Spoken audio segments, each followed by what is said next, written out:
A necromancer named Hector calls upon his monster to show the world their combined power. Another masked mage casts the poison tongue spell, preparing to act. In this world, necromancers are magicians who create knights from corpses for battle. The little boy looks at this with admiration, thinking that necromancy is pretty damn cool. 17 years later, we see a dark city of necromancers built around a giant skull. A grown boy named Naus tries to revive his knight, commanding him to overcome death.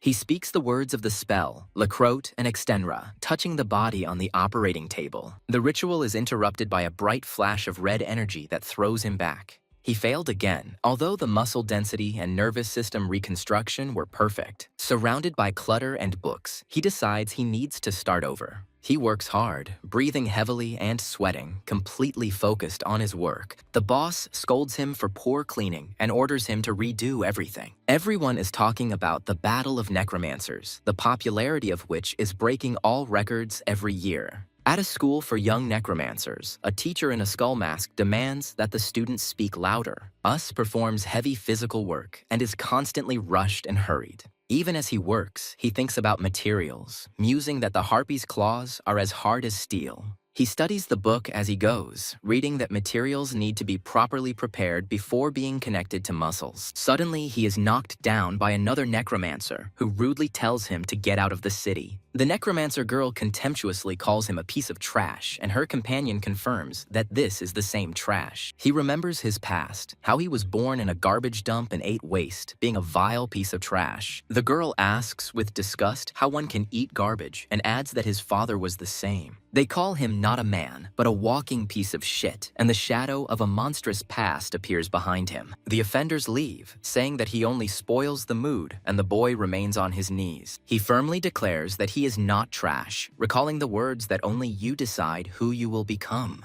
He stands up, and the girl mockingly asks if he really thinks that everyone will accept him if he becomes a necromancer. She mocks him, saying that he doesn't even have a knight, and he wasted a decade. Her knight presses his face into the ground, ordering him not to stink up the place with his trash and to get lost. She finishes the threat by promising that next time they will simply dispose of him. The words that only you decide who you become echo in his memory again. This phrase was first said by the great necromancer Raphael. He was an orphan from the slums, but he won 6 consecutive victories in the Battle of Necromancers, setting an unparalleled record. So Raphael became the most famous man in the world, and the boy also wanted to be like him. He dreamed of being recognized at least once in his life, of being applauded by the whole world. But his inner demon taunts him, asking if he really thought he could do it. The action moves to the necromancy materials store. A customer wearing glasses complains that the materials available today are of very poor quality and there is nothing worthwhile. Us notices a body in the back room and asks what it is, and the seller replies that it is garbage for disposal. The buyer inquires about the humanoid material, and the seller explains that it has already been purchased 13 times. However, no one could get her to move, so she was returned back every time. The seller explains that spells don't work on it. It's a rare case of completely unsuitable material. The seller asks if the buyer is interested in it and says that they were already thinking of selling it for pennies, without the possibility of return.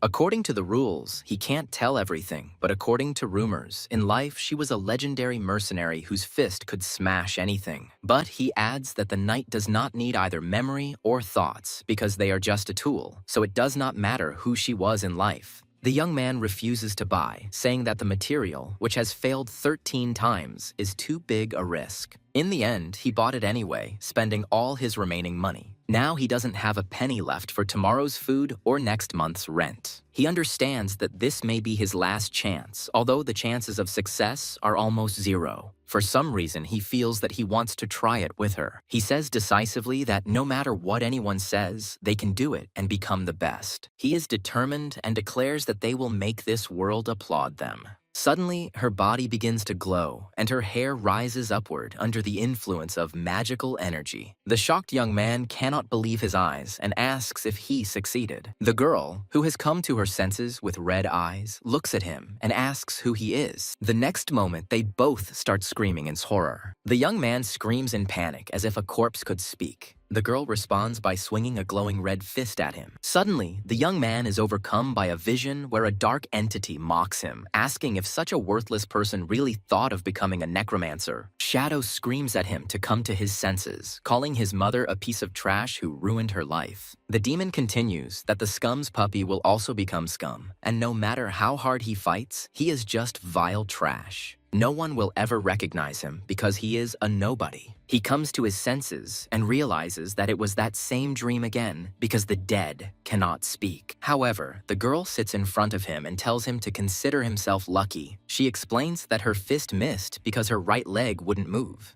The boy starts screaming again, but she tells him to shut up because she has a splitting headache. He finds himself tied up and in a panic asks why she did it and what she was planning. The girl replies that she should be asking questions and demands to know what he did with her body. She clenches her fist and threatens that next time she will definitely not miss. She says she thought he was a psychopathic pervert at first, but judging by his house, he's just a poor guy. She is shocked to realize what happened and asks if this means that she really died then. Thanking him for his revival, she is about to leave and never meet again, but he shouts after her. He stops her, reminding her that her left arm and right leg, which were not hers in life, do not move. The young man offers her his help because as a necromancer, he can deal with this. He claims that no matter how strong she is, without him, she is helpless. In response, she grabs the cleaver he was holding earlier. The girl cuts off her non-functioning leg, declaring that she is the strongest, most beautiful, and best warrior in this world. She firmly says that she does not need his help, no matter whether she has hands or not. He calmly replies that she was a mercenary and fought for money, and since she sold her body after death, it means she really needs the money. He offers her a deal, promising to pay if she fights him. She finds him interesting and agrees, saying that she will kill anyone and accept any fight if he pays well. The girl explains that she has a debt that needs to be repaid, and he has no idea how huge it is. She stunnedly names the amount of her debt, 800 billion gold. The guy asks if this amount is enough for her, but the girl doubts that he has that kind of money. And then he mentions the battle of the Necromancers. He unrolls a scroll, announcing a tournament with a prize pool of 100 billion gold. The girl is amazed by the size of the prize, and the guy explains that this is the most popular sport in the world. She admits that she has no talent for necromancy, so she does not even try to participate in such things.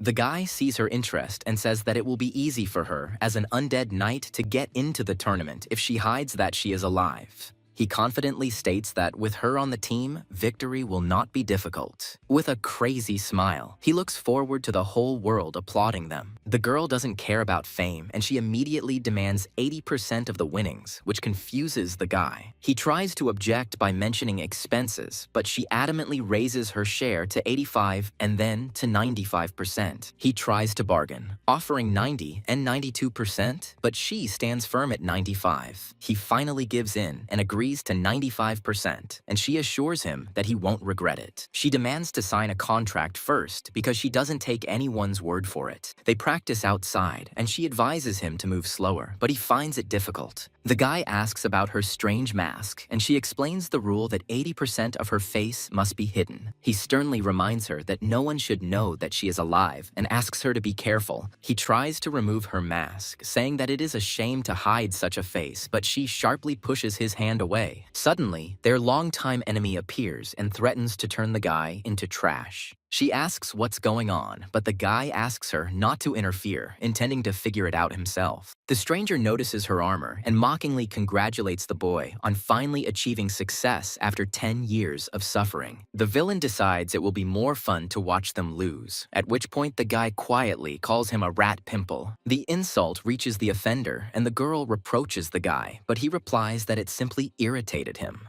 The guy cheekily confirms that it was he who said it and again calls his opponent a rat pimple. In a rage, the enemy shouts that he will kill him and sets his monster on them. The guy calmly gives the command, and the girl, placing her right foot straight, prepares to strike. She delivers a powerful blow from below, completely destroying the attacking monster's leg. The narrator introduces a woman named Kalina, who was a very talented person. Despite her talents, she did not put much effort into achieving results and looked down on others, calling them weaklings. She screamed madly that she was achieving success half-heartedly, while others could not achieve the same even with hard work. Her favorite pastime was belittling the efforts of others and praising her own superiority. The hard-training boy, who always remained weaker than her, was the perfect victim for Kalina to mock. In the present, a powerful blow from the girl knight shatters Kalina's monster into pieces. Kalina is shocked and can't believe that her creation was destroyed in one blow, and on the orders of someone she considered a non-entity. The guy turns to her and asks with a smirk if she has any objections. Later, he scolds the girl, shouting that fighting outside the tournament is prohibited, but she doesn't seem to care. She leans towards his face and with glowing eyes asks menacingly if he is giving her orders. He replies that this is not an order, but a request, and claims that he understands the rules of Necromancer battle better than she does. The guy reminds her of duty and senseless risk, after which she reluctantly agrees to try to restrain herself. She asks about their next plans, and he replies that they now need to register and take some basic tests. During check-in, the employee dubiously asks the guy if he can even run, which irritates him. The officer lets them through, and the armored girl awkwardly walks forward while the guy watches her. 3 judges in skeleton masks discuss her awkward gait, but it's good enough for the lower echelon and stamp her name.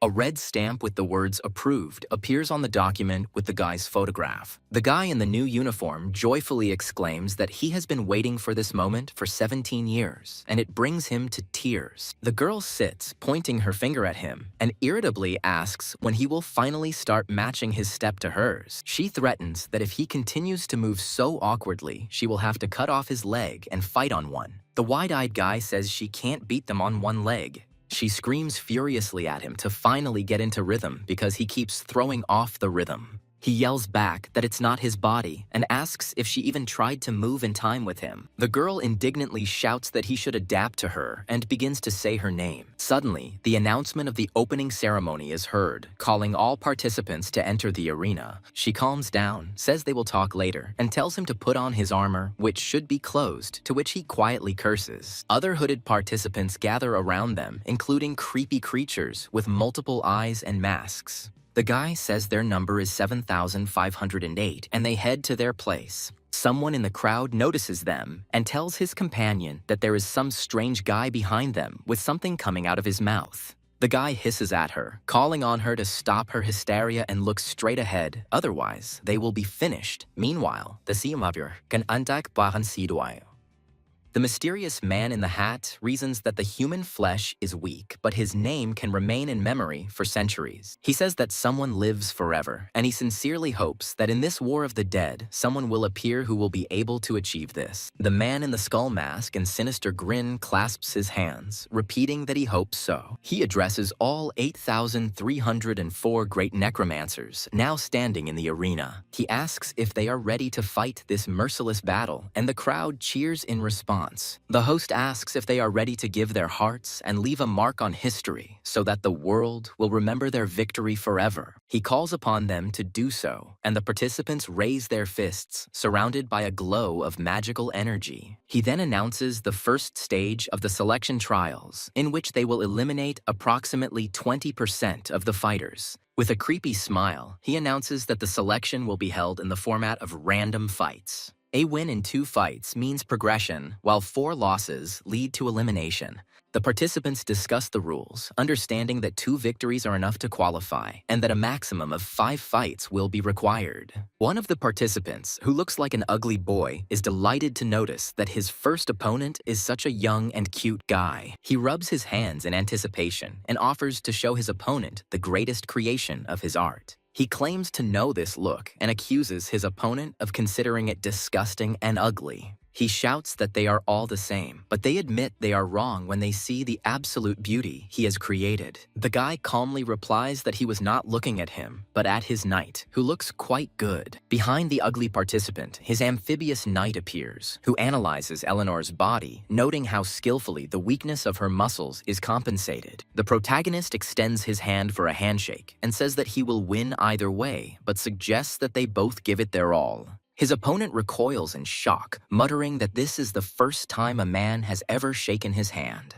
He can't believe that he didn't care at all about his appearance. Inspired by this, he decides that they have an obligation to show this boy the absolute beauty they have created. The qualifying stage begins, which will take place in 3 rounds, after which only 1,000 participants will remain. These participants will be selected for the final round. The guy explains that the rules of the tour are constantly changing, but the format of 2 wins to advance and 4 losses to be eliminated sounds pretty simple. The boy shows Eleanor a small skull earring and asks what it is. She explains that it is a magical communicator that allows one to hear each other at a distance of up to 300 meters. The guy, who has already put on the earring, irritably asks her to stop because he sold a lot of things for this purchase and is afraid of losing it. Eleanor reassures him, explaining that in this competition, which highlights the uniqueness of necromancers, accessories are free to use. However, she adds that the arena is under the influence of a powerful magic circle that prevents any magical communication.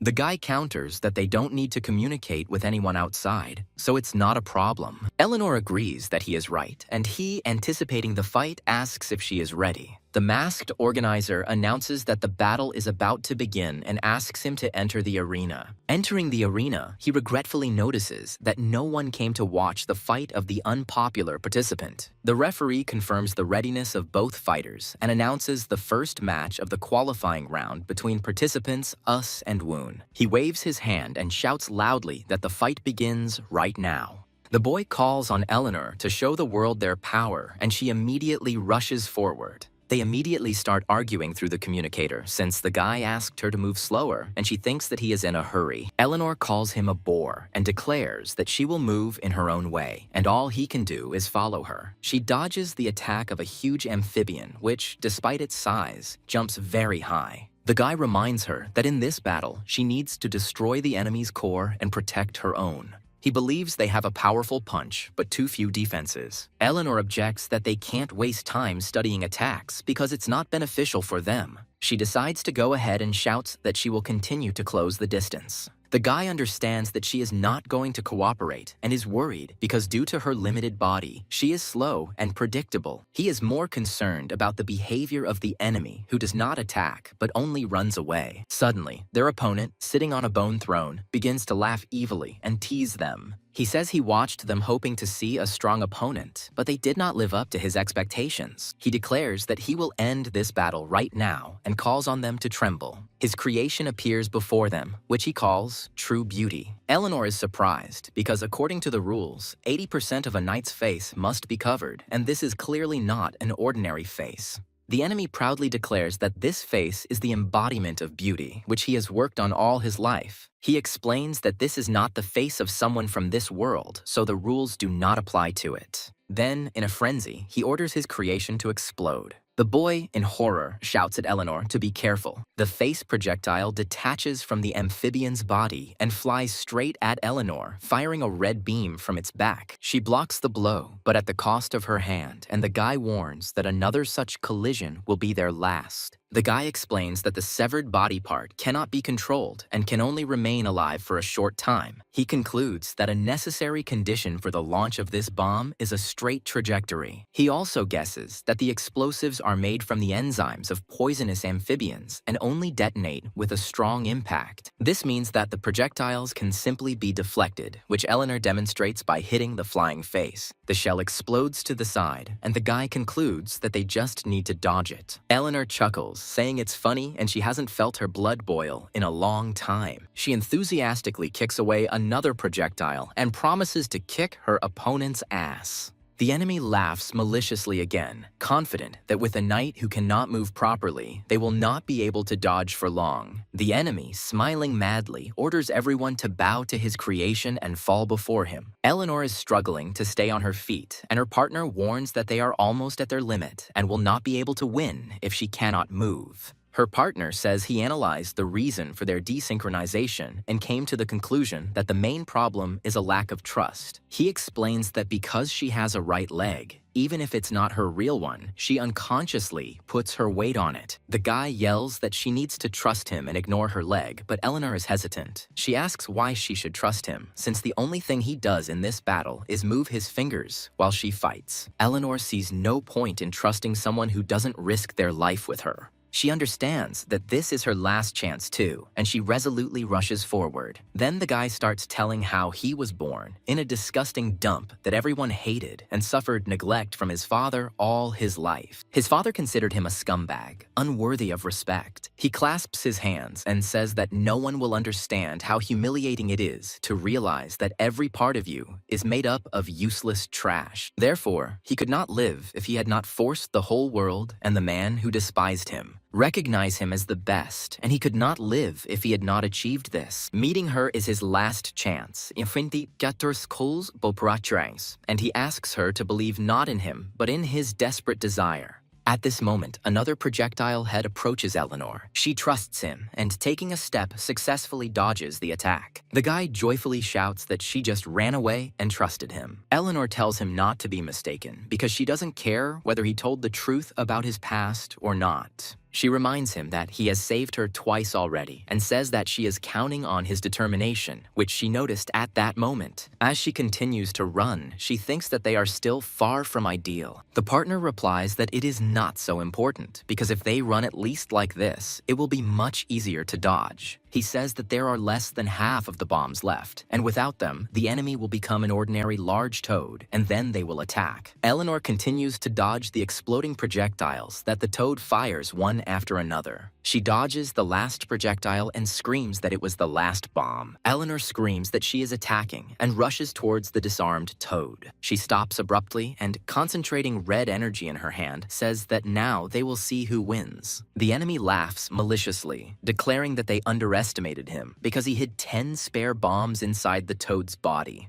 New bombs fly out of the toad, and their creator confidently proclaims that victory will be his. Suddenly, the guy yells at Eleanor to hit down instead of up. Their enemy asks in horror what this monstrous explosion is, because it does not look like his attack. Eleanor explains that she figured out how, with the destructive force of her fist, the earth fragments from the shockwave could fly into the bombs and destroy them. Her partner admits that it was a game of luck, as he was unaware of her high skill, but then asks if she remembers this technique. In a flashback, he asks her if she can only use this technique once. Eleanor confirms that the essence of the technique is to concentrate all of her strength into her fist, which is why, after one use, her hand turns completely black. She adds that it will take her about 4 hours to recover her hand. The boy realizes that they can only use this technique once per battle and asks what will happen if she uses it again. She recalls that she once actually struck twice in a row, but her corpse was missing an arm and a leg, and instead of a heart, there was a huge hole in her chest. She concludes that her body cannot withstand repeated use. Her heart explodes and she dies. The man in the cloak states that reuse is out of the question, but they have no other options. His fighter, a girl with white hair, stands in front of a toad-like monster, and her opponent is in the same situation. The girl decides that the time has come to shed blood in close combat, like true warriors.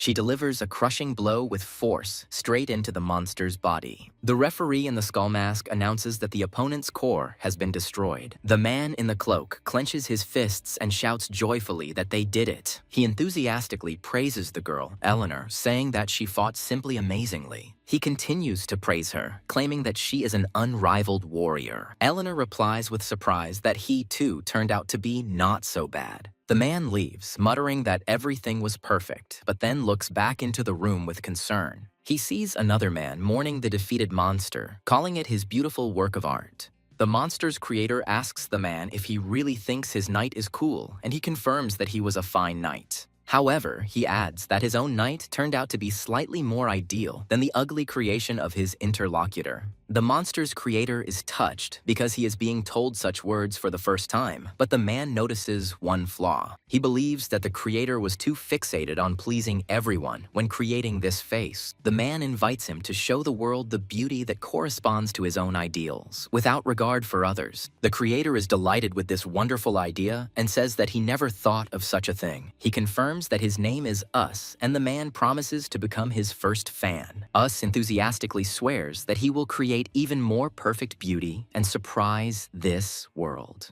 Returning to Eleanor, the man explains that he shortened her name because it was too long. Eleanor furiously shouts that since when have they been friends and that no one has ever called her that. He asks her to calm down and think, because in a situation where every second counts, something is better. He convinces her that winning is much more important than worrying about appeals. Eleanor reluctantly agrees, but asks that she be called that only in the arena. She asks when their next battle is, and he replies that there is a week between battles. The problem is that the opponent is chosen randomly, and he shows her a skull. This skull is an identification card that proves that he is a necromancer. Based on the results of tournaments, a skull of a different color is awarded, and his is currently black, rank 7, the lowest. He shows her the entire ranking system from bronze to opal, which is what the champion receives. Eleanor understands that the higher the rank, the stronger the opponent, but the selection is random.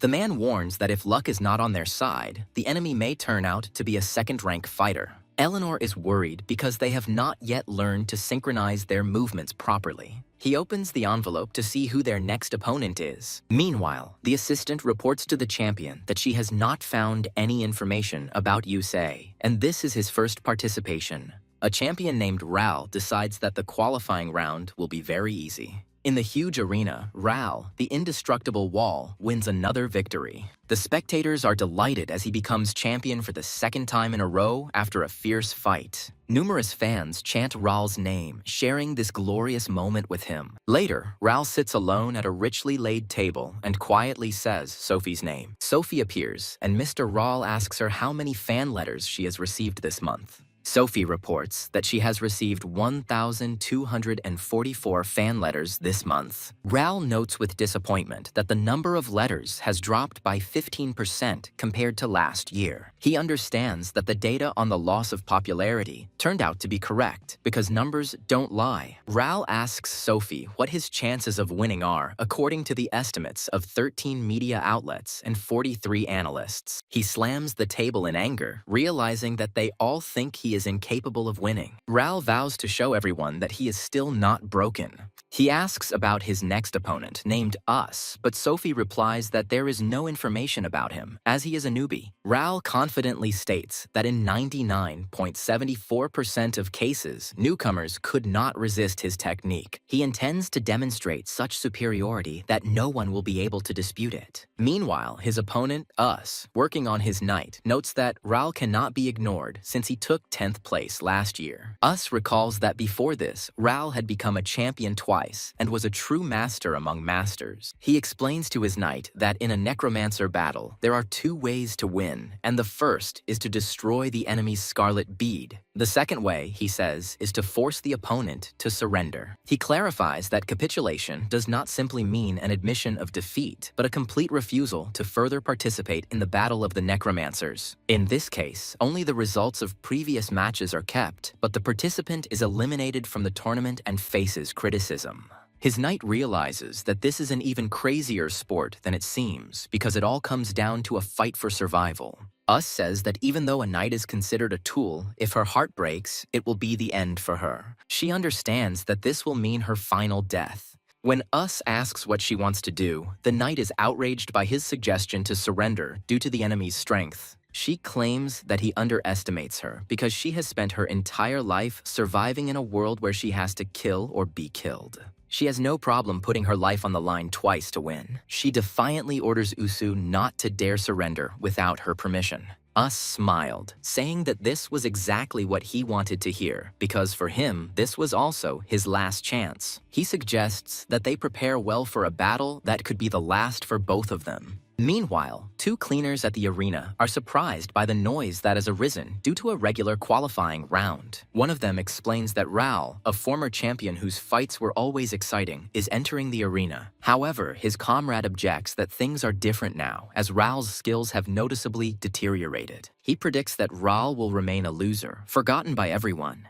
Raul suddenly appears and interrupts their conversation, saying that their words were too harsh. Left alone, he looks at his hand and repeats to himself over and over again that he can win. Raul enters the arena, and the commentators note that there are a lot of spectators because he was once a champion. Addressing the crowd, he proclaims that the true measure of strength lies not in attack, but in defense. He assumes a defensive stance and declares himself the protector. He then puts his finger to his lips and asks everyone to remember his name. His opponent looks in amazement at the giant wall he has created from a multitude of materials and living beings. Us comments that until now, no one has been able to break through this wall with either physical or magical attacks. He tells his knight that they only have one chance, and they must find a way to attack what is inside the wall. The knight suggests that the wall is slow, but Us counters that that's not the scariest thing about it. He explains that the most terrifying thing about the wall is its overwhelming size, which does not prevent it from moving at tremendous speed. Barely dodging, the knight lands with the help of his new hook arm and admits that it has proven quite useful. Although this cable is made of cheap materials, it allows you to cover a distance of about 5 meters in an instant. When the opposing knight finally turned and showed his vulnerabilities, they had their chance. The girl wonders how long it will take for such a massive figure to turn back and prepares to deliver the finishing blow. She understands that it is impossible to attack head-on because no one has yet been able to break through this wall. Us watches what is happening in amazement, not understanding how this is possible.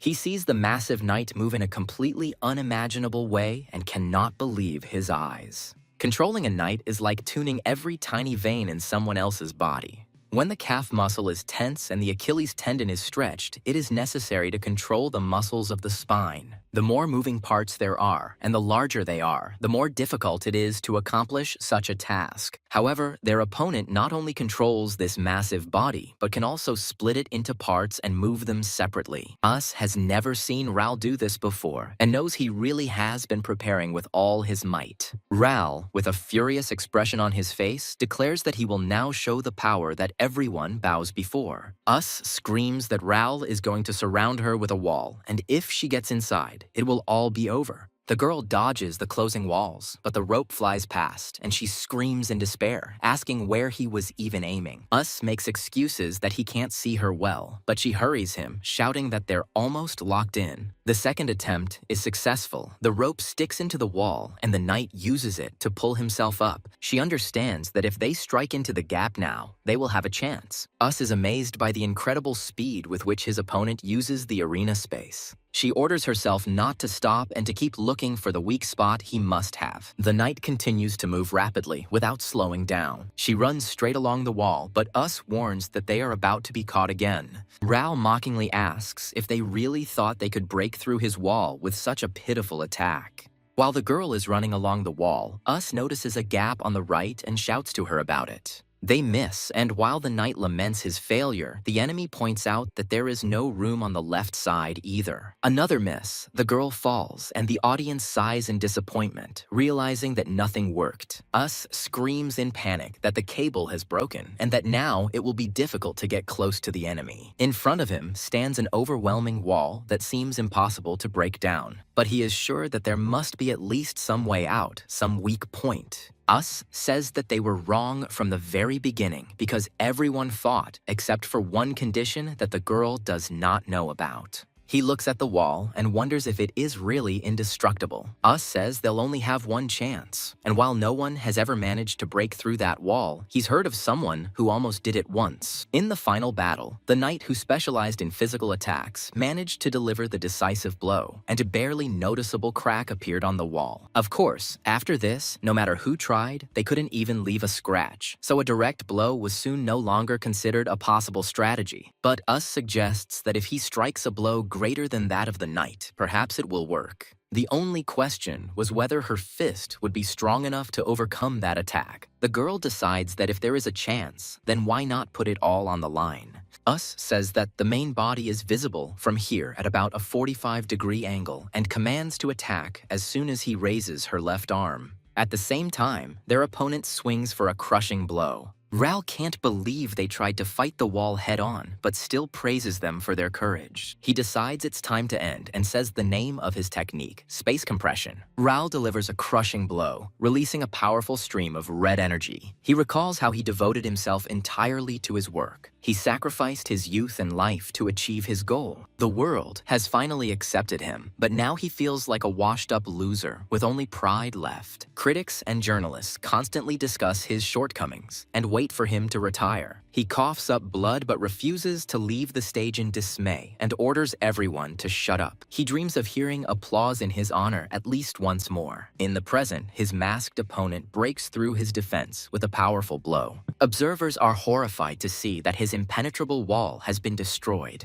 The Necromancer cannot believe what has happened and asks if they have really defeated the legendary Ral. The crowd erupts in applause, shouting that it was incredible. The spectators are delighted with the amazing battle, but no one knows who the winner is. He turns excitedly to Eleanor, asking if she heard the applause and praise. Eleanor replies that she doesn't care about the opinions of others, because the main thing is that she was able to prove her point. She declares with shining eyes that her fists are the strongest in the world. The Necromancer enthusiastically agrees, because they have done what no one else could. He leaves dreaming of future glory, but Ral notices that he looks very pleased. Ral asks if he really thinks that he is now something and that everyone will remember his name. He warns the boy to be careful because the crowd will admire not his efforts, but his mistakes. Ral leaves, adding that the crowd will be more interested in his future failure than in his success. He turns around and asks if the Necromancer is really ready to accept such applause.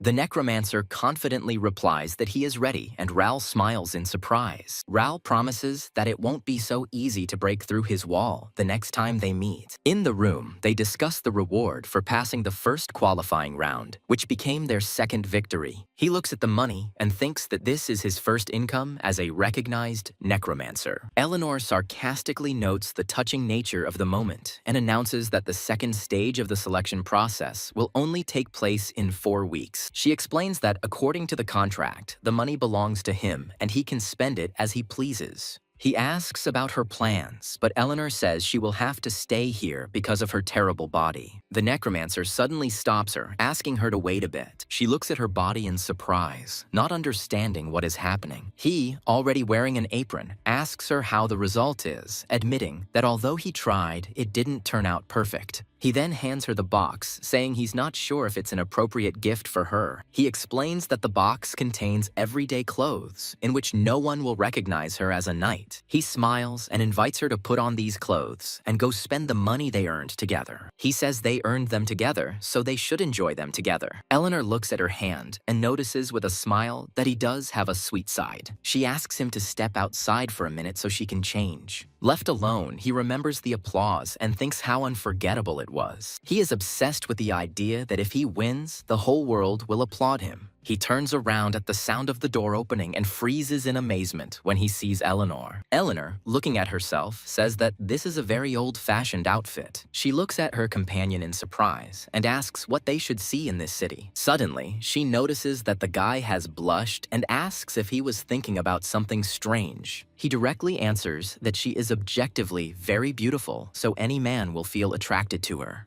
Besides, according to him, she looks even more attractive in casual clothes. Eleanor screams in shock, asking if he has gone crazy and what this sudden confession is. He calmly explains that it was not a confession and that he was simply objectively expressing his feelings from a biological point of view. She asks him if he ever had any friends, and he replies that he was ignored by everyone and his only friends were cockroaches and worms. Sitting at a table in the tavern, he says that this is also his first time here because he usually doesn't have enough money. He points to a wall of skulls, explaining that it is one of the popular spots in the Necromancer city, and the skeletons are made from recycled materials. Eleanor asks in horror if these are real human skeletons and calls the creators sick. The waiter brings them the dish they ordered, called Dead Man's Tongue.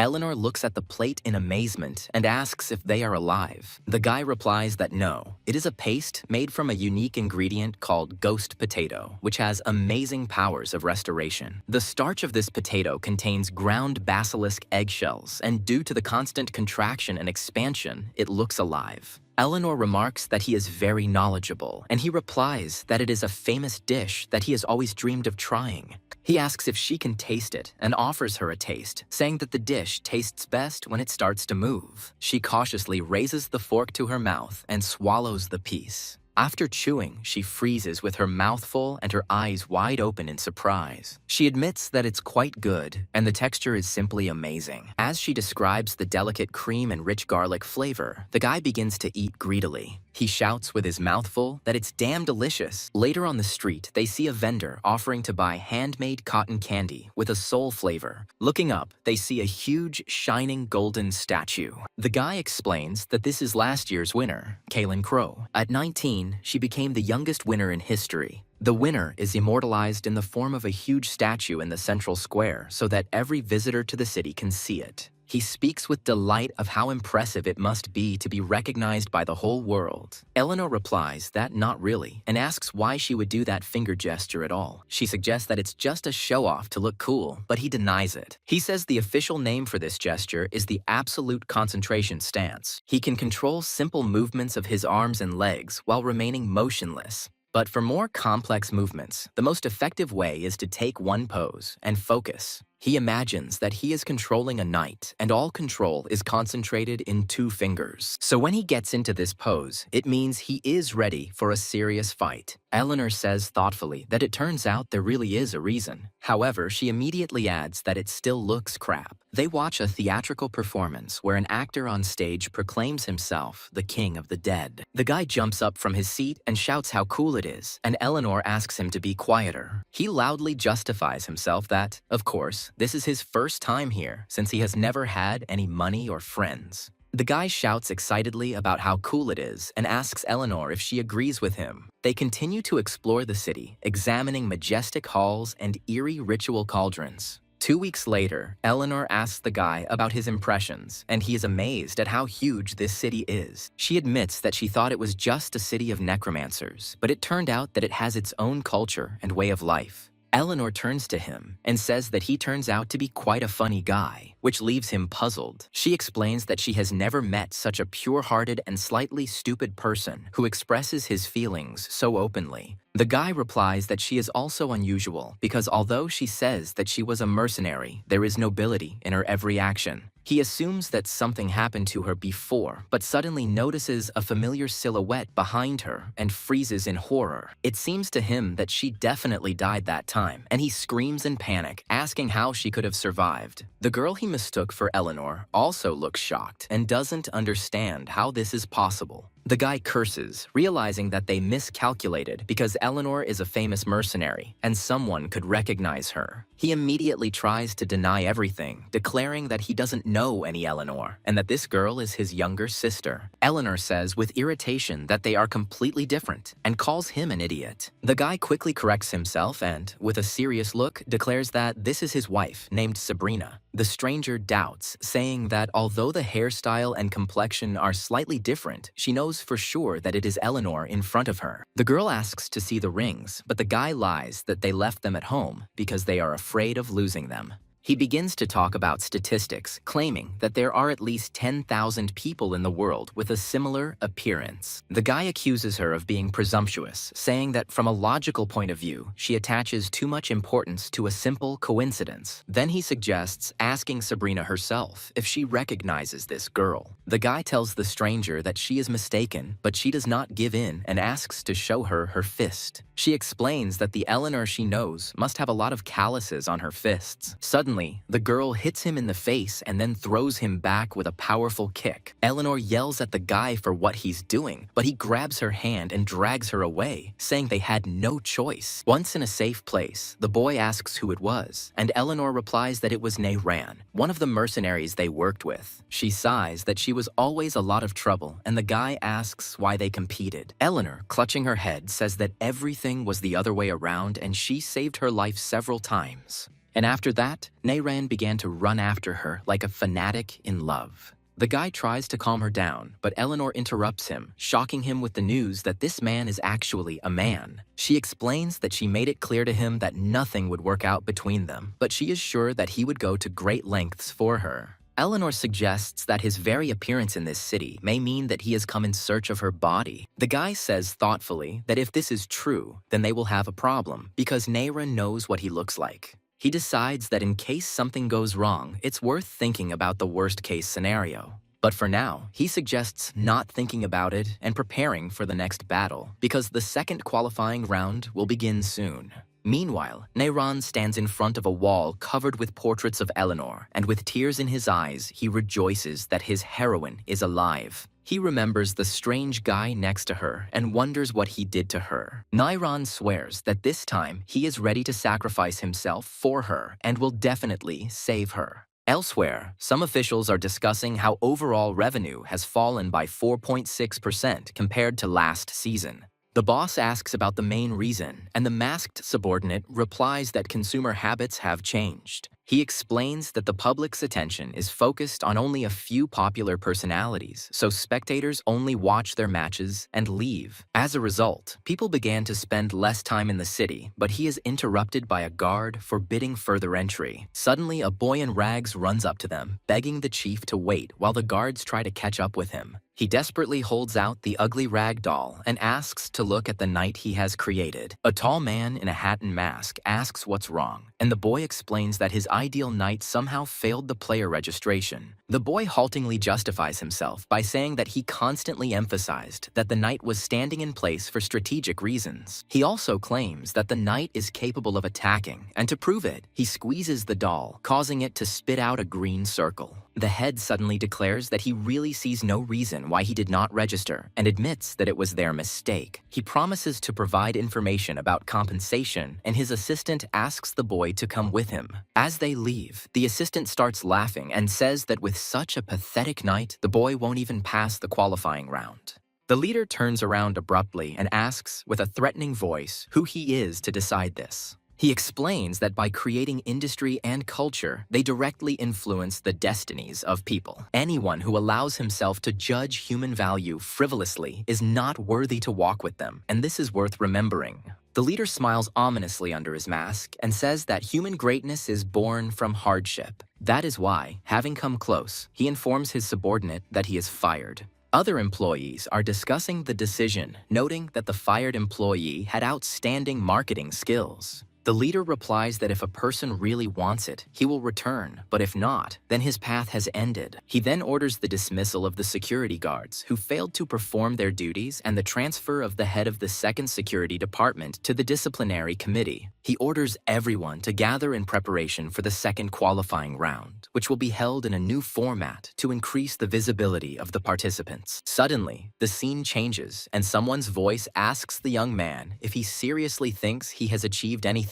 A creepy dark monster with red eyes appears behind the young man and calls him a worthless piece of shit. The monster continues to mock him, saying that it's time for him to realize that his mother was a worthless creature and the worst thing in this world. He screams that the child of such scum is the same trash, and no matter how hard he tries, he will still remain a disgusting bastard. The young man furiously shouts back that he is not trash and vows to become the best. He declares with determination that everyone will recognize him as the best, and he will prove to the whole world that the monster is wrong. The monster bursts into mad laughter and mockingly asks if he really believes he can. The young man wakes up in his room, breathing heavily after a nightmare. Suddenly, a girl with white hair appears in front of him and says that he has finally shown his true face. In a flashback to last night, he is kneeling before her, begging her to make him the best so that everyone will recognize him. He cries and says in despair that otherwise he will simply. Returning to the present, the girl asks if everything is okay, since his condition could interfere with the battle, but he does not remember last night. She gets angry and screams that he clung to her and cried like crazy, and doesn't he remember that? He asks in surprise who it is and waves her off, saying that she must have dreamed it.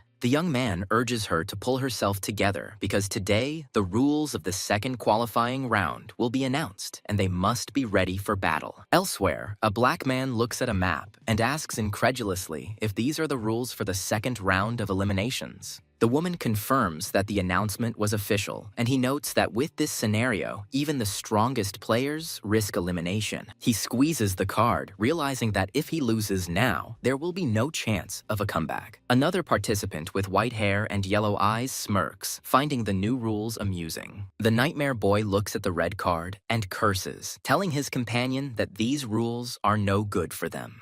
He explains that there will be a 3-on-3 team battle, where the team that wins 2 out of 3 matches will win. The girl is worried because 3 people on one team puts them at a disadvantage and there may be problems with communication. He agrees, but points out a strange condition. Only 1 player of gold rank or higher can be added to the team.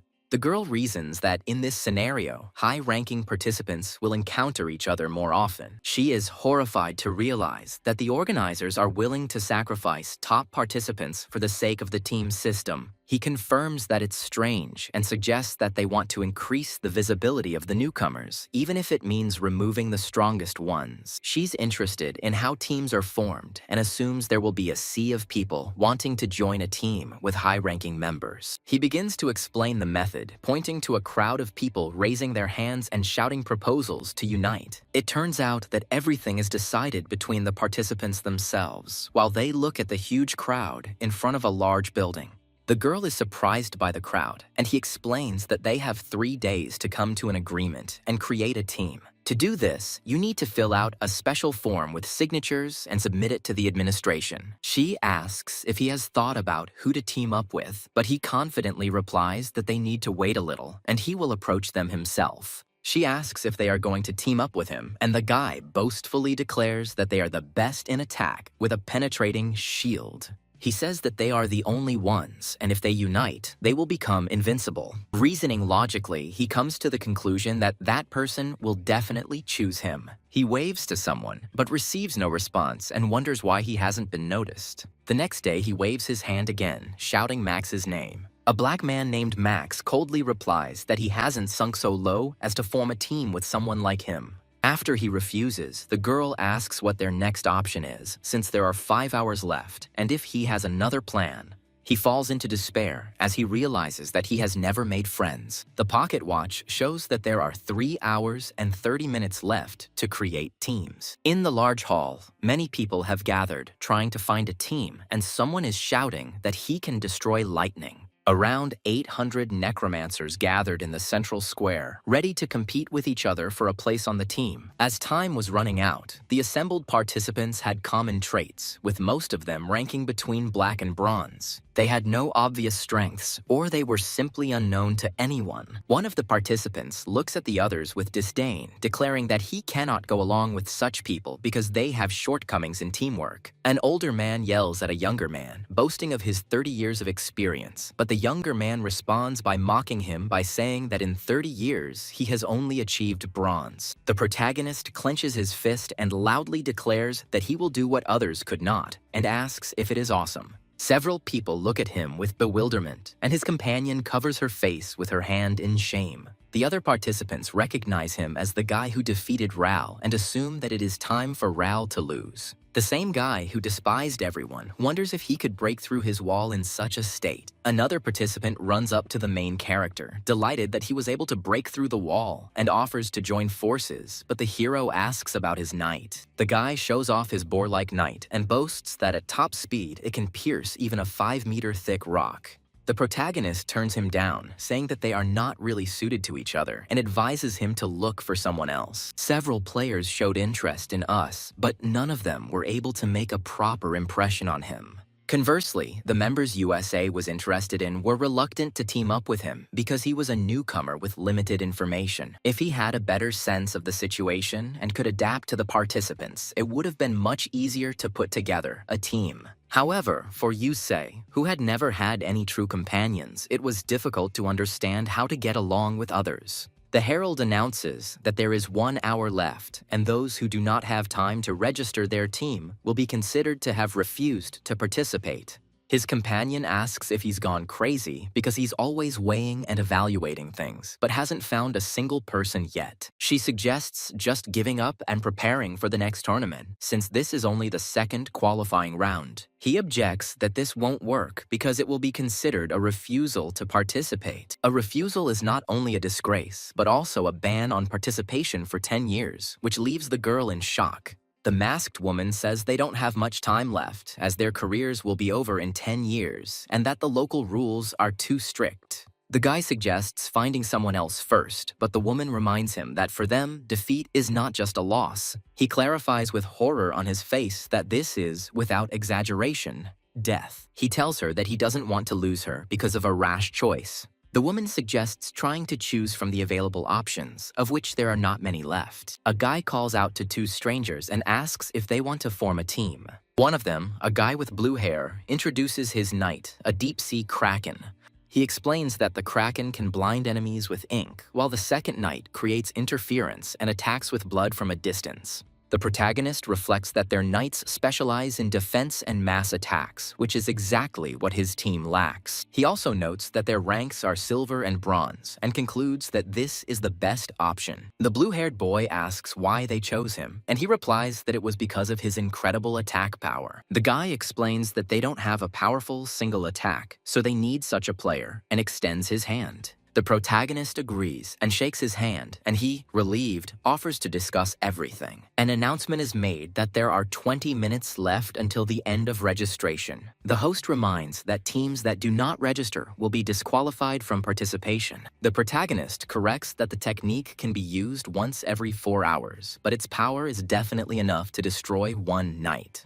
The blue-haired guy says worriedly that the risk is high, and if something goes wrong, they will have to cover for him. The protagonist assures that this technique is not their only advantage, since his knight also possesses outstanding physical abilities. His new ally agrees that such a powerful attack is attractive and asks how they will coordinate their actions. A voice announces that there are 8 minutes left, and the hands on the pocket watch show 8 to 12. The blue-haired guy says they don't have much time and offers to fill out the paperwork, but immediately makes the reservation that the agreement isn't very smooth. Suddenly, the red-haired participant jumps up and shouts that he needs to go to the toilet. His partner tries to stop him, but he promises to go quickly and runs away. With 4 minutes left, the protagonist begins to panic and asks why he doesn't come back, since there is no time to find a new team member. The blue-haired boy looks up thoughtfully and also wonders why their comrade doesn't return. The protagonist jumps up from the table, realizing the deception and thinking that these bastards have set him up. He sees a red-haired guy next to another girl who mockingly asks who would want to be on a team with such trash. The guy furiously shouts the girl's name, Kalina, and asks if those freaks were from her team. He guesses that they were stalling for time to stop him, but Kalina replies that this is simply a consequence of his weakness and incompetence. Kalina declares that he has failed and, reminding his new ally of the agreement, leaves, congratulating him on his success. As she leaves, she tells him that he was being arrogant and that now she is pleased that he will be in the way. A masked woman contacts him through a transmitter and asks why he is running alone since she can only hear his voice. He runs down the corridor shouting that there is no time to explain and he needs any remaining one. The guy desperately calls out to anyone who couldn't assemble a team and asks them to hurry up. Another person answers him from the shadows that he too is without a command, and the timer shows that there are 40 seconds left. The protagonist grabs the stranger and screams in despair that they need another person. Announcements count down the last 20 and 10 seconds until the end of registration. The man he found runs up to the registration desk at the last second and hands over a list of participants. The registrar says it was close, but they made it, and starts reading out the names: Gus, Bolmak. He calls out the final member, Ira, and announces that their team is registered. Bolmak, an elderly man, is outraged that he is being treated this way because he has been in this business for so many years. Gus apologizes to Ira for being too confused and not asking about her knights, and asks her to tell him how she usually fights. Gus tries to talk to the silent Ira, while Bolmak laments how this could have happened to him. Of the 8,304 necromancers, only a few passed the first selection. In the end, there were 5,005 participants left, not counting the former champion, who is not participating in the selection. 1,668 teams were formed, and they began their battles. Among all the participants, they turned out to be the ones that no one wanted to take on, and they were nicknamed the worst team.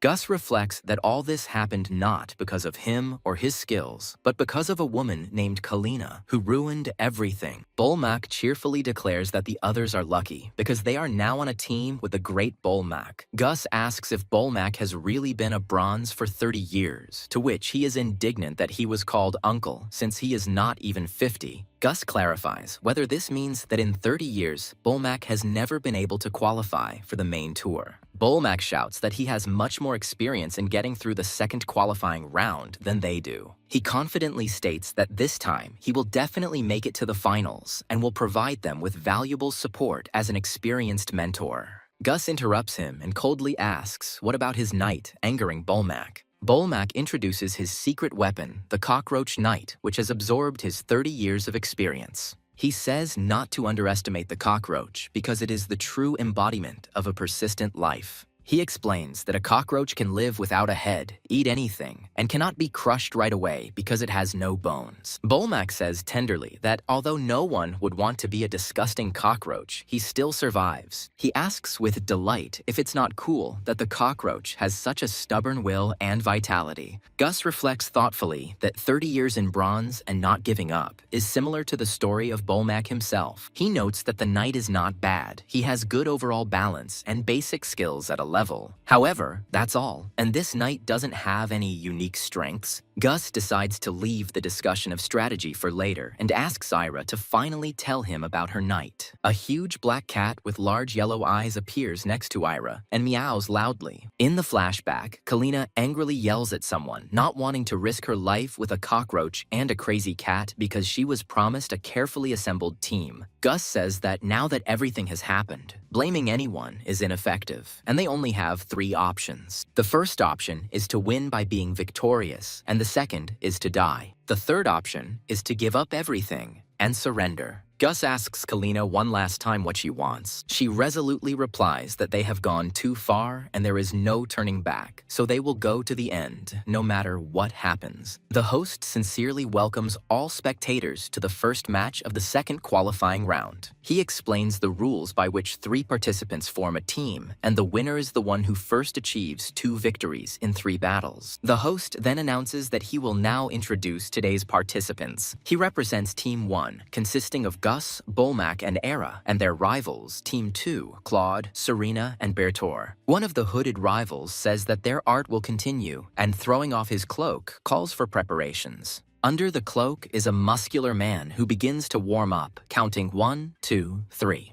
He smiles and says, "Well, let's get started." Gus looks at the ballerina-like knight Claude and thinks he looks quite strong. The masked Gus speaks quietly to his knight, afraid that they might be heard. He confirms that he can hear well and that there are no problems with the device, after which he says that they have already discussed the initial strategy. Gus explains that his knight cockroach will go first because he is very fast. This will allow him to analyze the situation and understand how the enemy operates. The warrior in the horned helmet wonders what the crazy cat will be doing at this time. A black cat is comically lying on the floor, and one of her teammates asks her owner what her knight can do. A girl with blue hair shows a notebook with the inscription, "My cat is very cute," which leaves everyone in a stupor. The helmeted warrior comes to the conclusion that there are actually only 2 people in their team who are capable of fighting. Gus warns that in the worst case, they will have to fight 1 against 3. His helmeted companion says she sacrificed speed and chose a sword. She thinks this is a good choice because once she uses her fist, her strength will be greatly reduced. The host loudly announces that the first battle of the second qualifying round has begun. One of the opponents, an elderly man with a mustache, shouts that now everyone will see the strength that he has been accumulating for 30 years. The helmeted warrior notes that he is faster than she thought, while the black cat lies on the ground and purrs. The enemy team leader says that music and lighting play an important role on stage. His partner announces the first composition for the opening scene, entitled Silent Choir Tempo, Adagio. Their knight, resembling a musical instrument, is about to run his fingers along the string, as if along the ribs, producing harmonics. Another member of their team adjusts the main light, lifting 17 vertebrae and fixing the central point.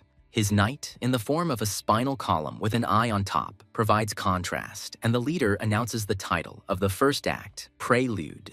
He smiles ominously and explains that this is the time when they spy on each other's rhythms. Gus's older partner thinks that even though he suggested starting with reconnaissance, he needs to somehow maintain his authority as the elder. He decides that those in charge of music and lighting look defenseless and orders his knight to turn around. The cockroach rushes to attack, but his blow is suddenly parried. The leader of the opponents reproachfully says that it was rude, and now they need to focus on the main character of the scene. The helmeted warrior decides that she should get rid of this guy first, and prepares for battle. She curses, realizing that his reflexes and reaction speed are significantly higher than hers. The bandaged opponent notes that she relies solely on her physical strength, while his ally has a much greater attack range. The warrior thinks that one blow will be enough for her to create at least one gap. An enemy knight, resembling a ballerina, unleashes a flurry of kicks on her. The older man is surprised that Cockroach is still moving, but Gus reminds him that he was talking about his vitality even without arms and legs. The old man explains that just before death, the cockroach secretes a maximum of octopalmine, which instantly gives him incredible strength. At this moment, his speed is 10 times faster than normal, and he pounces on the enemy knight. The elderly partner shouts that now he will show them the last efforts of a living being. Gus asks, doubtfully, whether the speed is really 10 times greater than normal and whether it can be noticed at all. His teammate confirms that with such speed, any physical attack can be avoided and decides to get closer to create an opening. He orders Gus to attack with his knight. The man proudly declares that this is the fruit of his many years of work, a technique that will shake the whole world. He pompously shouts out the name of his technique,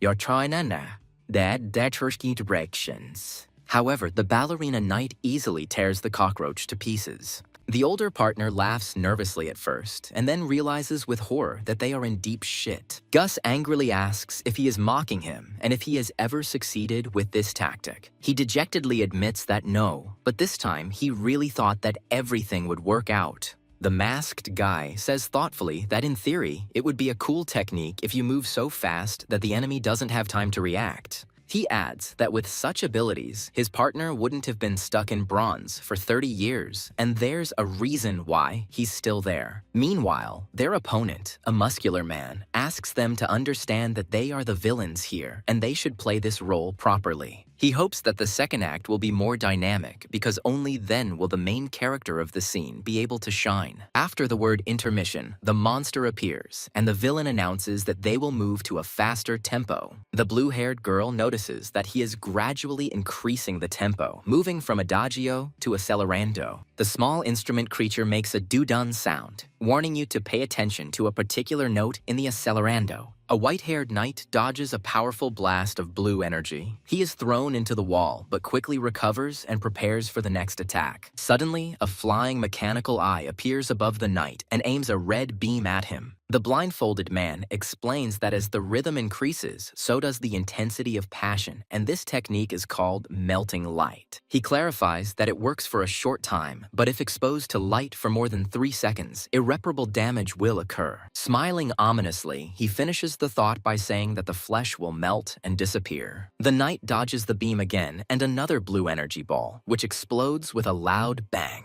The elderly magician screams in panic that this is the end and they are at a dead end. The knight realizes that if this continues, he will be unable to do anything and will die, so he needs to somehow create a variable. The masked guy advises him to use his fist and hit the ground at a 45-degree angle, asking him to trust him. The knight's hand fills with red energy and he prepares to deliver a powerful blow to the ground. The opponents look at what is happening in shock, and one of them says in surprise that this is incredible power. The masked man explains that this technique is not explosive, but concentrates enormous force at the point of impact, making it difficult to cause direct damage. He adds that with such destructive force, it is possible to change the landscape, and the earth around it splits into huge blocks. The knight immediately uses the changed terrain to take cover and move between the debris. The main villain shouts to his assistants to quickly provide support, but his tool knight is stuck due to an obstacle. He shouts in rage that there is too little space here and they will not succeed. In response, the guy in the mask grins evilly and tells him not to make him laugh with his words about how they have no chance of winning. At that moment, the black fist smashes the small instrument creature into pieces. A huge monster in a bone mask appears and asks if they should start hunting the others. The explanation begins of what a knight is to a necromancer. For some, it is a lump of flesh assembled from various corpses or a monster created as a weapon of war. But for this necromancer, his knight was a beautiful creature with beautiful and flawless legs. He tenderly holds the face of his creation and asks to let him shine on stage again, calling him my darling. Embracing the knight, he says that this is something more, like a reflection of his own soul, and announces the finale. After the destruction of his creation, the necromancer falls to his knees and cries out in despair that this is impossible and that such a thing simply cannot happen. Two doctors check his condition and report that his life is not in danger. It is temporary shock, and the match continues. The blindfolded man tells his partner that their opponents have also lost most of their strength, so their chances of winning will increase. He says that he is raising his spine, and a creepy creature with a huge eye at the end of a bony spine appears from underground. He explains that it is through it that he observes the world. Seeing an approaching enemy, he calls a frontal attack without a weapon stupidity and utters the word dissolution. The spine creature shoots a red beam that hits the man running towards them. Suddenly, another knight appears and begins to spin rapidly, creating a protective vortex.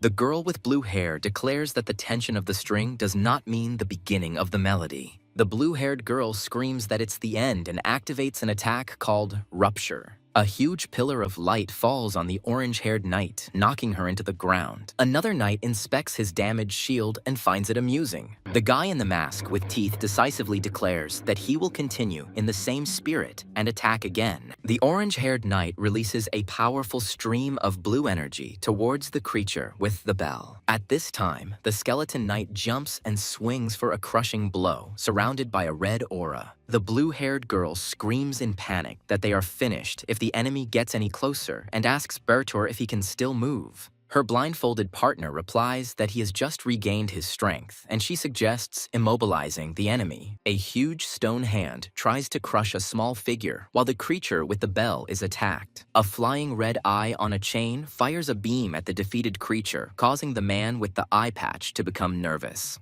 The red eye overloads, and the head of the person it was chained to explodes. The girl says that a rupture has occurred, and her limit has been raised, after which they wonder if the enemy is finished. From the rubble of the fallen creature emerges an unharmed female knight in a skull mask. She jumps off the destroyed stone hand and lands in the middle of the arena. The guy in the mask with teeth laughs quietly, watching what is happening. He stands before a cheering crowd, and their cries feel like holy water washing over his body. A guy named Us, with his fist raised, proclaims that everyone should remember his name because he will be the best. Later, Us angrily yells at the girl, accusing her of only getting in the way while others risk their lives. He tells the girl with light blue hair that if she had helped, everything would not have been so dangerous, and demands an explanation. Us, in anger, threatens to kill her if she does not explain herself. The girl silently writes on the sign that the cat doesn't listen to her. She explains that the cat's real owner is herself. Us explodes with anger, not understanding how she cannot be the master of the knight she created. The girl calmly repeats that she is not the owner, but the cat is its own owner and does only what it wants. Us doesn't believe this nonsense and asks why the hell she's even participating in the battle of the necromancers. He understands that they won't come to an agreement and tells her to do as she wants. However, he warns that he is ready to die for victory, and if his knight dies because of her cat, there will be consequences. Us angrily declares that then it will be the end for both of them. He remembers the moment when he raised his fist and shouted his name to the crowd. Another necromancer recalls being certain of defeat, but Us somehow created an opportunity and was able to win. He looks at himself in the mirror and is surprised to notice how many wrinkles he has. A man walks through the city, thinking that creating a new knight will require a lot of money. After counting the remaining coins, he decides that he will have to economize greatly and eat only once a day. Walking down the street, he sees a vendor selling freshly prepared finger skewers. Returning home, he hears a surprised woman ask if he was serious about buying it again. She doesn't understand why he's spending money, but he replies that it's Dora's favorite treat and he couldn't pass it by. He assures her that there is nothing to worry about because his technique is almost perfected, and Dora exclaims with delight that finally, he explains that he managed to accumulate power, but everything exploded, and now he will use the principle of the cockroach, which presses the body. In the new version, it will make the body even more compressed, and in each joint, it will create paths for relieving internal pressure. After some thought, he decides that it would be better to place the pressure relief channels not in the joints, but in the connections of the exoskeleton. A necromancer in a white cloak with a skull on the clasp shouts enthusiastically that this time he will definitely be able to succeed. He goes into a shop to see a girl he knows, who asks in surprise why he is looking at her like that. A girl named Bolmak says that she has noticed this for a long time, because he usually has a look like a dead fish. Whenever the conversation turns to the necromancer battle, his eyes light up and he asks if he understands how cool it is, which makes him shudder. He sheepishly asks her not to say such things, because he still lacks a lot. However, he then clenches his fists and confidently declares that this time everything will be different, and if he succeeds, he will become famous. Bolmak encourages him, saying that he will succeed and that she is always rooting for him. Returning to his workshop, he convinces himself that he has succeeded this time and that everything will definitely go well. But then doubts overwhelm him, and with anxiety in his eyes, he asks himself if he will really succeed. He wonders at what point it became difficult for him to even imagine how he would succeed. It seems to him that even in his dreams, it is not he who is standing on stage under the applause, but someone else. He wonders if this time is really any different from the previous ones, or if he should give up. In despair, he thinks about what will be left in his life if he gives up now. He decides that this is not possible, because if he gives up everything, he will turn into a worthless person who has wasted 30 years senselessly. He sets to work, arguing that he cannot let the years he has invested in this matter go to waste. Elsewhere, a girl with long white-pink hair complains that all her hair has burned because of her eyes. Her black-haired companion replies that there is nothing wrong with her hair, and perhaps it is because the original is beautiful to begin with. He offers to trim her hair, since he always cuts his own, to which she silently notes that his hair doesn't come out very nicely. He says that going to the hairdresser will be difficult, and offers to just trim the ends a little, asking you to trust him, as you did during a fight. She closes her eyes with apprehension, but then opens them in panic, asking what is going on, and he reassures her that everything is under control. He shows her a mirror and asks if she likes it, but Eleanor silently looks at her reflection in horror. She bursts out screaming, asking what the hell that is, and claims he cut her like she'd been chewed by a rat. He looks at her in confusion and asks if this isn't similar to what it was before. Eleanor furiously explains that there was a straight line, and all that was needed was to align it horizontally, not cut it like her hair. He says he'll fix it now, and she sighs, thinking that if it doesn't concern something he's interested in, then he won't remember anything at all. She yells at him, demanding that he cut his hair, even out the length. He answers with a tense face that he understands and asks to simply trust him while he sorts everything out. He cuts again and again, but each time he is dissatisfied with the result, muttering that he needs to trim the sides a little more. Eleanor screams hysterically, asking what is wrong with him and how is this even possible, and he apologizes guiltily. She declares that she has had enough and leaves, saying that if he doesn't know how to do it, then it's better not to take it on, and that she shouldn't have trusted him. As she sits down, he comes up behind her and she asks, frightened, what else he has planned. He announces with a mad grin that he has found a way and shows the organic glue that necromancers use to create armor. He explains that it turned out a little shorter and not quite perfect, but still pretty close, and there are still about 1,000 more strands to glue on. Eleanor, in shock, asks again about the thousands of strands and cannot believe that he spent the whole night adding thousands of hair extensions to her hair. She asks why he did it at all, and he simply replies that he told her to trust him. He says that they fight together, risking their lives, and he will definitely keep the promise he made to her. He then adds sincerely that no matter what hairstyle she has, it still won't be able to hide her beauty. She gets embarrassed and asks him not to say such things if he doesn't believe them. He continues to carefully glue her hair, and she, having calmed down, thinks that this time it turned out quite well. In the tavern, patrons discuss the recent battle, admiring the man who won a fight 3 against 1 and crushed the wall of the invincible Rahl. One of the visitors asks in surprise about the Rahl wall, and his interlocutor replies that this event has been discussed for a long time.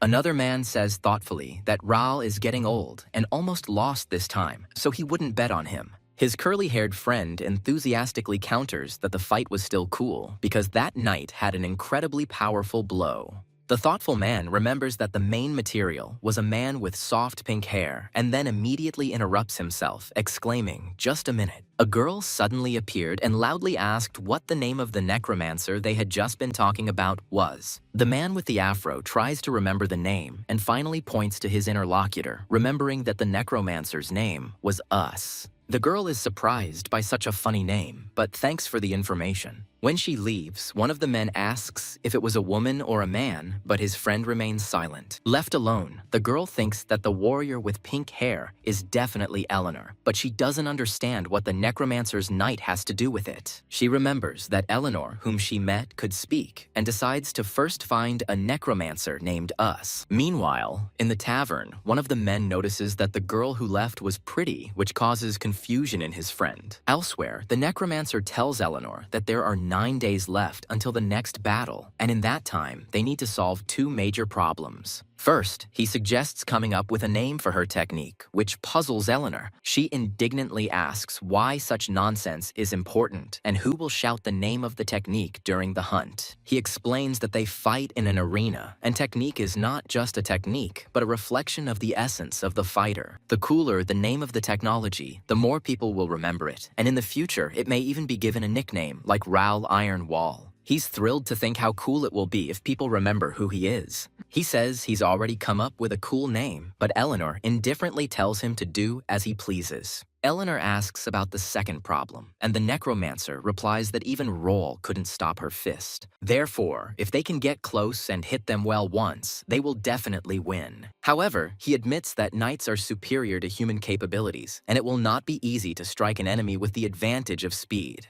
He says that so far, they have managed to win by using the terrain, but relying on luck is too risky any longer. Therefore, what they most need is equipment that will allow them to quickly approach the enemy. Eleanor clarifies whether by technique he means pumping up the body, as was the case with her left arm. He confirms, but explains that the modification itself is incredibly complex, as what they did with the left hand was only basic actions. Real technology requires biological engineering using materials from a specific creature. Eleanor is surprised by the time frame of several years, and he gives the example of a material like unicorn horn, which has telekinetic abilities. It took at least 5 years to complete the development of this material, and only 2 people were able to achieve success. He explains that once development is complete, recreation is no longer difficult, so necromancer knights rarely differ in form. However, they don't have the money, so they have to use cheap but powerful materials with high risk and high return. With these words, he takes the material he has chosen out of the drawer and shows it to Eleanor. Eleanor looks at the contents with disgust and asks what this abomination is. He replies that it is the leg of a creature called Deathgast, which she has never heard of. It is a species of insect that lives in a place called Black Mountain, in deep crevices filled with methane and hydrogen sulfide. As hatchlings, they grow quietly in pits, feeding on slimy mosses on bacterial colonies. But when they become adults, their organs begin to need oxygen, and they have to leave the pit to survive. Therefore, during adolescence, all accumulated nutrition goes towards the formation of legs, which they use, risking their lives. They need these legs to jump out of a hole that is several kilometers deep. Eleanor says thoughtfully that this is necessary for them to go on a journey and become adults. The necromancer confirms this and adds that the Deathgast can jump hundreds of meters, but its muscles are too stiff and unpredictable. The necromancer says that because of this, they are more often used not for the legs, but for strengthening or supporting the body. Moreover, due to the high difficulty of handling, this material is not particularly popular, but since the supply is stable, its price is relatively low. She doubts it and asks if, since it is so difficult to use, he can design and learn to operate it in 9 days. In response to her question about why he didn't start the project from the start, Us replies that he spent money on its creation and, due to its high complexity, considered it unnecessary. He recalls that at first it was difficult for them to even walk together, but now this ability is the key to their victory. Us, with shining eyes, asks to trust him, promising to show everything he has learned and accumulated over these 10 years. 5 days later, the exhausted Necromancer despairingly admits that he is failing and his work is just crap. Ira asks in surprise what it means that everything is covered because he asked her to trust him.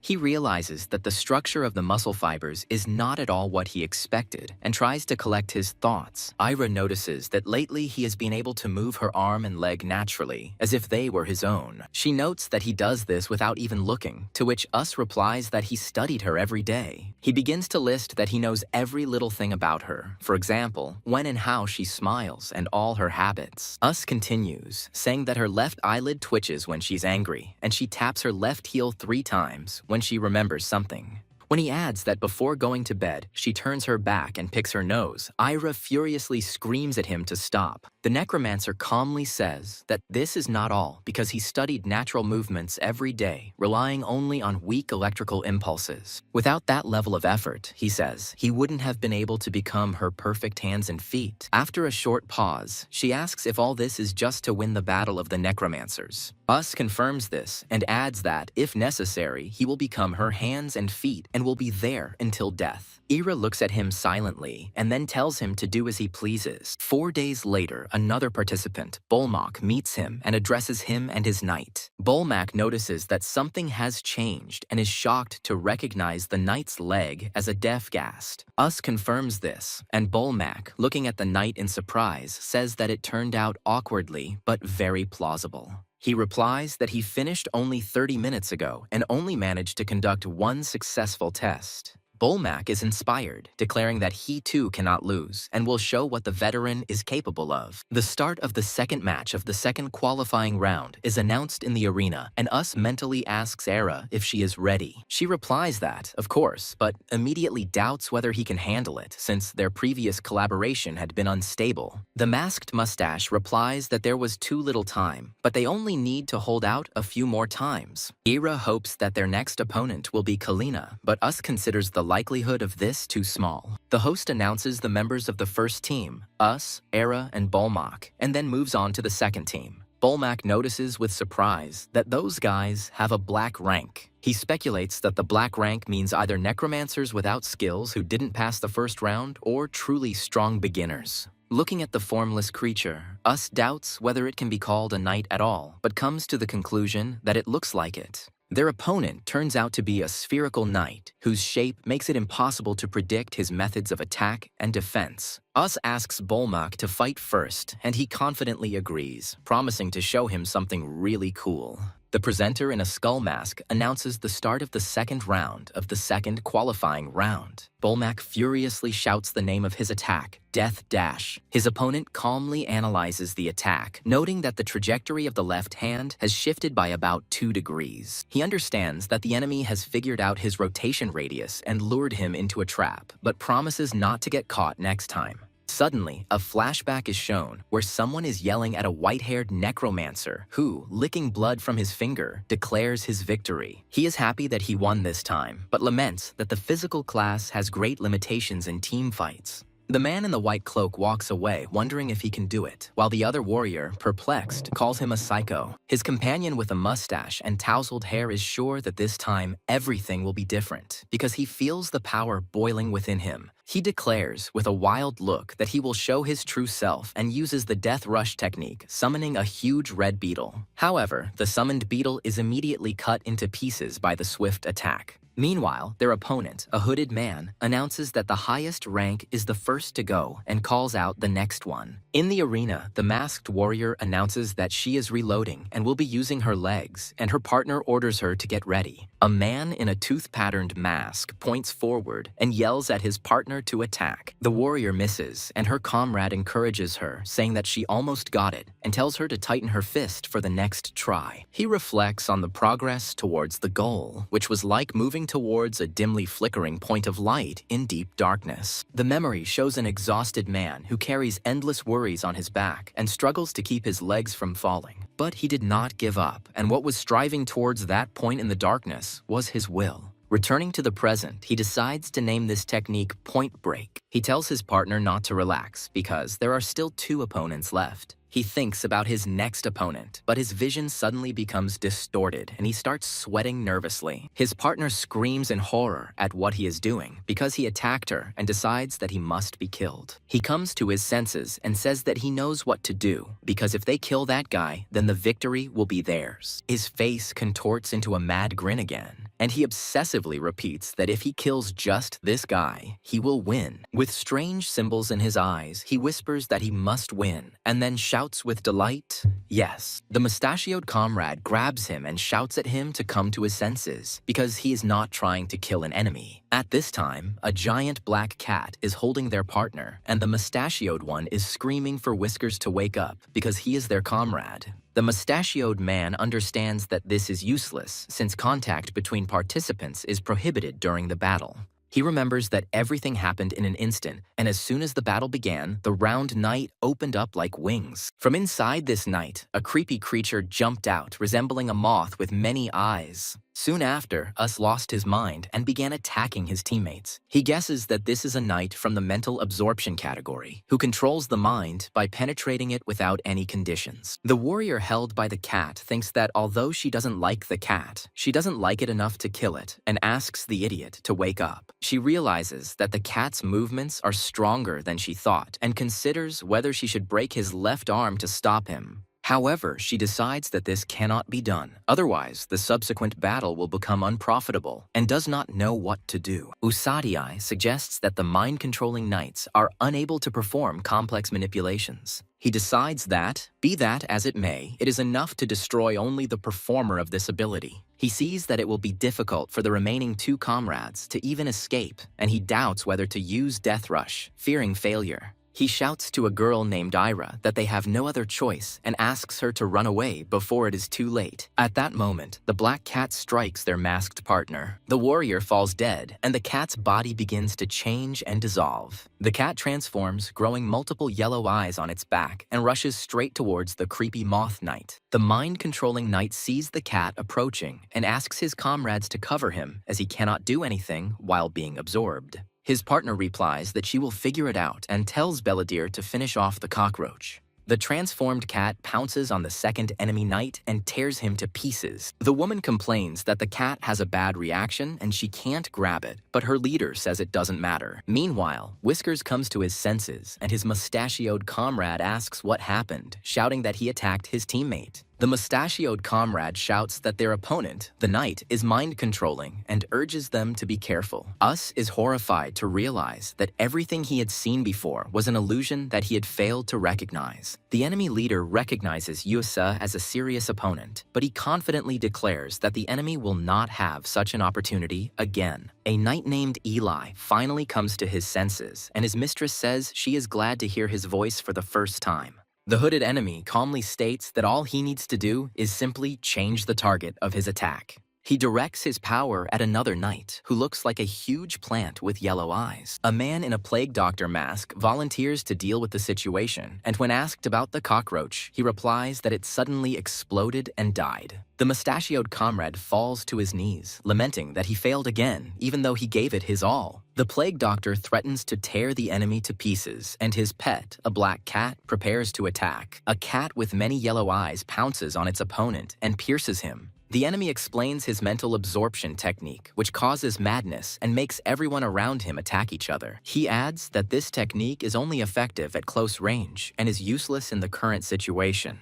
The villain, with a grin, decides that it is time to change form.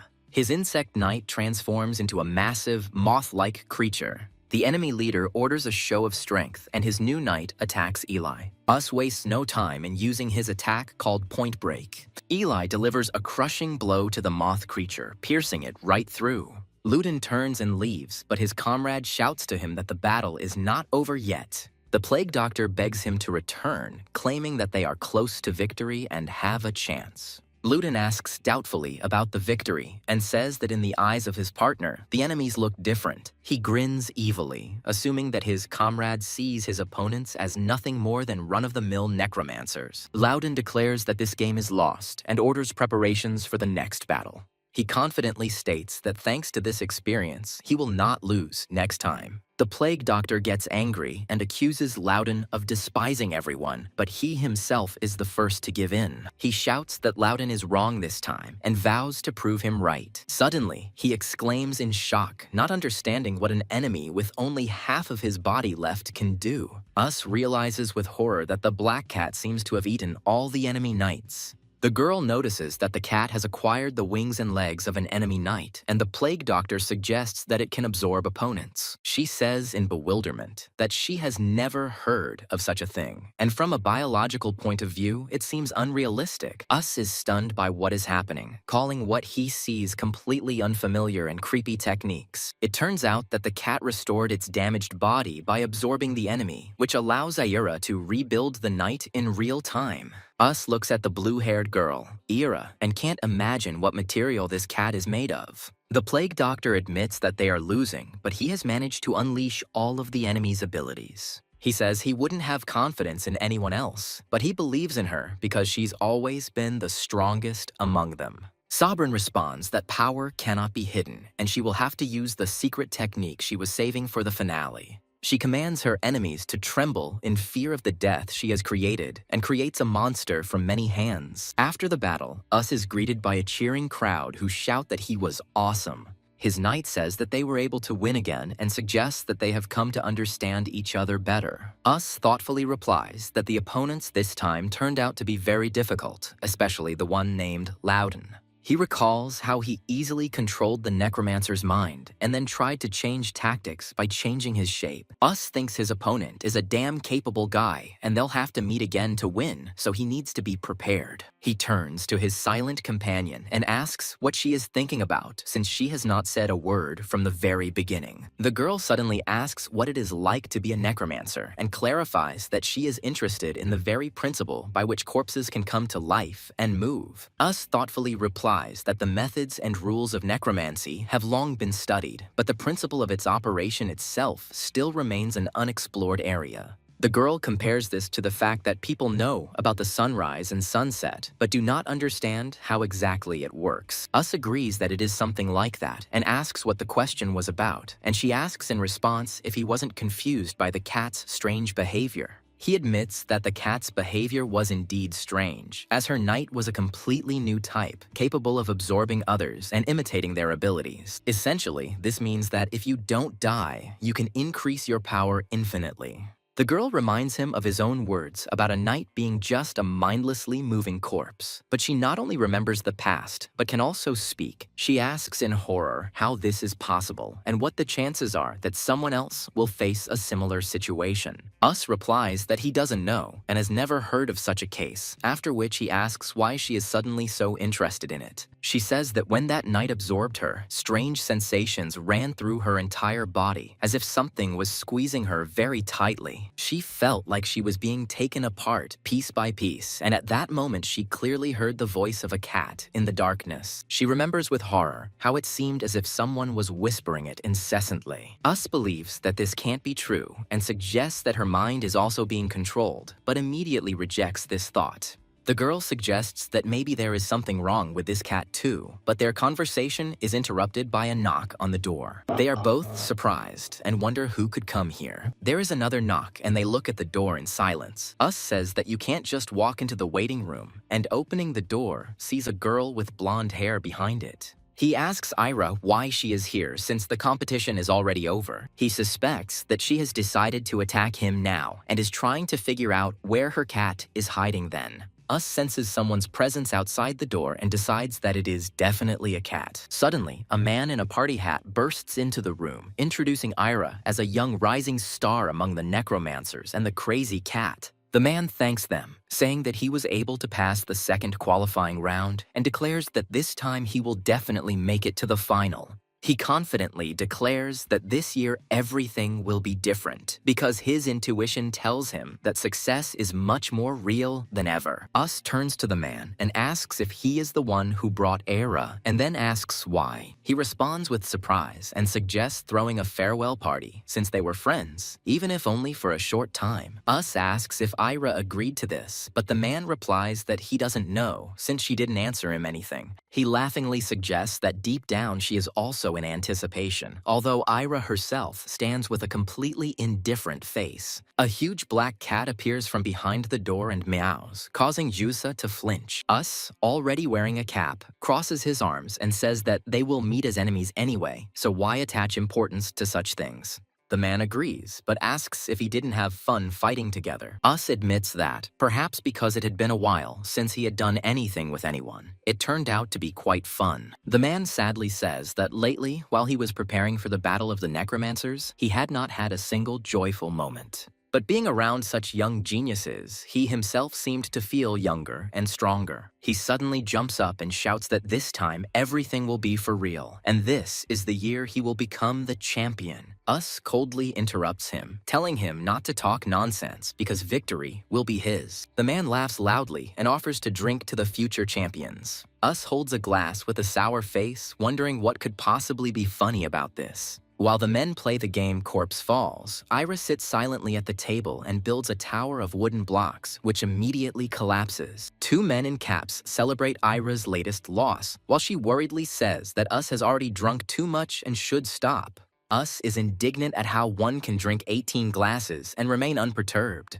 The old man shouts that today's necromancers have no idea how easy their lives are, because in his time, they had to sort worms by hand. Us jumps onto the cupboard and enthusiastically shouts that he can do anything, he can handle it, and he will succeed. The old man looks at him sadly and asks if he really grew up eating garbage from the dump. Falling to the floor, Us confirms that he grew up picking up scraps and was despised his entire life, but that doesn't matter. He continues his drunken speech, claiming that only the man himself determines what he will become and nothing else. The old man thoughtfully says that he has heard these words somewhere before, and then Us shouts out the name Raphael. Us enthusiastically declares that Raphael is the greatest necromancer, and he definitely wants to become the same person. Ira asks if he wants to become like Raphael, to which Us replies that it is obvious, since Raphael is the idol of all necromancers. Ira, holding some document in his hands, asks if he knows what happened to Raphael, which confuses Yusa. Us asks what Raphael is doing now, and the old man assumes that he has made a lot of money and is living the high life.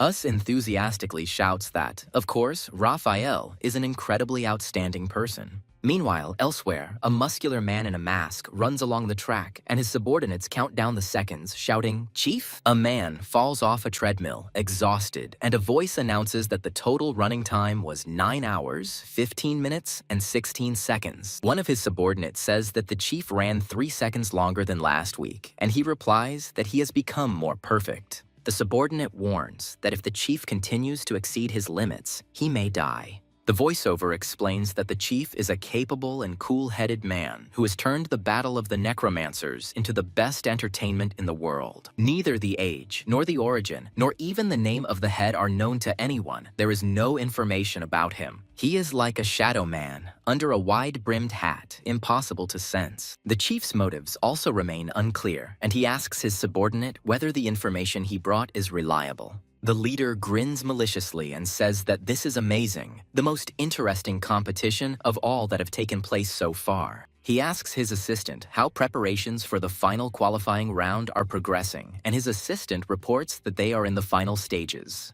The leader gives a speech, calling on them to fight with the readiness to die, and then the world will remember their victory forever. The final third qualifying round is announced, against the backdrop of 3 skulls, 2 of which are crossed out. The total number of players who have reached this stage is 2,502 people. The young man explains that it is difficult to prepare for the qualifying round, so the best thing they can do is to increase their mobility. However, during the preparation process, one very important problem was discovered. There's an explosion, and the guy screams, "Eleanor, are you okay?" Eleanor sits on the ground with her blown-up mechanical leg and curses, saying she used the previous version 7 times. She complains that this time the leg failed after only the 4th attempt, and the guy notes that constructing a leg with the help of Deathgast is not an easy task. He says that thanks to her, he figured out which parts need to be improved and suggests trying again. Eleanor runs again, leaving a blue trail behind her, and the guy counts this for the 6th time. She continues to run, and he announces for the 7th time. The guy shouts that this is the best result so far and encourages her to run again, and then he runs with a glowing leg. He catches Eleanor, who almost fell, and asks worriedly if she is okay and if she is injured. Eleanor responds by asking if he is okay and says that he seems to have hurt his shoulder. He reassures her that it is just a dislocation that can be fixed, as this has happened many times before.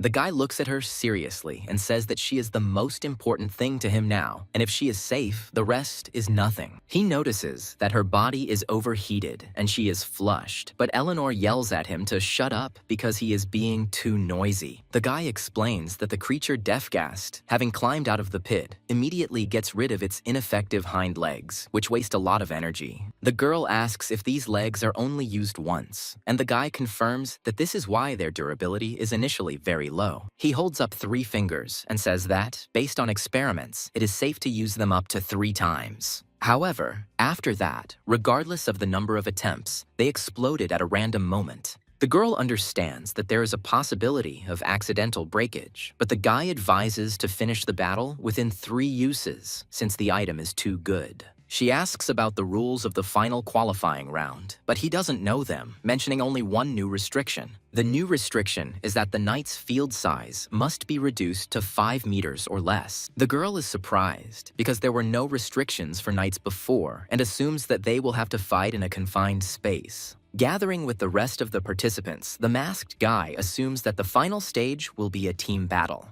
His attention is drawn to a huge red door, behind which, in his opinion, lies the key to this round. The leader asks the participants to leave their knights and follow the guide outside.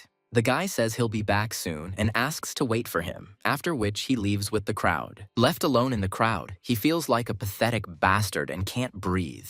Insults ringing in his head, calling him a nasty guy and a real piece of shit. The voices continue to humiliate him, calling him a piece of trash and the scum of society that reeks of rot. Hearing himself called trash, he panics and tries to contact Eleanor. He realizes, in horror, that the connection has been broken and, clutching his throat, says that he cannot breathe. Suddenly, his friend Bolak appears and joyfully greets him, saying that they will experience this moment together. Bolak wonders what will happen in the final round and suggests that this entire crowd will fight at the same time in a team fight. After filling out the data and agreeing to the terms and conditions, they are told to put on the items given to them. On his left hand is a magical artifact that shows the remaining distance and current rating. He doesn't understand what the distance and rating are for, but the guide explains that the device on his right hand is for safety. The presenter in the hat announces that this is a one-time magical device for instant travel. It is activated in an emergency upon refusal to participate or immediately after the end of a round. The device will instantly move them to a safe place prepared outside. The reason for issuing the devices is that the location of this round is extremely confined and dangerous. The presenter introduces the fierce battlefield where the final qualifying round will take place. Behind the door is a gigantic living creature, 9,999 meters long, personifying the underworld itself. The door opens to reveal a massive maw called the Guts of Hell, and the participants ask in horror what the hell it is. The protagonist, with wide eyes, realizes that this is not a mouth, but a corridor. There is only one condition for completing the tour. You need to lead your knight to the finish line.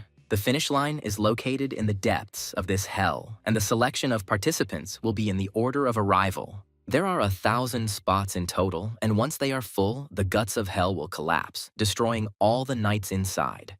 The presenter wishes that their determination and patience will help them in this hellish race. With a sinister smile, he announces that the race is about to begin. According to the rules of the final qualifying round, only the first 1,000 people will advance further. Participants must guide the knight to the finish line, which is located in the depths of this hellish creation. However, causing harm to another participant with the help of a knight or leaving the arena is considered an unwillingness to continue the competition, and it will be counted as a refusal to participate. Inside the guts of hell, numerous magical eye-shaped devices are installed that will monitor the condition of the participants. A mysterious host in a skull hat announces that the qualifying round, a death race in hell, will begin in exactly 1 minute. 2 hooded participants are surprised. One of them says that he has never heard of such a qualifying round in the form of a race. The guy in the mask with teeth understands that if they don't make it into the top 1,000, then only a Necromancer will be able to return, and they will be disposed of. His skeletal companion thinks that if they don't succeed, he's finished. Another participant in a horned mask notes with interest that there are 40 seconds left, and it will be a race for life. The mustachioed man thanks his companions for their help on the last tour and promises to help them in any way he can. A guy in a mask with teeth warns him not to change his mind, as a voice announces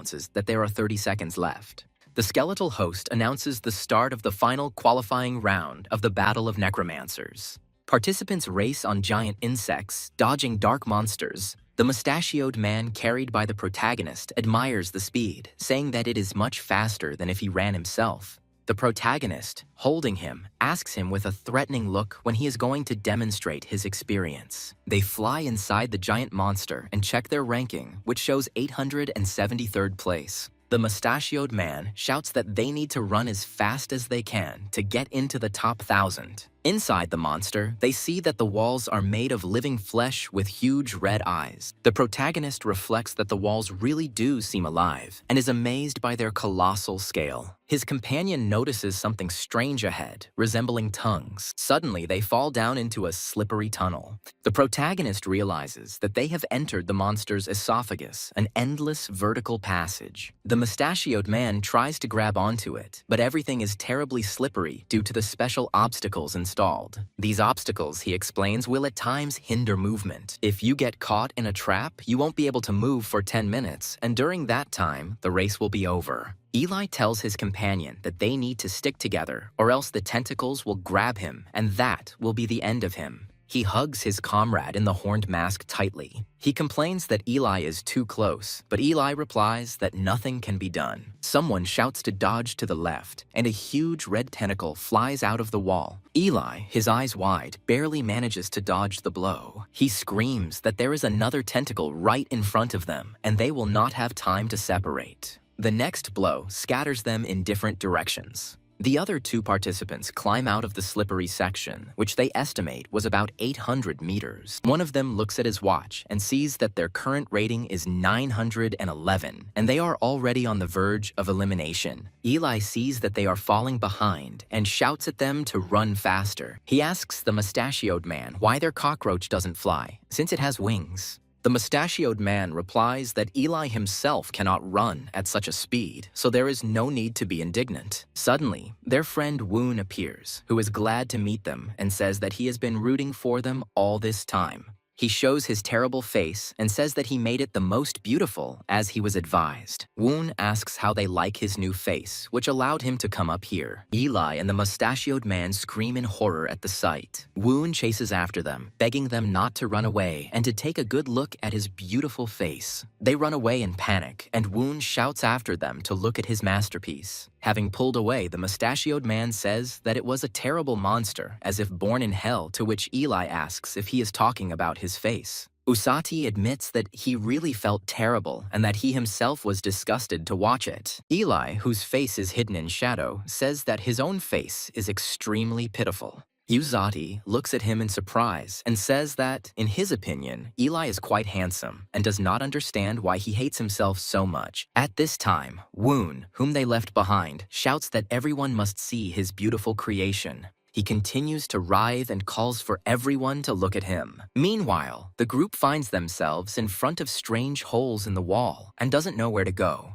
Eli looks at the clock showing their ratings are falling and says there is no time to choose. Usati suggests choosing the most harmless-looking option. Elsewhere, a crowd of spectators watches the race on a big screen, which announces that Tarakan is in the lead, having covered 5 kilometers. The host, wearing a skull cap, declares that there is a real necromancer worthy of attention in this tournament, and not some bastard. In the control center, someone demands a close-up shot from camera 1488 as the leadership group dwindles. A staff member in a skull mask searches a list of parentless necromancers to find a participant with a touching story. He reports that the reaction to the round is positive, with newcomer coverage and audience engagement rates reaching target levels. However, he is concerned that there is too much luck involved in this race, and he is afraid of criticism from the media.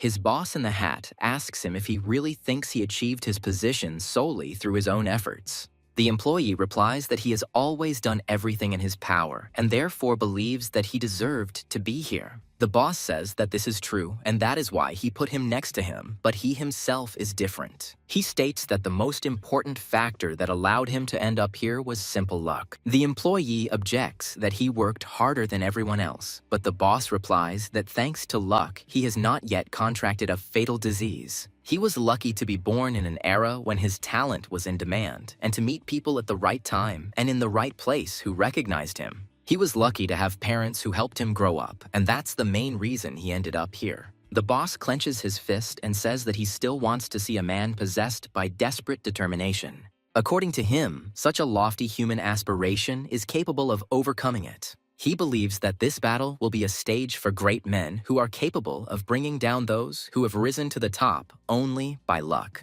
He is confident that the audience will be delighted by this madness. The group runs through the tunnel, and the mustachioed man shouts that the passage seems to be getting narrower. Eli asks if they will have to turn back, but the mustachioed man replies that they have gone too far and everything will be lost. Ahead of them, a girl with her huge knight blocks their path and asks them to go back. She insistently repeats that they should go back and look for another passage. Usati shouts that they can't go back because they've already walked 700 meters through this tunnel. Eli adds that they will lose twice as much time, and then they will definitely be thrown out of the competition. The girl gets angry and screams that it is impossible to go further. She explains that this is her last chance, which she has invested a lot of money and time into, and begs them to come back. Eli responds angrily, saying that while she talks about time and money, he has put his life on it. The mustachioed man declares that they will not return and that she should work hard and clear the passage, to which the girl calls them bastards.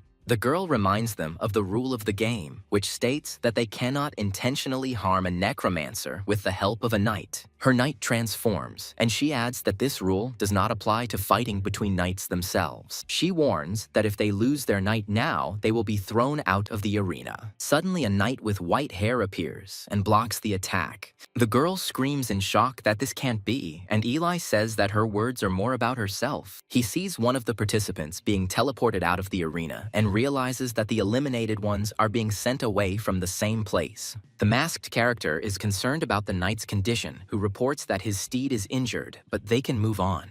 He understands that since there were no restrictions, the fight between knights was permitted. This realization makes him think about the many variables that can arise during a competition. Ahead, they notice an exit from the cave, and the guy happily says that they won't have to go back. Once outside, he estimates that there are about 7,800 meters left and hopes for a successful next section. They see a huge yellow lake with other participants floating on it and realize that this is the next stage. He feels like someone is following the swimmers, but his companion considers this logical for the race, noting that they are still in 900th place. His partner urges him on, asking if he can swim, to which Us asks again, confused. Us admits that he has never swum, but is confident that if necessary, he will somehow manage. Encouraged by his words, his partner shouts for them to move forward and they jump down together. The mustache falls into the water with a loud splash and immediately begins to choke. His partner yells at him to stop being stupid and stay close if he can't swim. He tells Usu to just hold on to him with his left hand while he swims. The man teaches him to move his legs in the water, and Us replies with surprise that he seems to be able to do it.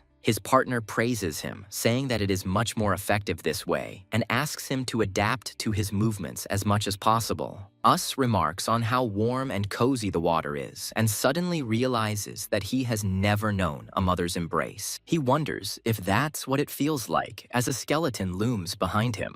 The skeleton orders the jokes to stop, and the partner is glad that Us didn't drown and apologizes for moving slowly due to the horse's wound. Us calms him down, and his companion is amazed at how spacious it is here. A man is discussing the strategic advantage of flight, but his speech is interrupted by a strange gurgling sound. He feels something catch on his leg and looks into the water curiously. Something forcefully pulls him under the water, and he lets out a shrill cry of horror. The voiceover explains that this place is called the stomach of hell and is an imitation that is incapable of digesting living beings. At the bottom of these waters live parasitic mermaids that wrap themselves around the legs of swimmers. The mermaids cling to anything that moves, interfering but not causing mortal harm, while the man desperately tries to fight them off. To safely escape from the hellish stomach, you need to overcome entire swarms of these creatures. His partner shouts that he needs to leave quickly, but Us doesn't understand where to run because there's only water around. Us points to a molar-shaped stone where other people have gathered, suggesting it is a safe area. They swim with all their might towards the stone, escaping from the mermaids pursuing them. Having reached land, the man tries to shake off the last mermaid clinging to his leg. A guy from their team forcefully knocks the creature off his leg, indignantly asking if they have gone crazy. Us sarcastically asks how this can be called safe, since the slightest slowdown threatens death. He estimates that the exit is more than a kilometer away, and it will take hours to swim that distance, fighting with the fish. His partner looks at his watch in panic and sees that their ranking has dropped below 1000th place as other groups move forward. Us is desperate to see that they are falling behind and is frantically trying to figure out what they can do. He thinks about jumping over these teeth, but decides that it is too dangerous because he will have to carry his knight in his arms. Then he comes up with the idea of using bait, forcing the necromancers to go into the water first. However, he understands that in this case, he will have to fight, and making enemies is dangerous, and the bait will not last long. His rating continues to fall, and he wonders with horror whether this is how it will all end, with him falling to the very bottom. The terrifying shadow asks if he really thought he could do it and calls him a loser. His old companion is happy that everything is just honey, and the girl on the flying beast tells the fools who cannot fly to stay behind. A red-haired girl flashes through his mind, and he angrily realizes that she was on the same team as Kalina. The redhead sits on the beast and happily says that she lived a decent life and that this is what luck she has had. Suddenly, another knight attacks them, shouting "What the hell?" and demanding that they get out. The masked guy addresses the attacker, calling him a fucking mouse and reminding him that combat between knights is not prohibited. The attacker grabs the red ball from his beast. The redhead screams for him to stop, and the guy in the mask orders him to take them to the exit. The knight screams in horror that they won't be able to fly with the extra weight, but the guy in the mask replies that then let them die because he won't back down. The red-haired girl fearfully agrees, but says that she has a condition. He asks about the condition, reminding her that she is in no position to bargain. She states that in order to get out of here, he must follow her. The girl points to his companions and says that this won't work anymore, so he must go alone. The old man panics and shouts that he will definitely fail if he has to fight these fish. He pleads with the masked guy, saying that he is an old man, he does not have enough strength, and besides, he cannot even fly. The old man desperately asks to be taken with him, reminding him that he helped them get here and that this time he simply must succeed. Redhead screams that nothing will work and rushes him because they keep falling in the rankings. The old man offers to take at least his body with him because to win, the knight must cross the finish line.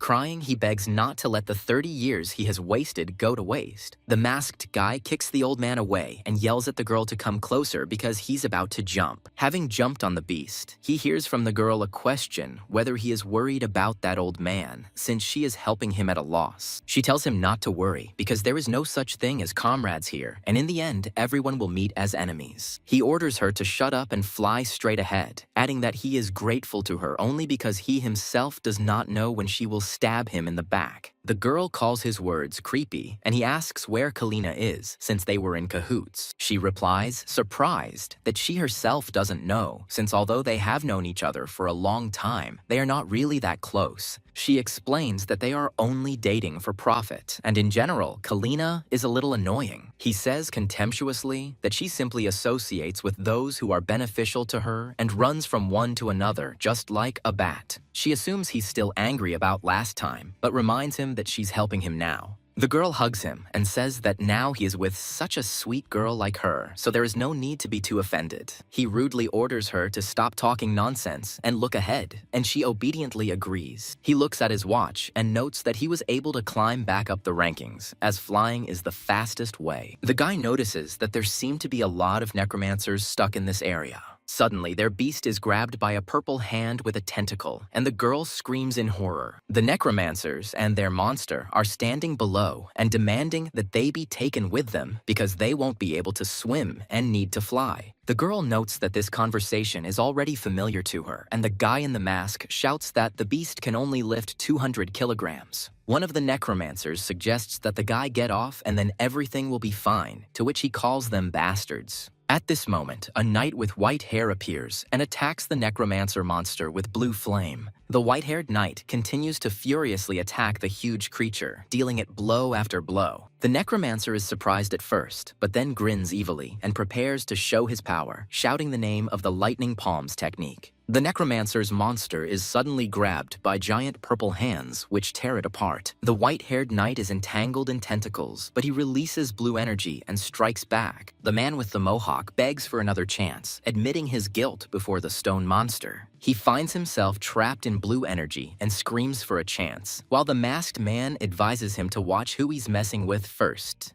The masked man extends his hand to the red-haired girl, asking if she is hurt and urging her to hurry because they don't have much time. The three of them, along with their knight, arrive at a strange place that looks like a cave made of flesh, where someone is already waiting for them. The girl thanks the masked man for significantly increasing her rating and asks if he really is that strong. She happily introduces herself as Nia and invites him to be her friend. He calmly tells her to do as she pleases, but Nia insistently invites him to grab a bite to eat after the qualifying round at her expense. When Nia touches the knight, he suddenly grabs her hand, and the girl freezes in fear. The masked man screams in horror at his knight about what he is doing and demands that he immediately let go of the girl's hand so that they do not get disqualified. He pulls the knight away, asking what's wrong with him and warning him that harming a participant is dangerous and will result in their expulsion. The knight releases his hand and apologizes, explaining that it was a reflex due to a bad experience in the past. The man replies that everything is fine, and Nia curiously asks if his knight is really made of a material that imitates the human body. She notes that his eyes look alive and wonders how he managed to put emotion into them, guessing anger or confusion. Nia covers her mouth in shock, guessing it's jealousy, but at that moment, a flying monster attacks them. The masked man shouts that now is not the time for conversation and rushes forward, with Nia running after him. He scolds his knight for his dangerous behavior, and he admits that he does not like the girl. The man asks in surprise if that is the whole reason, but the knight insists that he does not like her and asks him not to go to dinner with her. His owner replies that everything depends on the situation, and he is ready to do anything to win.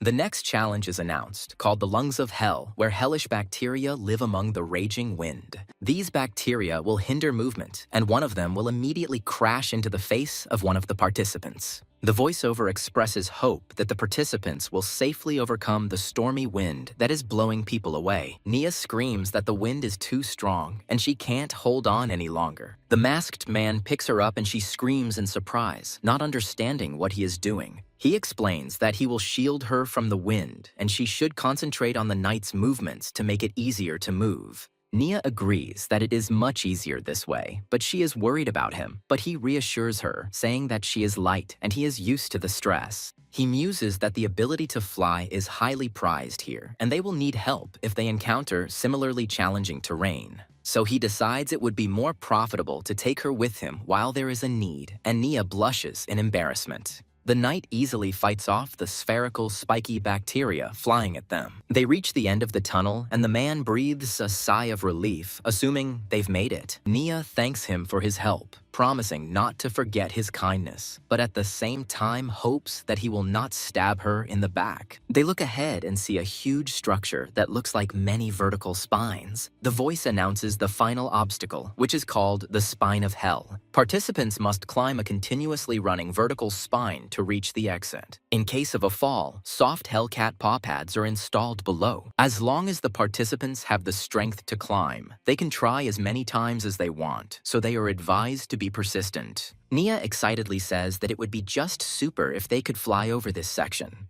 The man tells her to climb onto his flying beast, confirming that they were right to take her along. He looks at his rating on the clock and thinks that due to the chaotic movement, it is constantly changing, but there is no need to worry yet. He is confident that there is very little time left to fly, and they will pass the qualifying round without any problems. Suddenly, an angry woman appears and screams about what the hell that bastard Us is doing here. He should have been thrown out. An enraged woman named Kalina screams at them to stop the bastard, but her partner warns them that they don't have much time. Kalina shouts in a rage that even if he flies out, he will never let this scoundrel, who has been different from the others since childhood, pass. She believes that this trash should be under her, no matter the cost. Kalina offers her partner 10 times more to get rid of Us, and he immediately agrees. Kalina's partner, Ethan, calls the girl by her name, Nia, indicating that Us is now their enemy. But he only smirks and asks what if he doesn't want to. Nia, with red hair, smiles and declares that it is more profitable for her to be on this side now.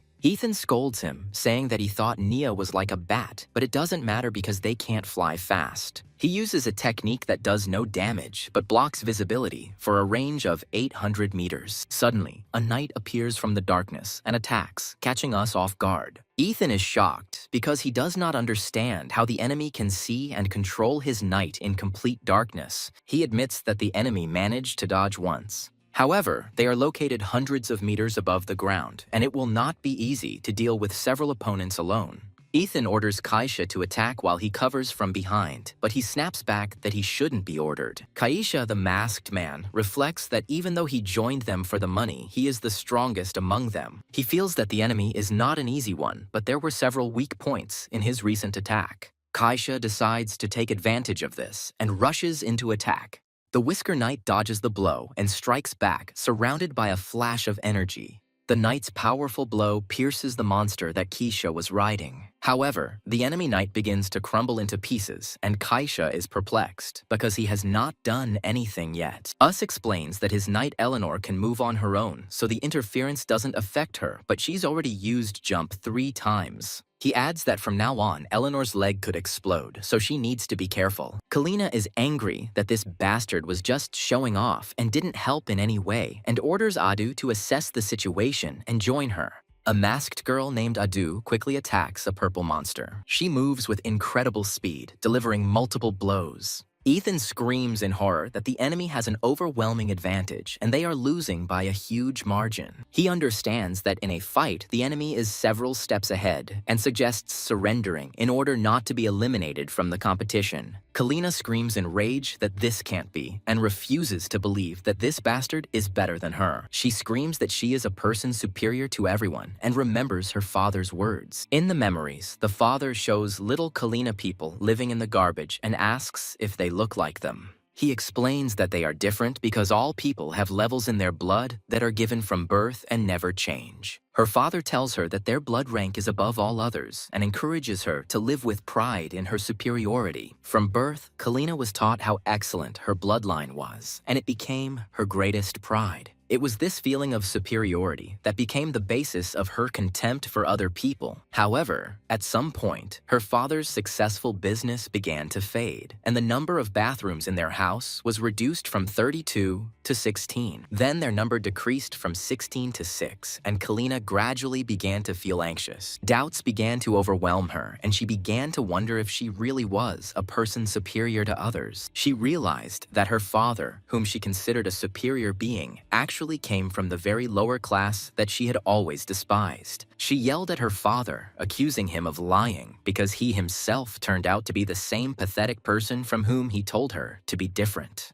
The father, covering his face, replied that it was precisely because they were different that they had reached this point, insisting on their uniqueness. He screamed in madness that he was not as worthless as his parents, those pathetic scum. Gradually, this anxiety turned into an obsession that began to strangle her from the inside. Kalina never gave it her all, because if the result was bad, it would prove that you were not a special person. She was afraid to face the truth, so she put in moderate efforts and then looked down on those who achieved even less. She laughed madly, shouting that she had succeeded without even trying, and that the rest would still fail even if they tried. In this way, she hid her insecurity and preserved the remnants of her pride. The one she despised and humiliated most, the man she considered the most insignificant, defeated her. Now he's trying to stand on her head. The fact that she might not be the excellent person she had ignored for so long was beginning to be confirmed. A sudden blow cuts off the arm of the creature that steps on it. Kalina, shocked, asks why her savior didn't finish off the enemy, because if he flies away now, he'll become just a bystander. But he wants her to look at him as an opponent fighting on the same field and to be clearly aware of everything. She should have seen him rise above her and overtake her. He challenges her to a fight, asking if she wants to become an outstanding person. She asks if he wants to become so excellent and great that no one dares to ignore him, because his pathetic nature is unbearable. She says that in order to achieve superiority, someone must end up on the bottom. At the root of any feeling of superiority is always contempt for others, and she asks if he really thinks he is different. He firmly replies that he is different from people like her. She screams that one of the reasons she doesn't like him is because of his ugly eyes. The girl says that he has the same eyes as her father. Hearing this, the guy silently jumps aside. She asks again, with a crazy grin, if he really thinks he's different. He shouts that he is different and the world will soon recognize him as the most outstanding man of them all. The guy frantically declares that the world will definitely recognize this. The final part of the test, called Hell's Guts, begins. It's a 2-kilometer straight section that you have to run to reach the exit. The girl with red hair is surprised that 667 people have already passed. At this point, the number of those who have passed increases to 679, and she shouts that it has grown again. The masked guy realizes that he has wasted too much time fighting and is barely making it into the 1,000, so he needs to hurry. Participants panic and run towards the exit, pushing each other and shouting insults. Everyone rushes forward with shouts using their maximum speed. The spider-like creature blocks the way, screaming for people to give way and not to dare overtake it.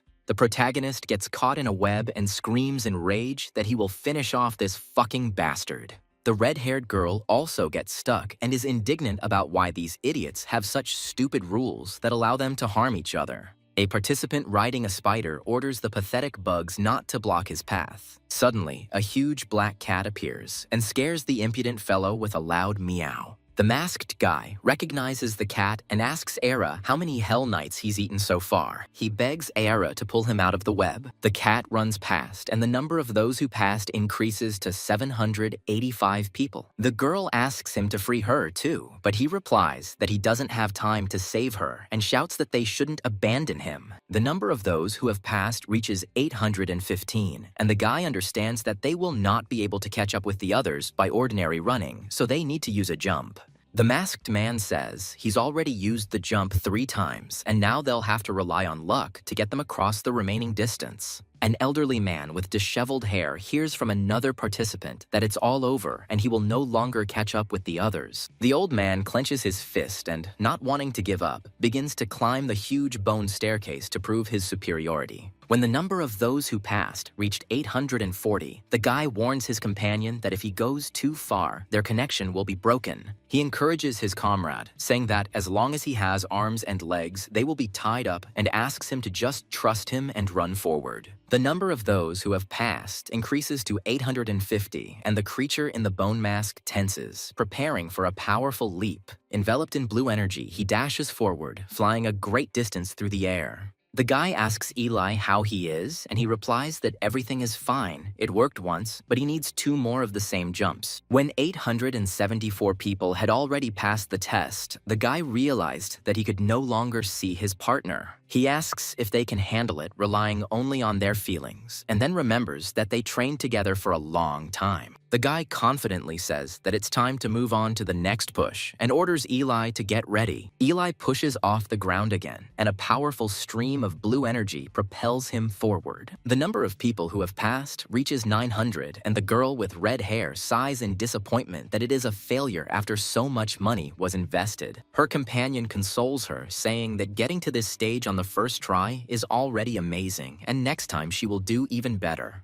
The girl happily agrees that she has learned a lot and will be able to grow even more next time, but the old man interrupts their conversation. He approaches them and asks how they can smile and talk about next time if they don't even know the most important thing. The old man screams in despair, asking if they know how many tries they have left. The guy in the white cloak angrily cuts him off, saying that this is nonsense, and asks if the old man really thinks that they are the same as him. In his memoirs, the little boy, being the same old man, says that he simply liked to be creative. That's why he became a necromancer, as can be seen from his reflection in the mirror in his new attire. He recalls that the first failure was painful, but not sad, because he believed that he could do better next time. So he held on, relying on a thin thread of hope and a gradually fading belief in himself that he would succeed next time. A day passes, then a month, and then a whole year, which is shown through the changing landscape outside the window of his workshop. 10 years later, looking back, he saw only fragments of the dream he once loved and now hated. He clutches his green, stitched-together hand, feeling only regret and attachment to the choices he made in the past. He wonders at what point everything went wrong and who is to blame, but decides that in this battle, he will be the only winner. He dismisses the idea that the necromancer who consoled him and told him not to give up is to blame, because that man did nothing wrong. Clutching his head, he understands that the mistake was that, despite not having talent, like a fool, he still could not retreat. He thought that if he gave it his all, he would at least become like that frog in the well, but it seems he is just a loser who doesn't even reach that level.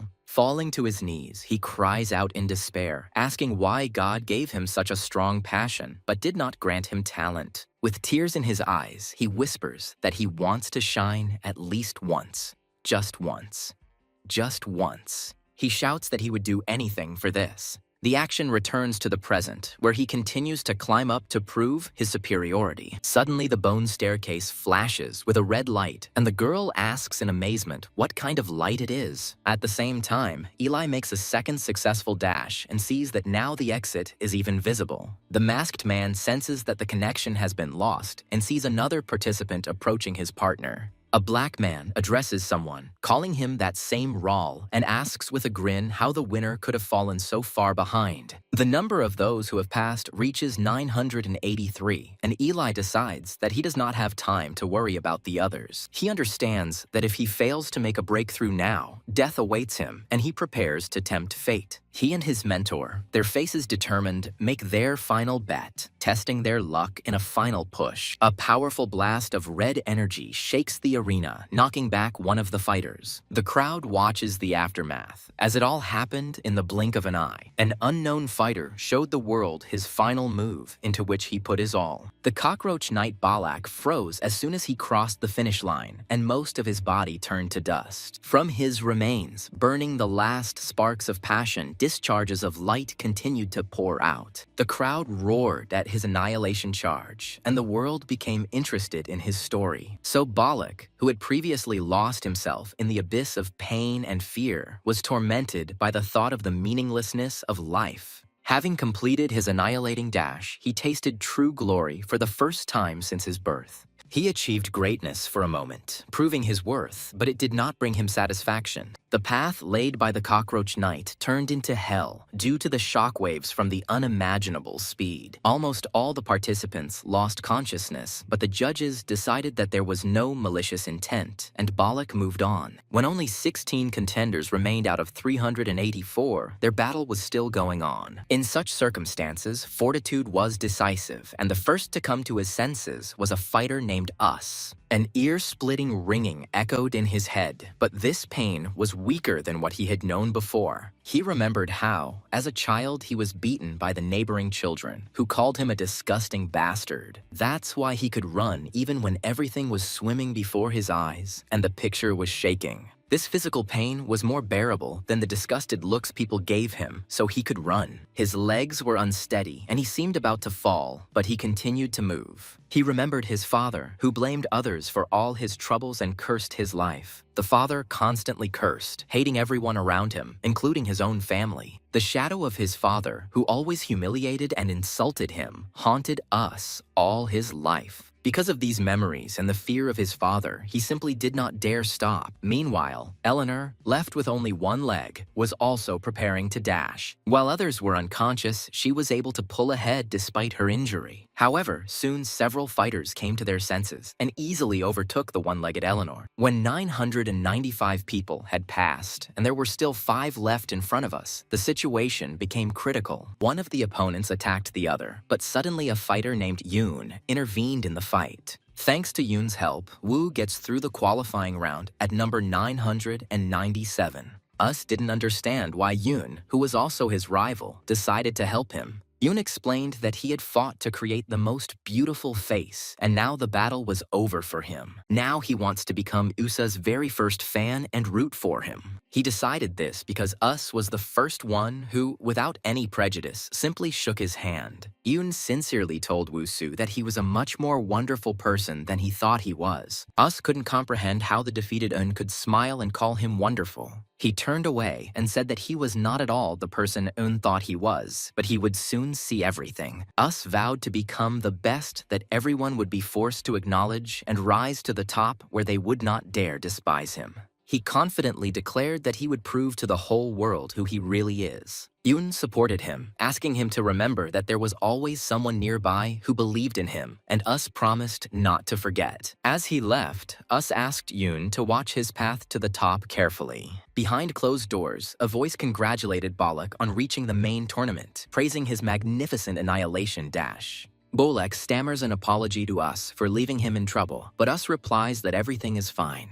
Bolek says with understanding that Yusa had no other choice, and in his place he would have done the same. Us assumes that if they both reach the end, they will have to fight, and he hopes for a worthy fight. He confidently states that in any case, he will be the final winner. Based on the results of the qualifying competition, someone became the winner in this battle, and someone turned out to be the loser. The qualifying competition, which included the joys and sorrows of many people, has come to an end, and now a new stage begins. The curtain opens completely, revealing a giant skull and heralding a more grand and spectacular event. A bloody battle begins for those who have been recognized as true necromancers. The spectators look with delight at the champion standing on the dais and shout out his name, Kaelin Crow. The masked host announces that the final tournament of the War of the Dead has begun. The second presenter, wearing a hat, welcomes the 1,000 great necromancers who have advanced to the main tournament. He says that each of those present has proven their worth, and from now on, the world will watch them even more closely. Wealth, fame, and popularity, which they never knew before, will come their way depending on their skills and efforts. The presenter calls on everyone to fight, burning their souls with the readiness to die. He then introduces the greatest man of our time and the finest of necromancers, Kaelin Crow, who awaits them at the top. The host asks Kaelin Crow to address the candidates with a message. Kaelin Crow, who turns out to be the masked host, contemptuously calls all the fighters scum. Fighters who advance to the main tournament receive a completely different status and minimal benefits until the very end of the War of the Dead.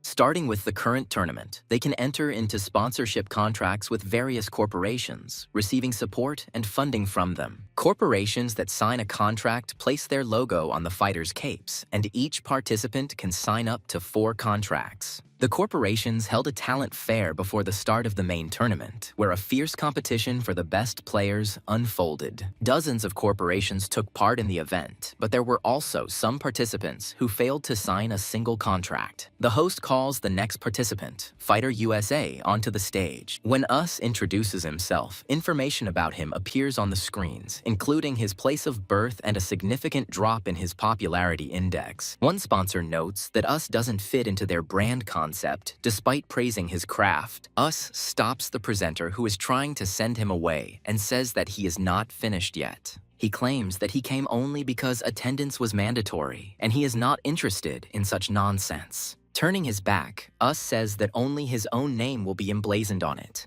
A voice from one of the screens asks if he is angry that someone is trying to take the fruits of his labor. An unseen interlocutor offers Us a look at the guard next to him, calling him the best of the best they hired. To stand here, this man had to go through the most brutal training and back it up with boundless diligence. Although his efforts are in no way inferior to those of Yusei, the world will appreciate the fighter's efforts much more and remember him as a greater man. The reason is that USA has an unstoppable industry behind him. This industry was built through the sweat and sacrifices of countless people over many years, not just his efforts. The sponsor advises the puppy to learn humility, otherwise he will end up like his father. Us shouts in rage that he, damn it, doesn't know anything about his father at all. The interviewee describes his father as a man stuck in the past who dumped the burden of his own self-hatred on his wife and son. In the end, he renounced himself, became the king of the dump, and a dirty, disgusting piece of human trash. Us screams in horror that he is different when he is told that this is the blood that flows in his veins. He rushes at the guard, screaming that he will prove that he is not like his father. With a wild look, Us screams that he will sacrifice everything just to prove that he is different. The mysterious shadow with a grin offers him to prove it by burning himself to ashes. That was the name of the Berserk Corporation, which had entered into an exclusive sponsorship contract with Us. Thanks to his contract with Berserker, Us was able to move into a more spacious and cleaner house for the duration of the tournament. He was also provided with a custom-made mask. His pink-haired companion falls onto the soft bed and tells Usu to do whatever he wants. She notes that it still doesn't compare to the previous house, but it feels like they are gradually rising. Us thanks her, saying that without her, this would not have been possible, and he will always be grateful to her. The girl suggests that he lie on the edge of the bed if he finds it uncomfortable to sleep on the floor. He politely declines, claiming that her comfort comes first. An image of his father appears in his mind, telling him that he will end up the same way as him. Another fighter, Raul, is furious that his fan mail has dropped by 30% and the number of articles about him has decreased by 40%. He laments that passing the third qualifying round in the 900th ranks has damaged his reputation, and now everyone is talking only about his fall. His assistant tries to console him, saying that many people are rooting for him, and these letters will give him strength. Raul asks with disdain what they mean by root for pain, recalling how he received 10,000 letters for a victory and 2,000 or 3,000 for second place. He claims that regardless of the decline in popularity, these figures have always been the same and doubts that there is any soul put into them.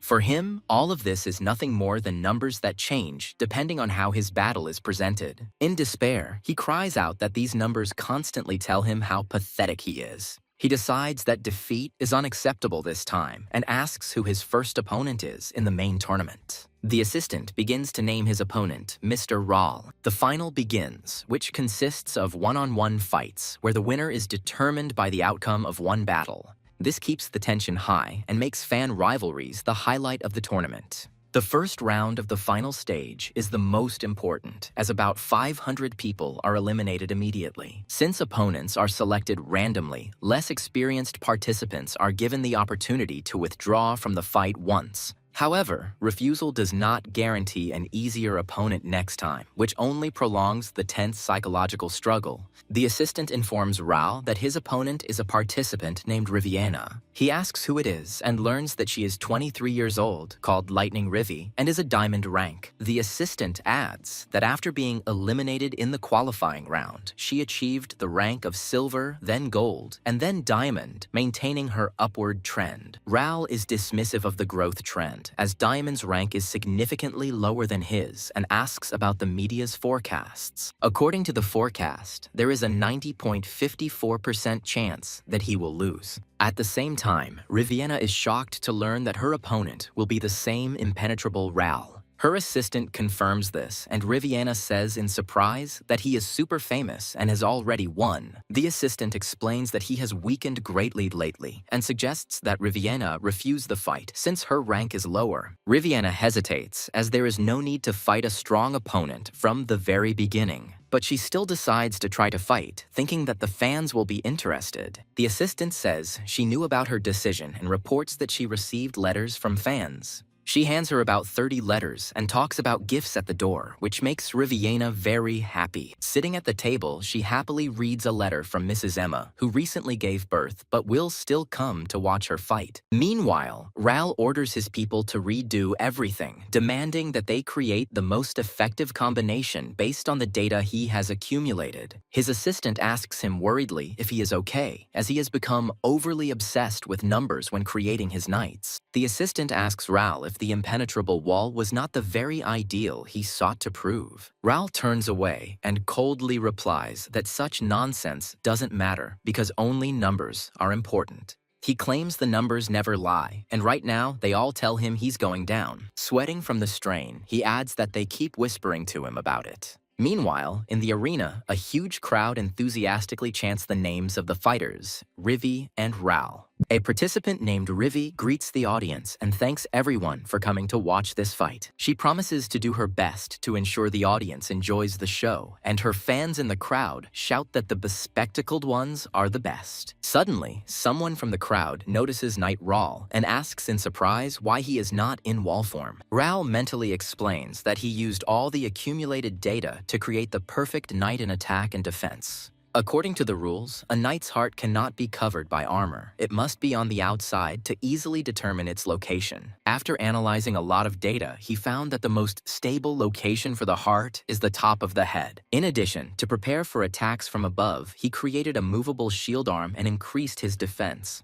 Analysis of recent matches has shown that attacks from a distance provide a 23.5% greater chance of winning. This weapon, weighing approximately 400 kilograms and made from tibia, can be thrown at a speed of up to 30 meters per second. He also installed a compressed muscle-powered long-range mechanism capable of rapidly firing a total of 240 bone spikes. In case of close combat, he provided various weapon systems and protective measures. Ral is absolutely confident of his victory because from a numerical point of view, his creation is flawless. The host announces the start of the first match of the final battle of the Necromancers and asks the participants to get ready. Rivi casts the lightning strike spell with a determined look, touching her skull amulet. A powerful bolt of lightning from the sky strikes not the Knight Ral, but Rivi's own knight. In a short flashback, the protagonist discusses the emerald-ranked Necromancer Popuri's companion, noting that she would be a powerful opponent. He confidently says that now that they are together, he cannot even imagine that they will lose, and the girl agrees with him.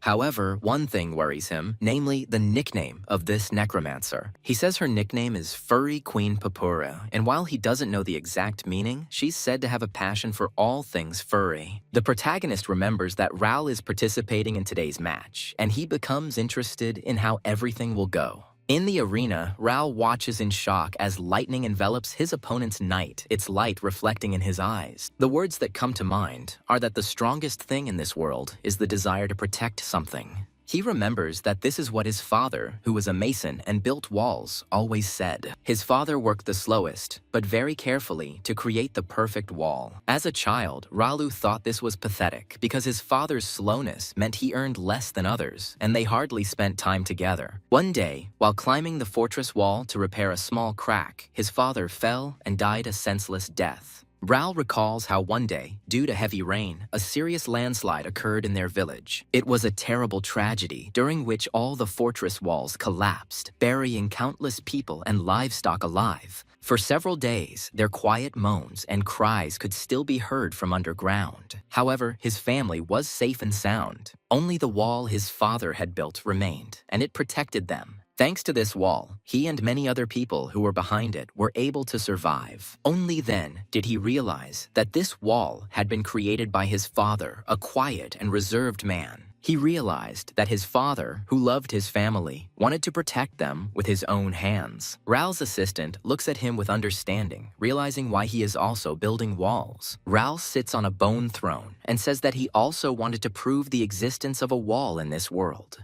He continues that this wall will be able to protect someone and will never collapse. His assistant genuinely thinks this is amazing and says that it is because of these beliefs that his fans support him. However, she warns that stubbornly sticking to one strategy could become a weakness over time. She asks what he will do if his beliefs ever become a problem for him. Ral confidently replies that he knows what he is fighting for and what he should focus on in battle. The action shifts to the arena, where Ral, in combat, puts his finger to his lips and then slams his fist into the ground, causing a burst of energy. He points at the enemy robot and shouts the name of his attack, Abyssal Dive. The robot attacks him with a hail of black spikes, but they crash into a red barrier. Ral shouts that he's got him, while his red-haired partner creates a barrier and the robot prepares another attack. A golden energy field on the ground reflects enemy spikes. He decides that he must deliver his Abyssal Dive strike with maximum precision to prevent his opponent from having a chance to respond. Ral folds his fingers to attack, and the robot with severed legs tries to move forward. He is perplexed as to why the robot's movements appear unnatural, since according to the calculations, everything was perfect. Spectators notice that the atmosphere around Ral is unusual, and he is constantly retreating, unlike in his previous fights. The enemy robot loses its balance and begins to stagger. He understands that his rival decided to cut off the robot's legs in order to knock him down, but he assures himself that this was part of his calculations. In a rage, he shouts that no one should dare to underestimate him. His opponent, Riviania, understands that his attacks and strategy are very varied and should not be underestimated. She looks at the energy indicator on the robot's head and realizes that the supply is almost depleted and soon she will be defenseless. Riviana decides to first knock over the robot's main body and then strike with lightning. A powerful blast of energy and a kick hit the robot's leg. She joyfully shouts that the robot's heart is open and prepares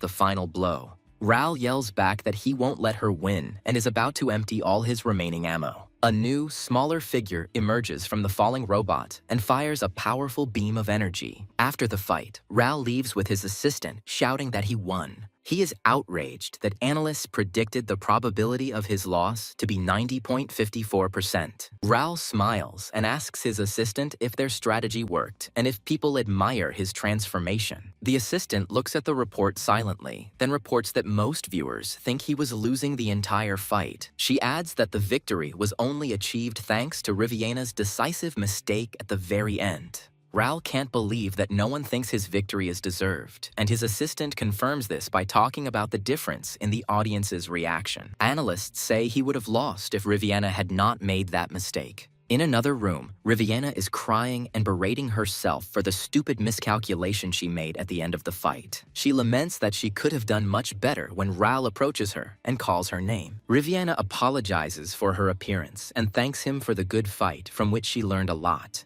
He tells her that mistakes are part of mastery, and the world only remembers victory or defeat. Riviana agrees with him, but says that she is not making excuses, but is simply angry with herself. She is angry because Mr. Frank supported her in every match, even when she lost several years ago.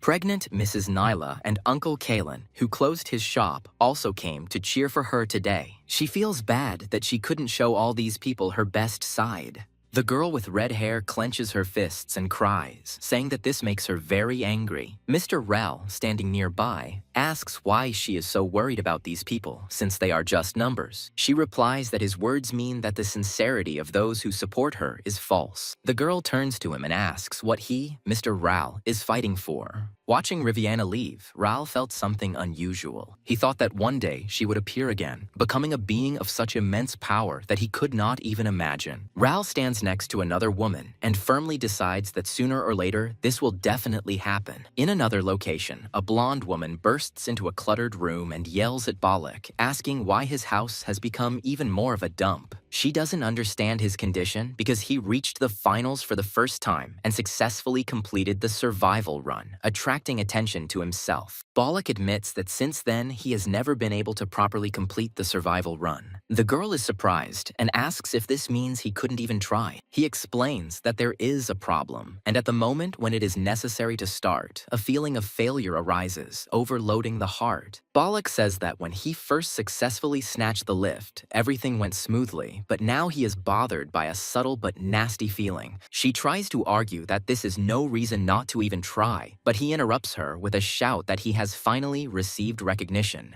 He continues that people began to recognize him on the street, and he received a sponsorship contract for the first time in his life, feeling recognized by the world. But if he fails now, he'll have to go back to those lousy times when he was a piece of useless trash. The girl tries to calm him down, saying that he was never trash, but he screams, how can she know what it's like? He continues that she can't imagine what it's like to gradually turn into a lonely, unwanted piece of trash lost to this world. Balak says in despair that he is so afraid of returning to that time that he cannot bring himself to try again. The action moves to the arena, where the crowd chants Us's name and encourages him to show everyone what he's made of. Us, the masked fighter, raises his hand and announces that his name is Us, and everyone must remember it. His companion in the bone mask asks him not to get too excited and to concentrate because their opponent is strong.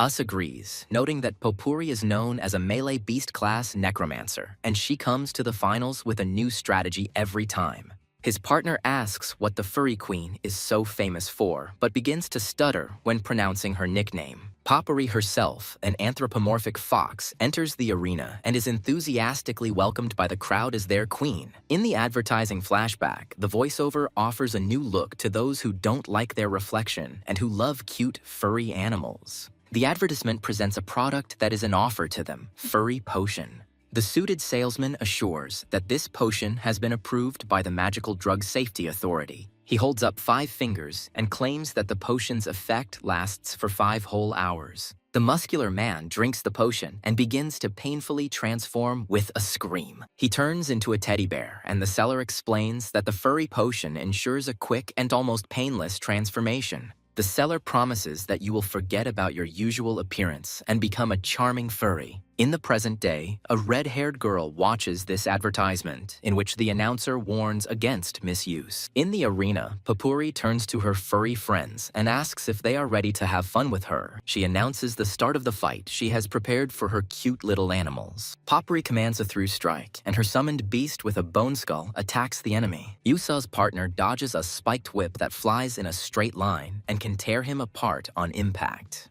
Popuri announces her next attack, Spiral Strike, and several whips rush towards her enemy. The enemy blocks the attack with a large shield, which shatters into pieces from the powerful blow. He uses this moment to lunge forward and dodge the next whip strike. No matter how fast and dangerous the whip is, it still moves in one line, so its trajectory can be grasped from the very beginning. Such an attack will inevitably create a breach. Eli drops to one knee but says he's fine, surprised by the whip's strange movement. His skull-helmeted companion is puzzled as to why Popuri, a melee fighter, is using a whip at all. Popuri, the fox woman, addresses the audience, saying that they are amazed by her amazing and beautiful whip. She boasts that this is the result of the perfect fusion of the whip with her muscles and skill honed by years of training. Popuri declares that it is forbidden to approach the queen without permission and orders the opponents to fall without a trace. Eli dodges another blow and asks what their plan is. His partner discourages him from using the dash again, as there are only 2 safe uses left.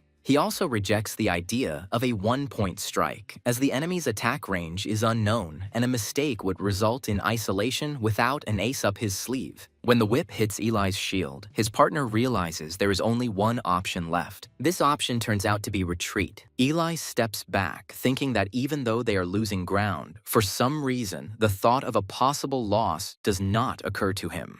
A flashback shows Eli being taught how to use his shield by his mentor. Finally, the shield catches the whip, and the mentor explains that the shield's mouth is made from the muscles of a saltwater crocodile, and its bite force is 180 times greater than a human's. He is slow and difficult to get to bite, but once he bites, he will never let go. Eli holds the captured whip, announcing that the real fight will now begin. Potpourri mockingly asks again about the real fight, calling him overconfident. Eli reports that the whip is 100 meters long, made of high-density muscle tissue, and weighs over 2 tons. Potpourri doubts that such a small knight can withstand this monster. Eli struggles to maintain the tension, and his mentor mentally asks him to hold on because as long as the whip is taut, the enemies will not be able to attack. He is confident that the moment the balance of power is upset, the winner will become obvious. Potpourri didn't expect them to last this long. Now both sides are holding force in opposite directions, creating a strong tension. The mentor explains that if in such a situation, one of them suddenly rushes inside, changing the direction of the force, then the enemy will instantly lose his support and be left without protection. One of the warriors shouts and runs forward to perform this maneuver. Eli loses his balance and is pulled forward along the ground. Potpourri watches in amazement as he leans forward for a moment, regains his balance, and then jumps back again. Now Eli is flying through the air holding the whip, and his mentor asks if he can maintain this position. The instructor explains that while the whip is taut, the opponent cannot swing it, but the real goal lies elsewhere. The goal is to wait for the moment when the opponent's center of gravity shifts forward and one leg is completely off the ground. Eli uses the tension of the whip as a catapult and rushes straight towards his enemy. He flies towards his target, surrounded by a powerful blue and red aura. Eli delivers a devastating blow called a pinpoint breakthrough. Potpourri stands in shock, while Eli's mentor calmly watches the proceedings against the backdrop of a cheering crowd. He raises his arm in victory, and the crowd chants "us," celebrating Us' crushing blow. After the fight, the winner extends his hand and says that it was an excellent duel and his knight turned out to be very good. He adds that he simply turned out to be stronger this time. Potpourri bats his hand away and introduces herself as Potpourri, Queen of the Beasts. Potpourri declares that the queen does not need such cheap pity. She turns sharply and walks away from the man in the white cloak. Weakened by the fight, she slides down the stone wall to the ground. The girl breathes heavily, trying to catch her breath. Already in her human form, she sits on the floor and laments that she has lost. She thinks her opponent was very strong and regrets refusing to shake his hand. The girl justifies herself by saying that he only did this because in front of him was the furry Potpourri, whose image is perfect. She also complains that these clothes are too uncomfortable. At this time, a crowd of people on the street say that Potpourri's room is somewhere nearby. The girl walks through the city looking for Potpourri and does not understand why people are looking at her. She recalls that due to shyness, she stuttered badly and was shy in front of strangers. One day, she accidentally stumbled upon a furry potion. She decided that by putting on this mask, she could behave differently, become more confident, and so she became a furry. The effect was astonishing, as Potpourri, wearing the mask, spoke with unrivaled confidence, and the audience was delighted. Every day, Potpourri became more and more perfect, while the ordinary one remained worthless. She walks down the street and hopefully wonders if they will ever be able to love an ordinary Potpourri too. But he immediately pushes this thought away, believing that without fur, no one will recognize such a simpleton. Suddenly, she notices the same guy from the arena and realizes that he lives in the same area.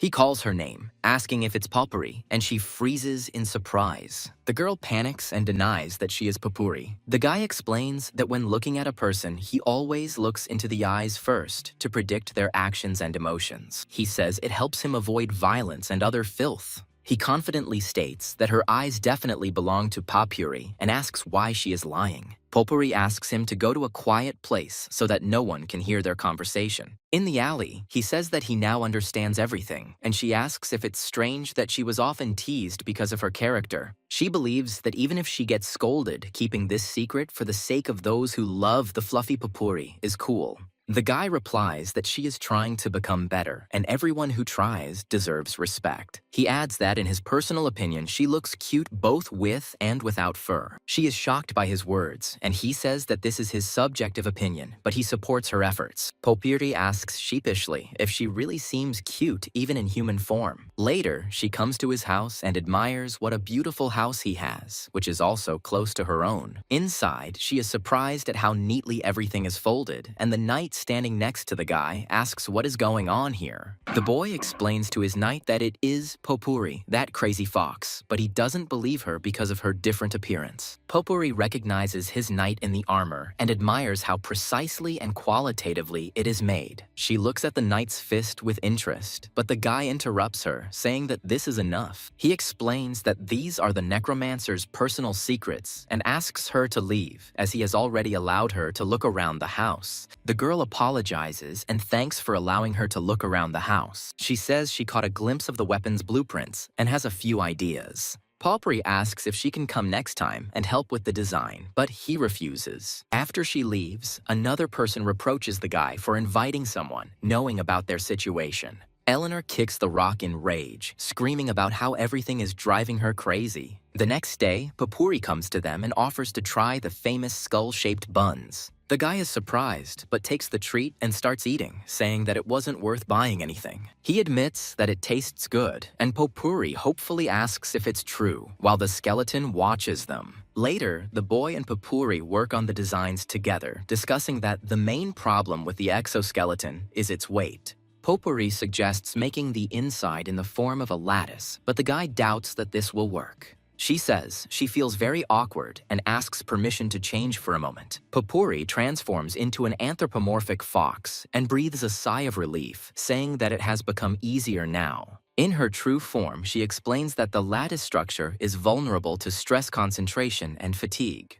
Instead, she proposes using a multi-layered honeycomb structure with cells of varying sizes. Lisa clarifies that in areas of high voltage, small hexagonal cells need to be placed more closely together. The guy delightedly calls her the most talented necromancer he has ever met, and she modestly replies that his help was also useful. He says that it is still far from finished, and Popuri, noticing his dark hands, thinks of something. She suggests holding a joint meeting the next day. He hesitates at first, but then agrees, saying that he really wouldn't mind some help. A skeleton suddenly appears, grabs the fox from behind, and orders her to stop messing around. Popuri screams, and the boy shouts Eleanor's name in horror, not understanding how a corpse can speak. The skeleton turns back into Eleanor, who yells at the guy in rage, asking if he is in his right mind. She reproaches him for sitting with a satisfied face and asks if he is planning to build a family nest with this crazy fox. Popuri stands up for him and calls Eleanor ugly, like a lump of dough, which drives her into an indescribable rage. The guy understands that the reason for the quarrel is not important, and the situation needs to be resolved somehow. He decides that he will have to deal with the witness who saw something he shouldn't have seen. He slowly approaches Popuri with a frightening expression on his face, and she asks fearfully what is wrong. In the next scene, Popuri sits bound hand and foot, gagged and quietly whimpering. Eleanor says that in human form, Popuri is incapable of anything, but as soon as she grows fur, she immediately lets go of her hands. The tied-up girl tries to scream, begging to be saved and released. The guy asks Eleanor why she assumed he was going to kill Popuri, since they just need to get rid of the evidence.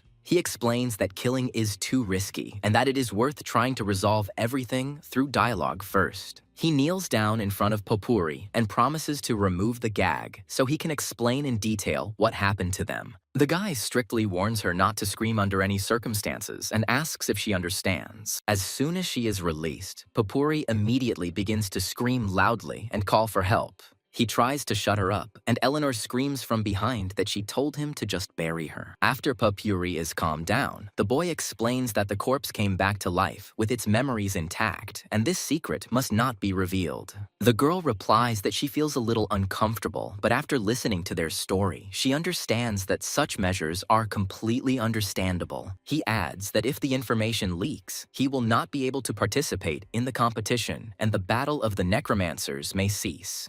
Popuri swears that he won't tell anyone because otherwise Mr. Us might get hurt. He thanks her for her understanding, but asks her to give him a little time so that he can trust her. Popuri smiles slyly and says that since this is how it turned out, now they will be together all day long. At night, all three of them are lying in bed, and Popuri asks to lie in the middle, but Eleanor is categorically against it. The boy asks Eleanor in surprise if she can sleep, and she confirms that she can. Poppery says with admiration that he looks like a real, living person. She asks why he has to go so far, because if he loses the fight, he will die for real. Eleanor asks irritably if she really has to tell her this. Poppery sheepishly replies that it's not exactly that, and Eleanor orders her to stop her idle chatter and go to sleep. The girl whispers that when they lie next to each other, she feels like she's camping with friends, but Eleanor cuts her off, calling her noisy. In the morning, Popuri notices that the boy is already awake and doing something at the table, although the sun has just risen. Eleanor explains that this always happens, and she has never seen him sleep more than 6 hours. She offers him a cup of jasmine tea, which she always carries with her in case she gets tired. Popuri asks him not to forget about his health and to do everything little by little without rushing. The guy accepts the mug with surprise and thanks her for her concern. Eleanor, watching them, says with displeasure that she asked him not to rejoice at such things. Later, walking down the street, Popuri says that she likes being together because it feels like she has a lot of friends. Suddenly, she remembers a rumor she heard yesterday, and the guy asks her again with interest. She says that they say that those necromancers who saw the devil performed unimaginable miracles. Popuri suggests that something similar happened to Madame Eleanor, but the boy replies that he has never seen devils and does not believe in such nonsense. The girl continues to reflect that it is still not fully understood by what principle necromancers are able to control corpses. She concludes that the very fact of reviving a dead creature and controlling it already contradicts the laws of the universe. Popuri thoughtfully suggests that perhaps all this is just a game of the gods. The guy snaps that he doesn't care about such nonsense because the only thing that matters to him is winning. Another participant approaches them and asks Yusa what the result of his first match of the finals was. A flashback begins with the crowd chanting Balak's name and asking him to perform his survival run again. Balak thinks that his long-held wish has come true and the world has finally paid attention to him. However, the stronger this attention was, the more clearly he felt not happiness, but a suffocating awareness of the limits of his talent. Fighting with just one technique proved to be too much of a burden, so he tried to master other techniques as well. But, as expected, all his attempts to create something new ended in complete failure. He knew he didn't have much talent, but he believed he could achieve something with just his stubbornness and willpower. Now he wonders if he is simply stubbornly trying to make the impossible possible. Balak thinks with regret that if Us had been in his place, everything would have been different.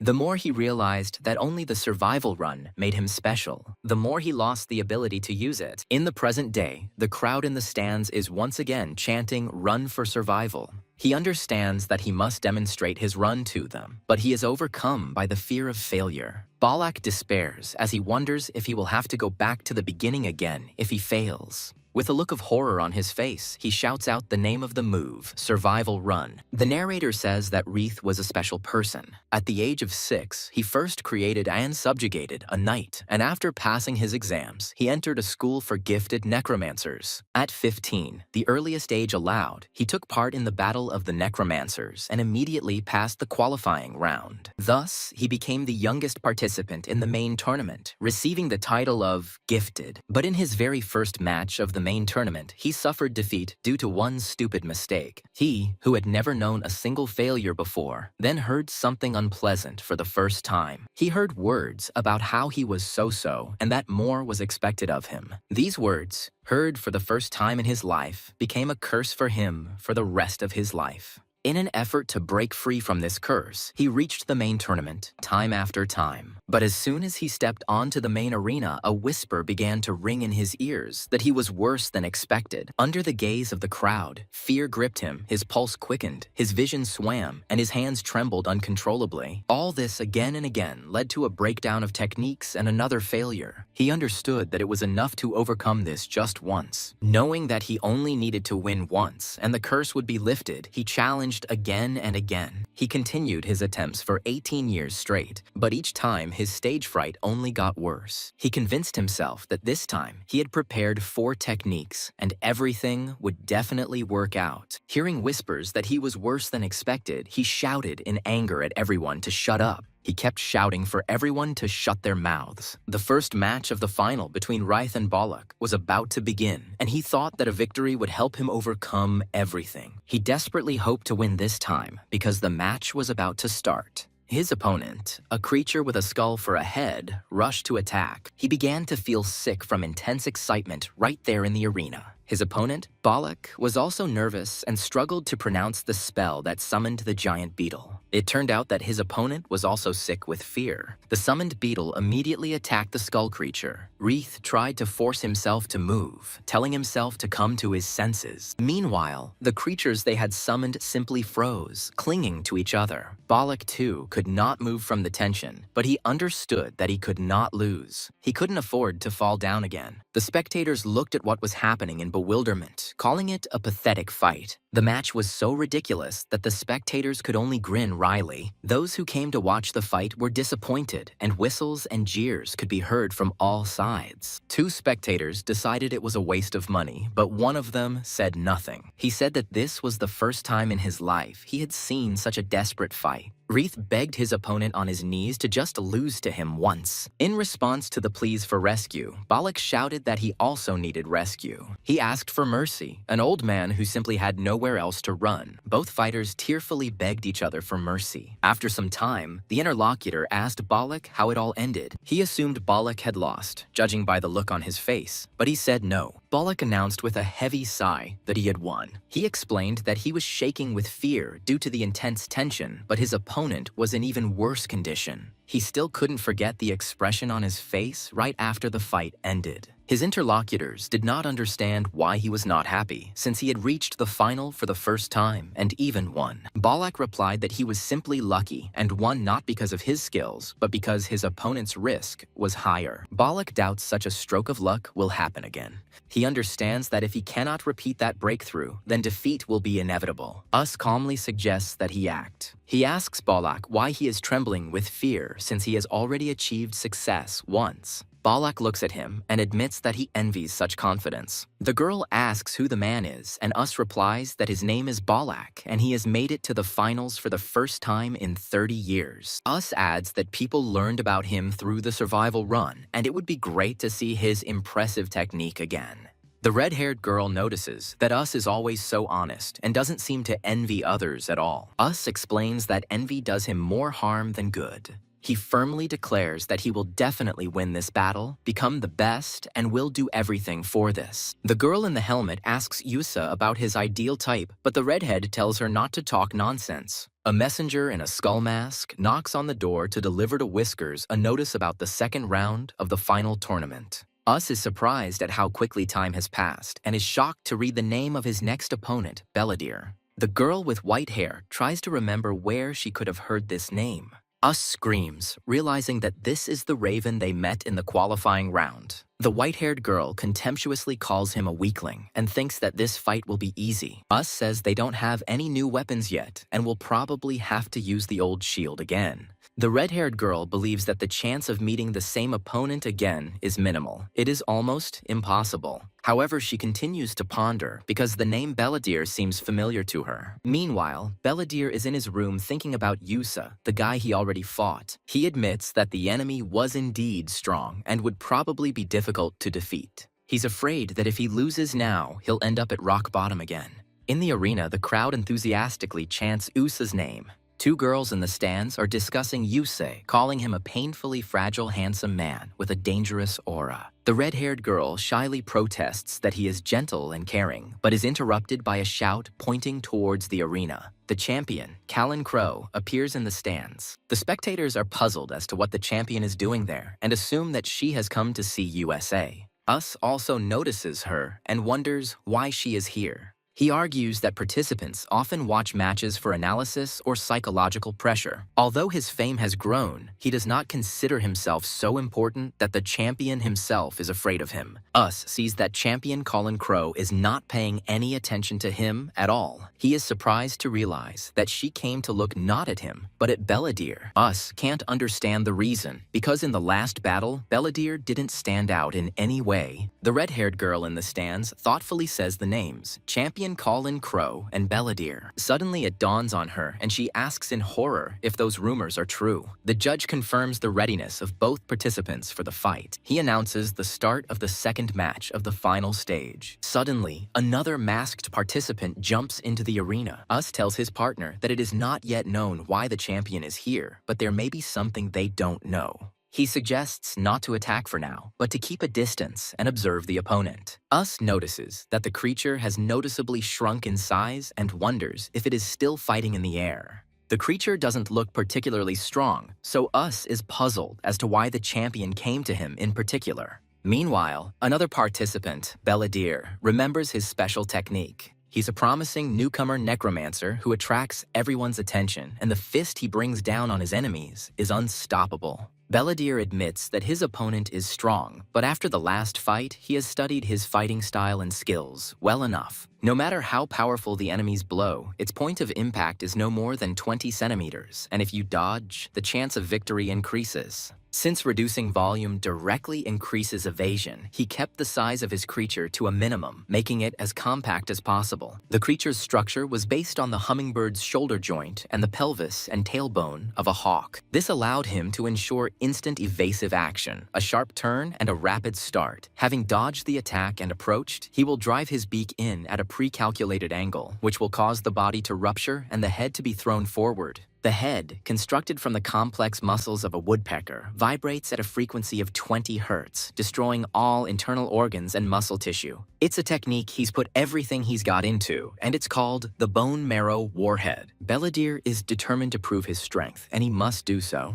The creature quickly approaches its opponent, who is already preparing a powerful blow. The strategy that Belladere had so carefully prepared proved to be quite effective, but he had failed to take one thing into account. He didn't take into account Eleanor's incredible speed and agility, who easily dodged the attack. Eleanor's overwhelming physical superiority alone trumps everything. This power surpasses anything Belladere could wring out of himself. A girl named Vert watches in horror what is happening in the arena. Eleanor says she has a rough idea of his style and skills, and while his efforts are commendable, they are not enough. She tenses up and prepares to deliver the finishing blow to the defeated creature. Believing that the enemy is not strong enough, she deals a crushing blow. A powerful blow completely destroys the creature created by the Necromancer. Us breathes a sigh of relief and can't believe they won so easily. He begins to think about why Callan then, but suddenly a terrible pain pierces him and he screams. Belladere falls to his knees and screams no in despair. He tears off his mask, and underneath it is a crying woman's face, distorted with grief. Us looks at her in confusion and thinks that her face looks so familiar. Viewers also notice the resemblance, saying that it is difficult to tell just by the eyes, but the hair color is similar. Other spectators also recognize her and confirm that she looks exactly like champion Callan Crow.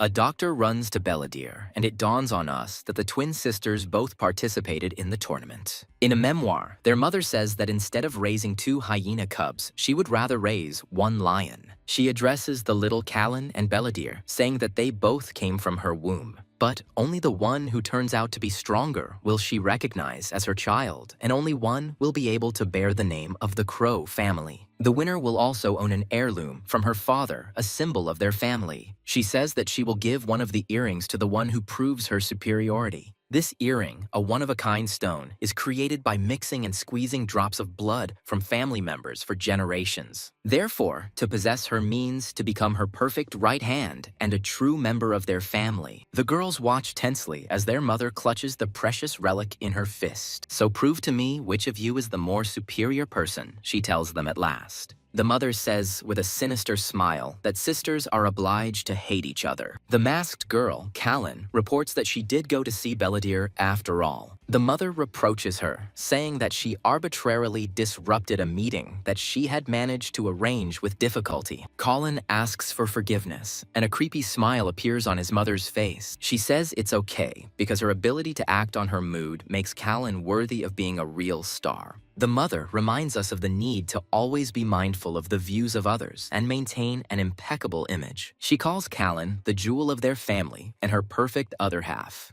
Then the mother asks how it felt to see a pathetic fake inferior to her for the first time in a long time. Callan replies that he considers this a natural result. She says that the child always had worse reflexes and coordination, and she was inferior to her in everything from birth. Mother confirms that only Callan is worthy of the highest recognition in this world. Colin confidently states that, as before, she will continue to prove it. The mother exclaims in delight that it is perfect, simply perfect. She says that the birth of such a treasure in their family is a blessing from God and asks if her daughter knows how much she loves her. The mother tenderly addresses her as daughter, and Callan answers her as mother. As she leaves, her mother tells her to get ready to stretch before bed because a real star must take perfect care of herself. In the trophy room, a trainer helps another girl, Belladere, stretch while her mother watches. The mother watches the exercises carefully, mentally correcting her so that she does not twist due to the strength of her lower back. She looks at Callan's awards, displayed prominently as Belladere continues training. At this time, Belladere's thoughts are filled with despair and the desire to be looked at too. She feels alive, but her appearance is exhausted and full of hopelessness. The girl understands that this is not the end because she has one last chance. She recalls the rules of the tournament, where 251 people advance to the next stage. The remaining 49 participants will be selected from among the losers in the second chance challenge. Belladere realizes that if he passes it, he will be able to continue climbing upward. She doubts she can do it at such a pathetic level. The girl in tears realizes that she has always been behind Callan and worse than her in everything. She despairs at the thought that if she cannot overcome this, she will fall even further. A dark silhouette of a demonic creature with red horns appears in her mind. The creature says that he understands her pain, and Belladere looks at him with tears in his eyes. She asks in horror and tears if he is the devil.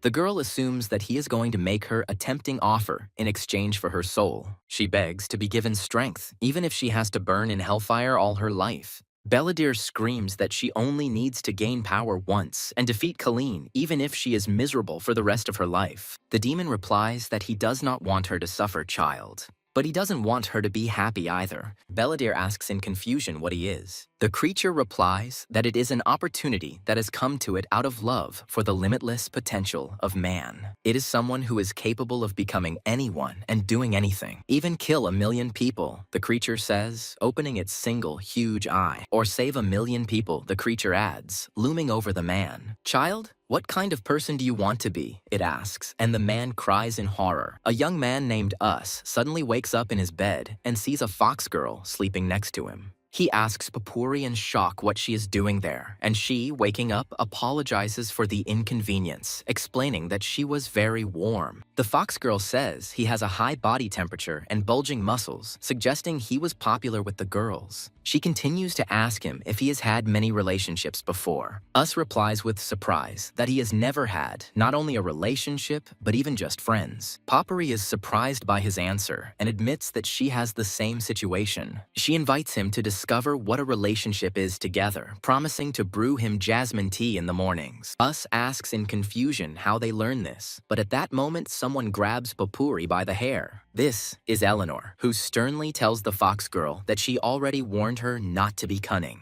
She adds with disdain that she can brew him this jasmine tea herself. Papuri objects that tea from a corpse cannot compare to tea from a living person and advises Eleanor to look at herself. Eleanor demands that Us make a decision right now, choosing either her or Papuri. When Us doesn't understand what she means, Eleanor asks who he will save if they both fall into the water. Us decisively grabs Eleanor's hand and says that he will save her. He explains his choice by the fact that at the moment she is the most important thing to him. Eleanor is surprised at first, then blushes and shyly agrees. She then turns to Papuri and says with a smirk that she would have drowned. Eleanor hugs Us, explaining that there is a special bond between them, comrades in arms. She declares that there is no place for Papuri next to them. Papuri objects that Usa's words apply to the criteria for comrades. And she, in turn, spoke about her future marriage partner. Papuri explains to a stunned Eleanor that a comrade in arms and a husband are two completely different things. She asks Us if he is going to marry Eleanor, but he replies that he has never thought about marriage.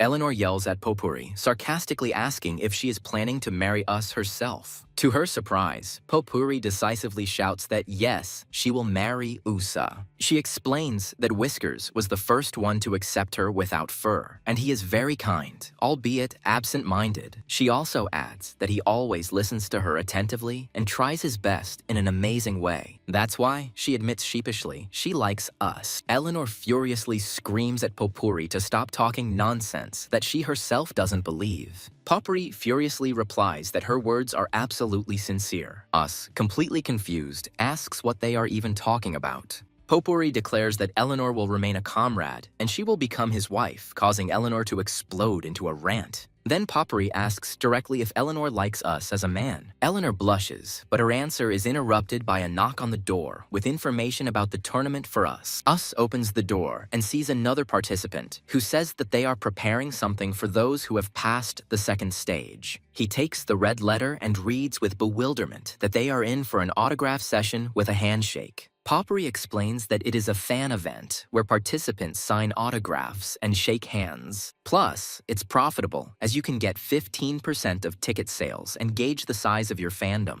Popuri explains that participation is voluntary and asks USA what he plans to do, as this is his first meeting with fans. Us asks again with surprise, is it really true that he is about to meet people who like him? Suddenly, his face lights up with delight, and he declares decisively that he must go. Popuri adds that fans will want to see his knight too, so he should bring one to accompany him into battle. Us thinks with concern that Eleanor will have to pretend to be a knight in front of ordinary people all day. He decides to postpone the meeting, believing that it will be difficult for Eleanor, but she interrupts him. Eleanor says she saw the anticipation on his face and agrees to go for him. She sighs humbly and says that so be it, she will endure. Us is delighted and thanks Eleanor and promises to give her all 95% of the profits. While Us runs off to get ready, Eleanor asks Popuri what she's staring at. Us, already in a new outfit, nervously adjusts his hair and wonders why he keeps touching it. His companions honestly answer that it looks so-so. Us swears quietly and then asks where they are going, since the meeting place is in the other direction. He explains that he wants to go with Balak since it's his first time, but he's told that the event is only for those who have passed the second stage. Eleanor asks if Balak has passed, but Us doesn't know the answer. They approach a house, from behind the door of which a man with a mustache looks out in fear. Balak laments that he lost, and that he did so in a terribly shameful and completely powerless manner. He cries, remembering how he first got a diamond-ranked participant, and after his refusal, a silver-ranked one, to whom he still lost. Us encourages him, saying that he has one last chance in the Second Chance Challenge, where 49 people will be returned.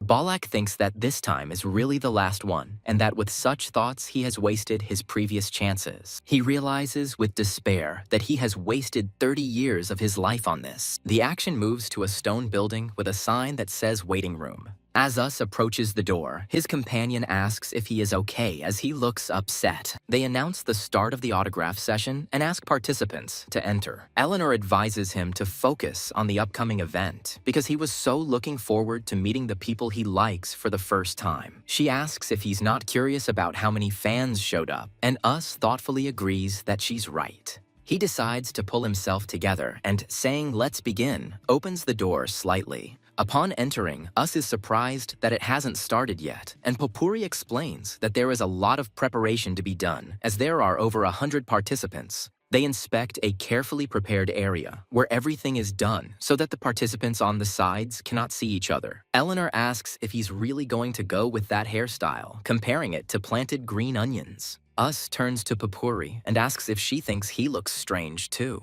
The host announces that the event will begin in 1 minute, and Us, sitting down at the table, sighs deeply. He sits with his back to the door and thinks that behind it are the fans who love him. Us doubts that people who like someone like him even exist. A frightening image of a terrible monster from the past flashes through his mind. There's a nervous commotion among the crowd of fans, some looking for number 45, others worrying about whether Us will accept the gift. Eleanor asks Us if he is okay, because everything has already started. The first admirer approaches the table and timidly asks if he is Us, to which he nods uncertainly. Popuri helps a girl with a ticket, and she enthusiastically tells him that she has been watching him since the qualifying match, where he fought 3 against 1. The girl admits that she also wanted to become a necromancer, but gave up and asks him for advice on how to become better. Us thoughtfully replies that you just have to try damn hard, and that's all. The girl is delighted with his answer, considering it the reaction of a true genius, while Us signs her autograph. She promises to continue to support him and wishes him a sure victory.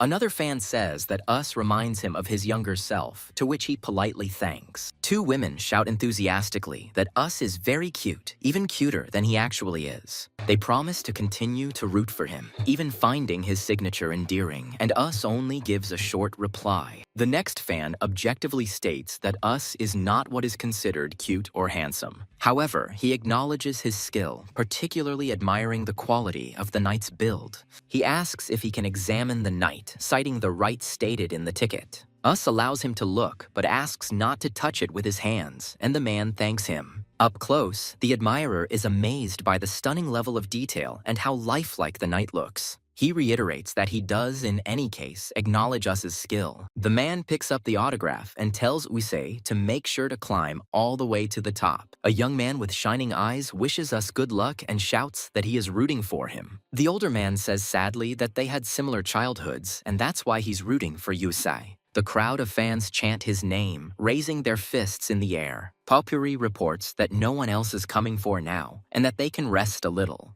Us looks at the queues at the neighboring booths and wonders why he has already run out of everything. Potpourri explains that other participants had celebrities come to see him, but emphasizes that for a newcomer, Yusa had a lot of visitors. Us sits silently at the table, and fragments of supportive phrases from fans sound in his head. Suddenly, a dark thought comes over him, asking if he really thought he had achieved anything with such a trifle. The ominous shadow calls him a piece of trash that doesn't know its place. The voice continues to mock, saying that he was not the best, which is why he got the short turn. Shadow claims that he is just a cover against which others will shine brighter. His knight interrupts his thoughts, reminding him that it is dangerous to become distracted in a fight. She says that he should clearly understand who he is fighting, but Us admits that he still doesn't know how to act correctly in a fight. Neyron says she would like him to first notice those who appreciate him. She places her hand on his shoulder, assuring him that he is doing great and that he shouldn't worry. Us covers her hand with his own ingratitude, which a surprised Popuri notices. A man in a hooded cloak approaches them, and Popuri asks him to show his ticket. Us tells the stranger that he sees him for the first time, but he asks if he has forgotten him.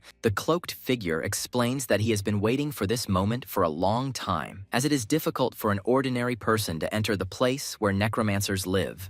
Taking off her hood, the girl with bright eyes announces that she has come for him. Us tries to remember her name, and his corpse knight suggests that it is Neyron. Neyron arrives and calls the talking corpse Knight absurd and accuses Us of playing dirty. She takes out something that looks like a slingshot, declaring her intention to eliminate Yusa, the culprit of everything. Neyron shouts that this is her first priority and prepares to fire.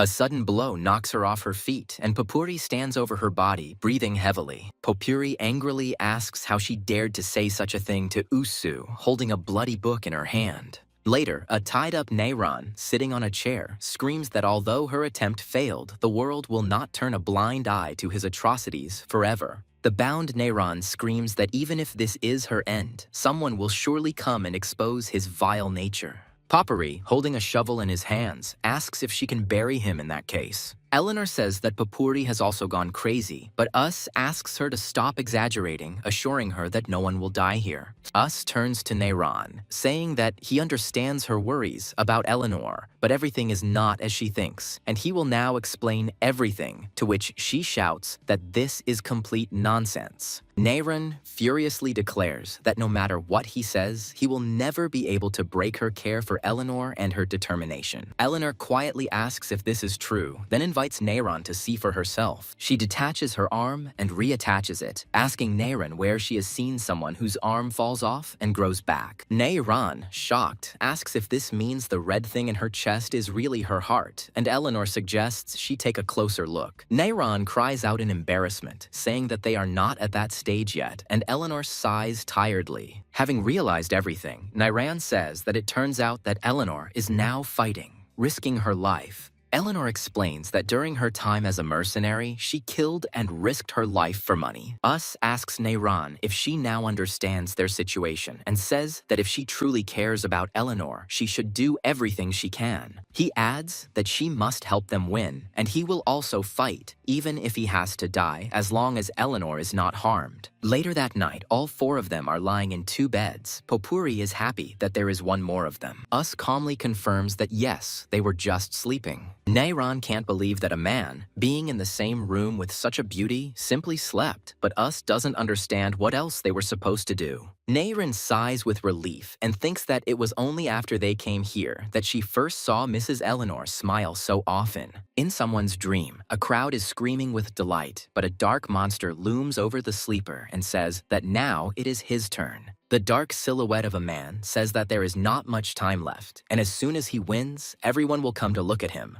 The silhouette with glowing eyes smiles ominously and says that when this happens, he will no longer be able to be ignored. The silhouette's face contorts in rage and he screams, "How dare you, you wretch, seriously think you can do this?" The action moves to the arena, where the start of the second chance qualifying round is announced. It is reported that 250 participants came to this round, but only 49 will advance, and us, Eleonora and Popuri, are sitting in the spectators. Eleanor asks us if he came to see Bollock, to which he replies that he did that too. Us reflects that from now on the probability of meeting a serious opponent is high, so it is worth preparing in advance. Someone notices Bollock and doubts whether he will be able to fight for real this time, because if he loses here, there will be no further way. Eleanor asks if the rules of the fight are still unknown, and Us suggests that since there are 250 participants, it is unlikely to be a regular battle. Popuri grabs Yusa's hand and points excitedly at one of the participants, but Eleanor immediately asks her not to grab his hand. Us looks in the indicated direction and is shocked to see a strange creature that looks like a bird and does not understand what it is.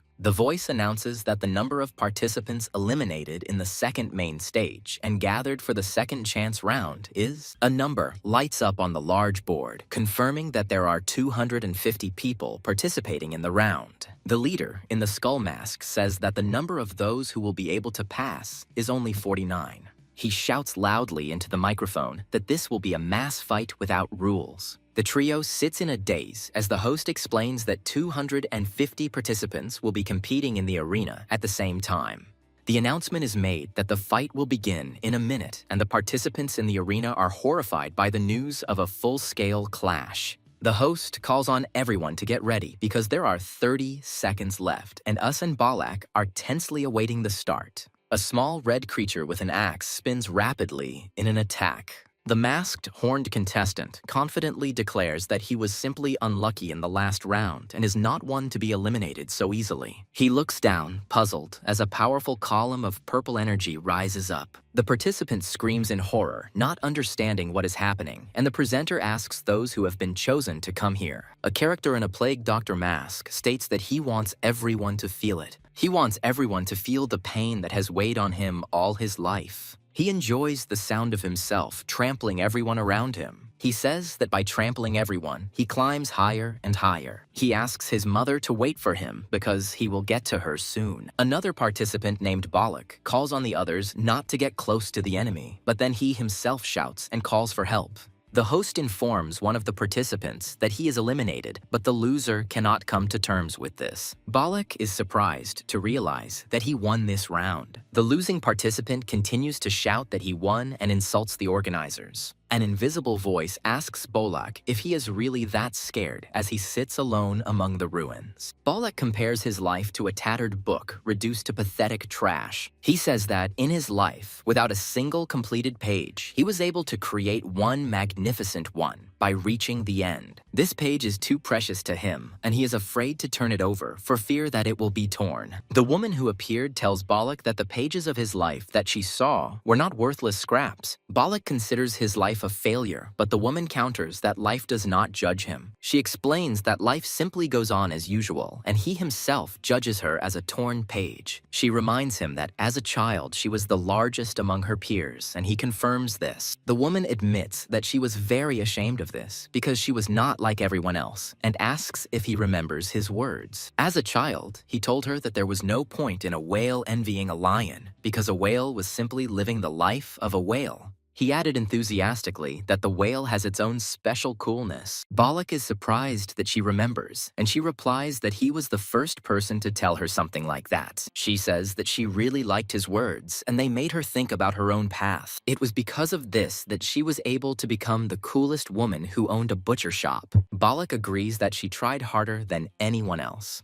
She says that thanks to him, she understood the simple truth that a rabbit is faster than a tortoise, but slower than a cheetah. The rabbit itself is neither fast nor slow because anything gains value only in comparison. The essence cannot be evaluated, it simply exists. She explains that he considers his life to be in tatters because he compares it to an imaginary ideal. For her, the time he wants to get rid of is a precious memory that helps her hold on. She suggests that the hardest thing in life may be learning to love yourself. Balak wonders if loving yourself is really harder than winning. He wonders if he can love himself, but at that moment, another member yells at him to be careful. As he is attacked by a huge insect, he ends his thought by asking if he can truly love. The next moment, purple energy pierces the monster's eye. Perhaps the hardest thing is to learn to love yourself, not to win. Balak thinks that there is nothing in his life that he is good at, and therefore anyone can judge him. He doesn't know how to love such a life, and suddenly he remembers a boy who brags to his mother about third place in a competition. In the memory, the parents praise their talented son who shows them his trophy. People were talking about how necromancers had become very popular and were hoping that their family would also have a celebrity. Balak holds his first trophy, which he received when he was 11 years old. Balak recalls that there were actually only 8 people participating in that competition, but it was still important. He mentally asks himself as a child whether he enjoyed participating. Little Balak enthusiastically replies that he had a lot of fun and that he will definitely become a great necromancer. The memories are transported to moments of failure when he would cry out in despair that he had failed again and try to cheer himself up. He wrote furiously in the book, promising that the world would hear from him again. It was a strategy he had been plotting all night since his first elimination in the preliminary round. He cursed the lousy world, not understanding why it was treating him this way and what he had done wrong. And this is the wolf's skull that he threw in anger when he fell through for the 5th time. These were such pathetic and shameful memories that he wanted to erase them. There were moments when he lay on the floor sobbing, thinking that he could not and would not endure it any longer. But there were also moments of triumph, when he was glad that he had finally managed to figure everything out. He remembers wanting to sleep for another 10 minutes, and how he sat with his head in his hands in despair. All these past moments, and all his past versions.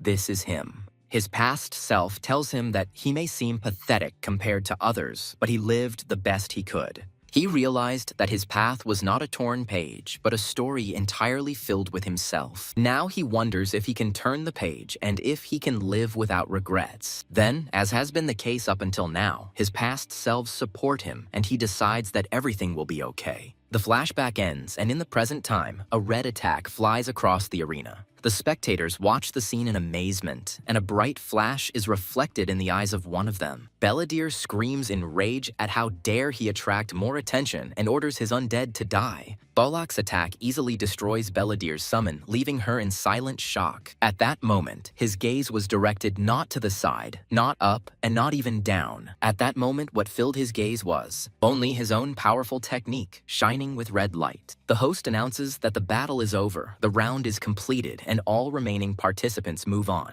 Balak leaves the arena thinking it was cool and hears someone shouting his name. His friends enthusiastically shout that he is doing well and applaud him. The voiceover states that 2 participants attracted the most attention in this round. These participants were Balak and Belladere. Although no full-scale collision occurred, Balak's technique attracted so much attention that others began to study ways to counter it. In addition, Belladere's technique, called the Pendulum of Repentance, also attracted great interest and became the subject of analysis. As a result, the total number of participants who made it to the 3rd main round. It consists of 300 people. Balak's friends discuss that if you don't count the champion, there will be 299 people left, which is an odd number. A fox girl suddenly appears and explains what happens when the number is odd. She says that in such a case, the champion chooses one person and gives him a special promotion. The zombie girl gets angry and screams at the fox to keep her face off him, but she brazenly replies that she will do whatever she wants. Another girl offers to deal with her, but is ordered to sit silently. The guy, ignoring the argument, asks what a special promotion is and whether it's possible to just pick anyone and promote them. The fox girl confirms that one person can be chosen and sent to the next round, making the number of participants even. The boy with blue eyes thinks hard about who the champion will choose and decides that he will also help. The host, wearing a wide-brimmed hat, begins his speech addressing all participants of the third main round. He greets those gathered and asks if they feel the world is beginning to notice them and how the attitudes of those around them are changing. The presenter wishes them to fight to the end and burn their souls to become great people. He ends his fiery speech by saying that they must leave their name in this world forever. The host announces that due to an odd number of participants, champion Colin Crow will choose one fighter and grant him a special promotion. He explains that this signifies the champion's interest in the chosen fighter and asks Callan which necromancer he wishes to choose. The champion reproaches someone for rushing forward without knowing his place and trying to get out of his shadow. Belladere, wearing a plague doctor mask, receives a special promotion and advances to the next round. The host explains the rules for the third round, where pairs for one-on-one battles will be determined by random draw. Lord Bredrick begins his speech by expressing his excitement at the sight of so many distinguished necromancers and reflecting on their difficult path. He goes on to talk about his lonely struggle in the administration and the tragedies he had to endure as a lord. The lord declares that the participants, as the hosts of the tournament, must know the history of these lands, and he intends to tell it to them. After the draw, the heroes discuss what the lord has been saying for a full 30 minutes and come to the conclusion that even the toughest necromancers are nothing compared to the authorities. The red-haired girl timidly asks who their next opponent is, and the guy grimly replies that it's Bebe. The girl with white hair asks who it is, and the redhead fearfully explains that Bebe from the Cradle is a very famous and creepy eccentric. The guy asks if she fought Bebe, and the girl replies that it was after the fight with her that she began to study long-range combat instead of close combat. She warns that Bebe is ruby-ranked and strong against melee fighters, so she advises them to use their right of refusal. The guy thoughtfully replies that refusal could be considered if their goal was simply a high rank. He makes it clear that they are aiming for first place and want to be the best. He says that they will still have to defeat her, and the fact that their friend has already fought her could be an advantage. Their masked comrade says that everything is ready on her side, and since the enemy is a terrible weirdo, she is ready too. The main character, dressed in battle gear, stands in the arena and thinks about his opponent, Bebe. Bebe sits in her cradle and reflects that the outside world is frightening, and being an adult, making choices and taking responsibility is too difficult. She jumps up and down with joy and proclaims that this is why they will be babies all their lives. Her opponent in a mask with horns is completely perplexed and wonders who this crazy woman is. The protagonist explains that this is Bebe from the Cradle, who is supposedly about 30 years old, but she wants to be a baby. He adds that she is a famous necromancer with a crazy fan club called the Baby Club. The red-haired girl, with horror on her face, says that such an incomprehensible fan base must be destroyed for the sake of humanity. He warns his comrade to be careful, as Baby's rank is comparable to Rao, to which she replies that she knows and feels it. She senses a strange and sinister aura emanating from one of Bebe's creations. Bebe continues her thoughts about how a baby does not need to bear responsibility and receives unconditional love. She self-confidently wonders if anyone can defeat her, so free and immensely loved. In her thoughts, she sees herself as a baby who exists only to be loved and who does not care about the outside world. She continues that she needs no responsibility, no choice, no regrets. This place is her cradle, which protects her, endlessly warm, soft, and full of love. Meanwhile, in her room, the real baby is sleeping and muttering something in her sleep. Someone calls insistently for Mrs. Beebe, and she suddenly wakes up screaming, asking what the hell she wants. She screams that she asked not to wake her when she is a baby, but the servant informs that the participant Us did not use the right of refusal and will fight with her. Baby asks who Us is, and the servant replies that he is a rookie necromancer who defeated Ral and has not been defeated yet.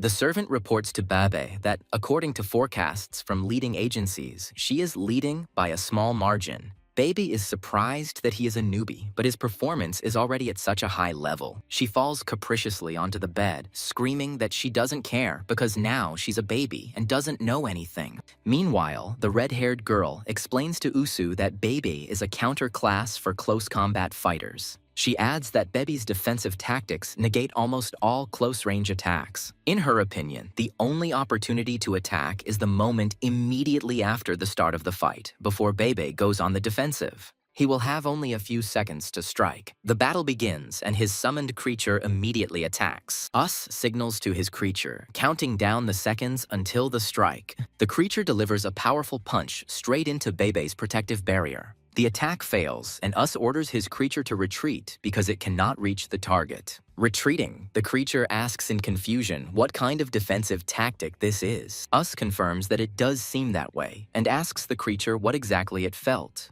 The creature replies that the barrier feels like a soft cloud, but the deeper you go, the more it restricts movement. It suggests that if it were to move any further, it would not be able to move at all. Us understands that this is the very cradle of death. The red-haired girl in the flashback says that no one knows what the death cradle is made of, but she thinks it's some kind of thread. These threads do not burn in fire and are so soft that it is impossible to find the point of impact, so it is impossible to pierce them. She explains that at least a minimum of resistance is needed to transmit the impact, and the worst thing about the cradle is that it is soft at first. But as the movement penetrates, it becomes increasingly drawn together by billions of thin threads, blocking the blow and holding the target. The girl suggests that Usu use a special weapon if the first attack fails. She opens the box and shows him a whip-like weapon. The girl explains that thanks to the connection with the nervous system, this whip is easy to control. Us is surprised because this is her invention, and necromancers never reveal the secrets of their weapons. She blushes and shyly admits that he is a special person to her. Another girl intervenes in the conversation and asks her to stop blushing. Us thanks her and promises that they will definitely avenge her.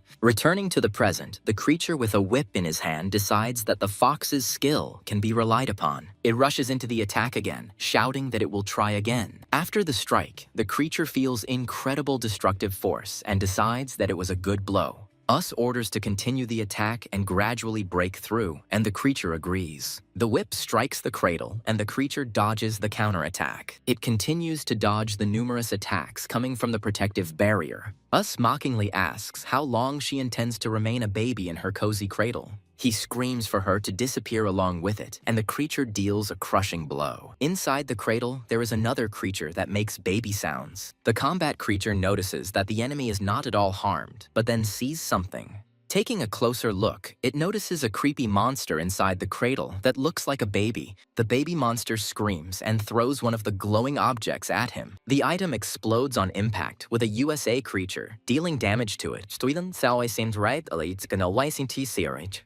Us rushes towards the monster's main body that has appeared, realizing that it is not a real baby. He calls on the monster to stop being capricious. An unexpectedly powerful stream of water throws him back, preventing him from getting any closer. He struggles to resist the current, wondering if this cradle can be controlled at all. The Necromancer warns that Us has gone too deep and his body is barely moving. The Necromancer notices that there is a bit of space behind him and decides to try to pull out Us. At this time, the baby monster screams again and throws another explosive object at him. Us is thrown aside by the blow, and his weapon is embedded in the ground. Upon landing, he thanks the Necromancer for his timely assistance and warns him of the danger zone around the cradle. The Necromancer ponders a plan, unable to approach or use a weapon, but asks Us to trust him. Us expresses trust, but immediately asks about the monster's uncovered face. The Necromancer explains that such a creepy design was created intentionally and is not the result of using ready-made material. The monster makes baby sounds while looking at the baby in the cradle. Us comes to the conclusion that the monster really does think of itself as a baby. Instead of fighting, it continues to play, throwing explosive objects at him. A powerful explosion knocks USA off his feet. The Necromancer calmly notes that such biological weapons always have a limited supply. Us confirms his words, remembering that he saw bombs in the area of the monster's stomach. He guesses there were about 20 or 30 of them. The Necromancer develops a strategy based on depleting the enemy's ammunition, but doubts they can hold out. Us is confident in his abilities, as they have become much stronger since the last similar battle. The baby's attacks were not continuous. He actually attacked intermittently, as if playing and having fun. Because Us also couldn't attack properly, the fight dragged on much longer than expected. 2 hours have passed since they entered into confrontation. The Necromancer notices that Us's hand is shaking, but he assures him that everything is fine. The Necromancer himself is also tired, as he has to maintain concentration for too long, but he is ready to continue the fight. Spectators are surprised how they can fight for so long, since the participants can't even drink water. It turns out that you can't bring food or water during a match, and a protracted fight can only be ended by surrendering. The longest battle lasted 37 hours, 32 minutes, and 4 seconds. Her friend realizes in horror that this literally means fighting in the arena to the death. This is the essence of the Battle of the Necromancers, and the girl begins to worry about Lady Eleanor. When asked about physiological needs, she replies that for such cases, participants wear small diapers. Us notices that a hole appears in the cradle for a moment and wonders if the enemy is trying to make them relax. The Necromancer assumes that the enemy is fighting instinctively, and a possible guess occurs to him. He puts forward the theory that this cradle can only be maintained in the infant state. Us doubts it, but remembers that each necromancer has his own conditions for activating techniques. Then, if she is forced to perceive herself as an adult, this cradle may weaken. Us agrees with the plan and asks how they can do it. The necromancer replies that no one can remain a child forever because there is a monster called time. Us looks at the cradle and notices that over time, that side is indeed gradually weakening. Us realizes that real pain will eventually make the enemy stop feeling like a baby and concludes that time is on their side. As expected, Bebe's cradle did not lose strength over time, but it did become increasingly unstable. However, Us missed the fact that the monster called time comes to everyone equally. 20 hours and 32 minutes have passed since the start of the match. The spectators in the stands are surprised that the fight is not over yet. Time is a monster from which no one can hide, and it moves inexorably forward. In 20 hours and 32 minutes, USA's body became severely dehydrated, leading to increased blood viscosity and nerve paralysis. His lips were dry and cracked, and his vision began to blur. He was in excruciating pain, and due to a lack of oxygen in his brain, he couldn't even stand. His opponent Bebe was also exhausted and shouted in anger at him to stop. The ally notices that the main body of the cradle has appeared and realizes that the enemy is also at its limit. He prepares to attack and shouts that it is time to advance. Turning around, he calls out to Yusa in surprise, reminding him that they had almost won. Us lies on the ground without strength, unable to answer the call. Bebe, who was also on the verge, says he only has 2 bombs left. His partner desperately screams at him to wake up and scolds him for not getting enough sleep before the fight. Another ally sees the monster advancing and calls for everyone to rally for a final attack. Yusa's partner begins to insult him, calling him a dumbass and useless trash. Suddenly, she changes tactics and starts talking about how handsome, kind, and brilliant Us is. She continues to praise him, saying that he is the best and very cool when he tries. In a fit of emotion, she screams that she likes Us, and this makes him open his eyes. He asks, stunned, what she said, but she denies it and orders him to focus on the fight. An ally notices that the cradle has been neutralized and shouts that this is their chance. A small puppet ally with a hammer rushes to attack the enemy. Yusa's partner also enters the fight, deflecting a projectile flying at them. She successfully deflects the attack, which explodes to the side. Bibi gets angry and says that he saved the last bomb for close combat. He rushes at Yusei's partner, screaming that if he can't win, they will explode together. Suddenly coming to his senses, Us uses the pinpoint strike ability. A powerful blow pierces the enemy through and through. Us breathes heavily and has difficulty saying that they won. Having said the word victory, he loses consciousness and falls. The next moment, he suddenly opens his eyes and sees an unfamiliar girl right in front of him. He wakes up in bed and learns from her that he is in the medical room for participants. Us asks if they won the fight, and the girl confirms, adding that it was the longest battle this year. A woman wearing glasses enters the room and says that she hasn't had such a fierce battle in a long time. She admits she didn't expect to be eliminated so early, and now her tactics have been exposed. The woman sighs that, as expected, it is impossible to remain a baby forever. Us is surprised to realize that it is his opponent Bebe, and she explains that the stage image and reality are two different things. He agrees it was a great fight, but something still bothers him. Us extends his hand to Bebe, saying that he was simply a little stronger. Beb shakes his hand, calls him a funny guy, and offers to contact her if he wants to be a baby since she is older. With a sly smile, she promises to show him what a joy it is to be her baby. His companion babbles sheepishly about debauchery while Us examines the business card he received. The business card features a picture of a pacifier and the words Baby Club. Time goes by and there are 150 participants left in the competition, not counting the champion. A white-cloaked mustache heads towards his next opponent. In the doorway, he sees a mysterious figure in a cloak with a glowing eye. The next match is a diamond rank event where the bottom 50 participants will be eliminated. The triangle deathmatch begins, a match in which 3 participants fight simultaneously. The match ends as soon as one of the 3 falls, requiring the participants to be able to unite against the most dangerous opponent. It is also possible to quickly eliminate the weakest victim using temporary alliances and betrayals. Opponents can only be recognized during a short 5-minute meeting before the start of the fight. During these minutes, participants must determine tactics by playing a psychological game. Us finds himself in a waiting room with his 2 opponents. Us notices that one of the opponents, a bald man, is only gold ranked and relaxes a little. The second opponent turns out to be his friend Ira, and he decides that they can come to an agreement and easily eliminate the third. He approaches Ira with a proposal to join forces again, since fate has brought them together. Ira silently shows him a sign that says she made a serious mistake in the last battle.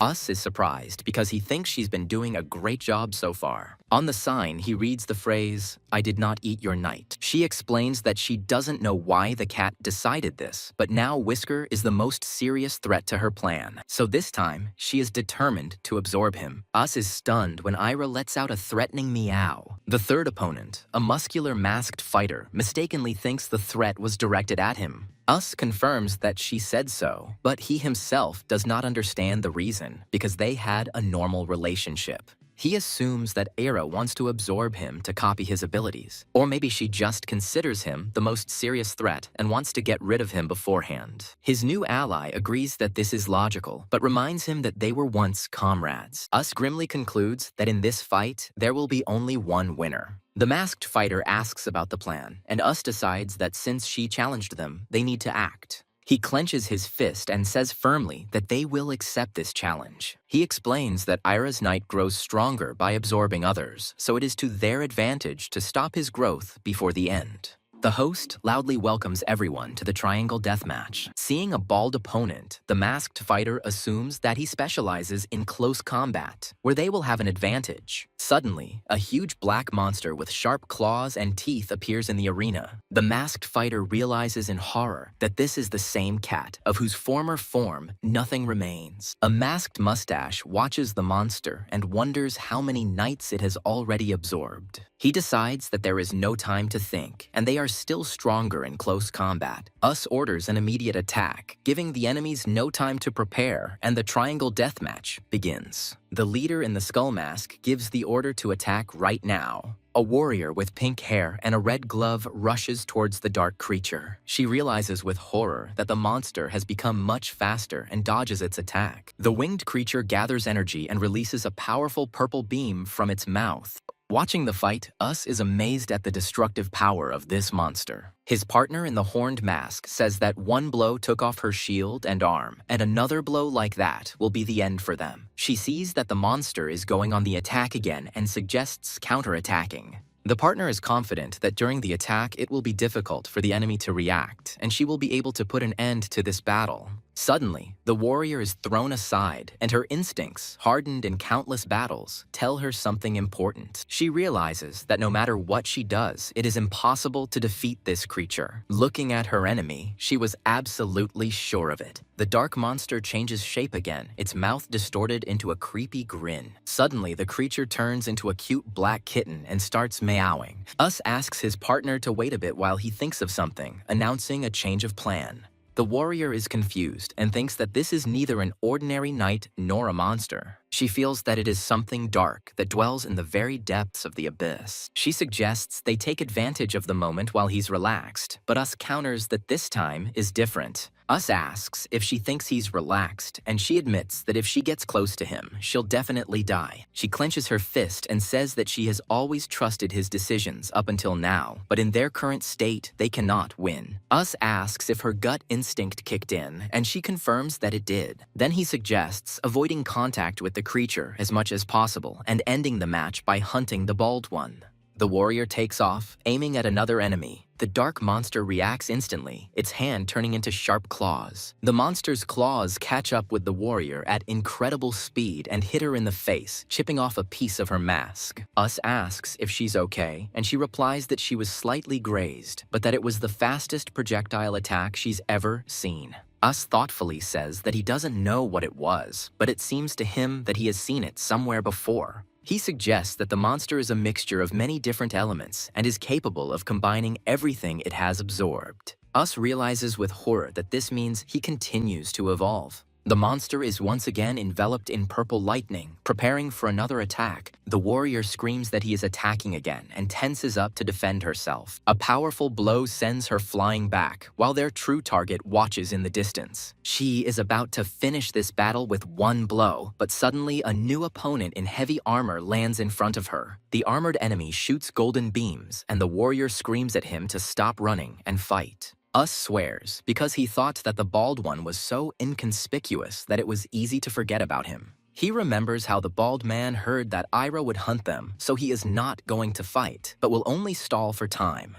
Baldy confirms that he will stall for time until Era absorbs her, and the warrior understands that at this rate she will never catch up with him. She wants to use the jump one last time, but Us screams that she can't because she's already used it 3 times and the leg will explode. She asks what he's suggesting then, and Us replies that he needs to get the most out of himself. Ira accumulates a colossal amount of energy and releases a destructive beam at the warrior. The warrior's attack collides with the monster's beam, causing a blinding explosion. Ira realizes that there is only one option left because in the open area, they are too vulnerable. She will have to use the terrain as cover again, turning it into an obstacle for the enemy. She decides that this tactic will give her a chance to get closer, but she has no weapon, so Us orders the left humerus to be severed. Ira looks in surprise at the spare weapon, which Yusa says can withstand several hits. Us says that this is their last chance, and they need to finish the fight with one blow as soon as the opportunity arises. Ira gains confidence and believes that since it is them, everything will work out.